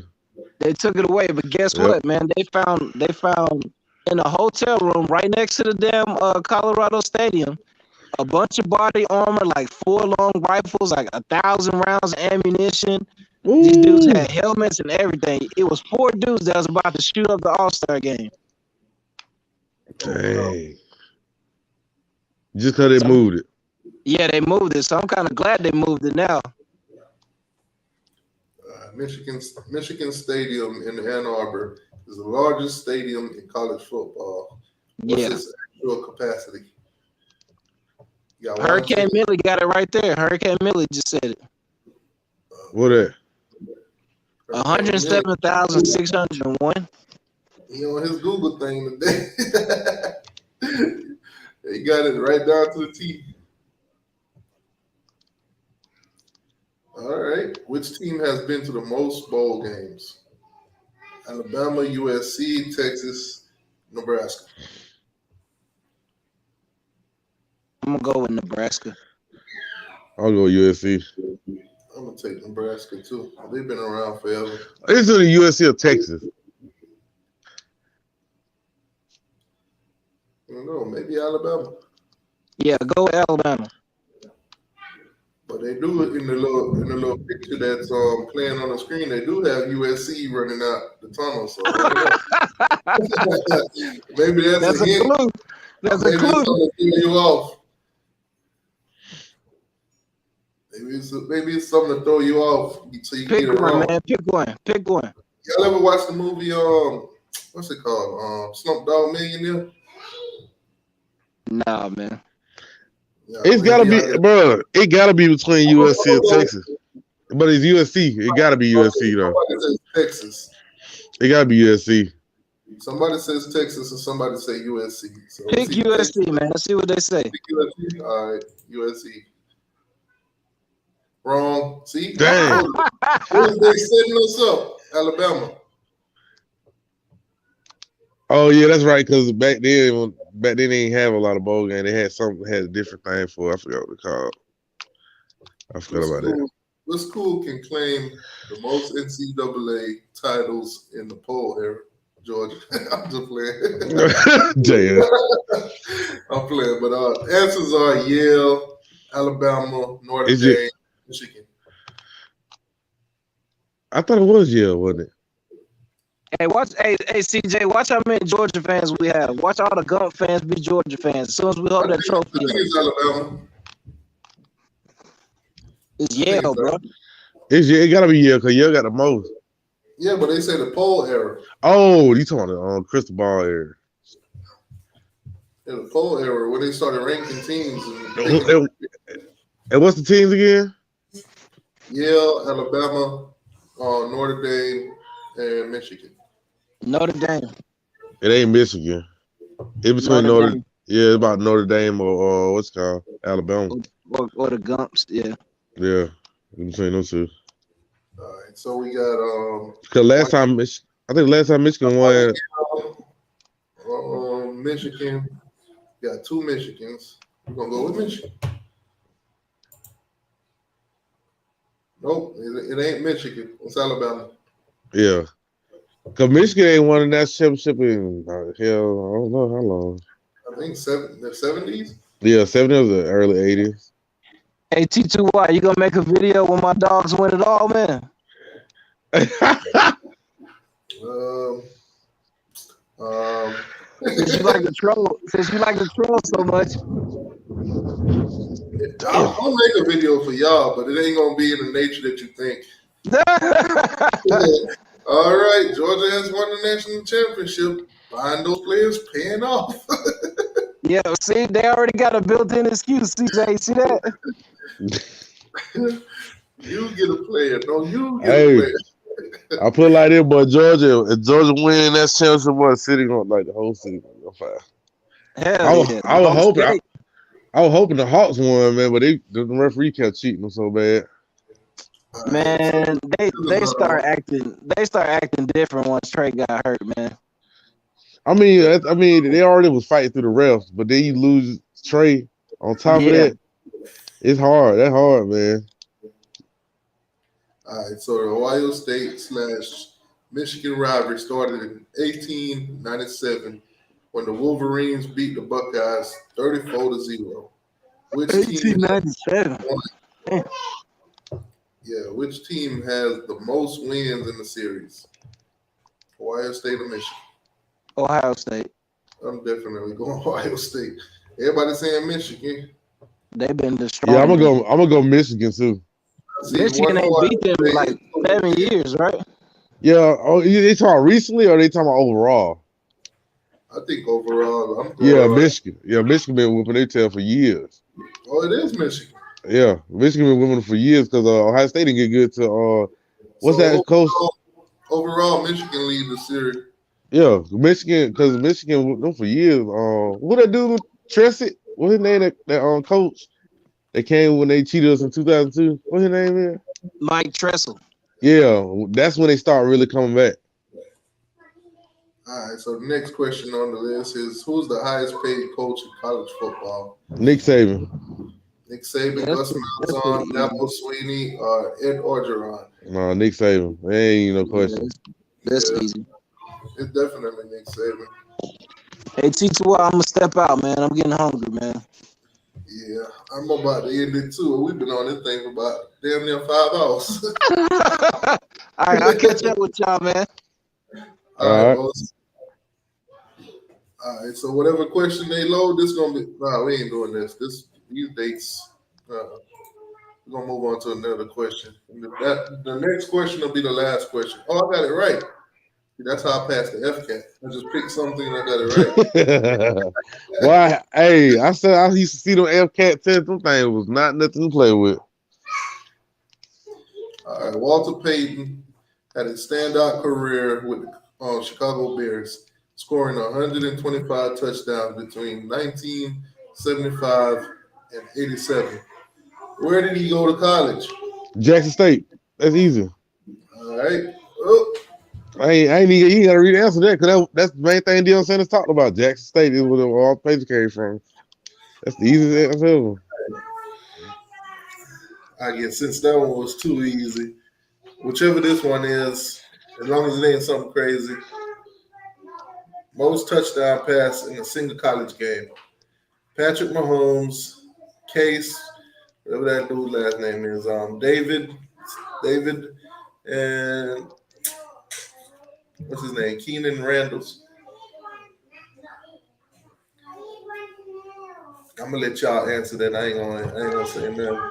I'll go with Case. I don't know who that is, but I'll go with Case. Sound like Yeah, this gonna be. We're gonna wrap it up. But the last question, as you see on the screen, y'all go ahead and get your Google on or whatever. Somebody said Pat Mahomes.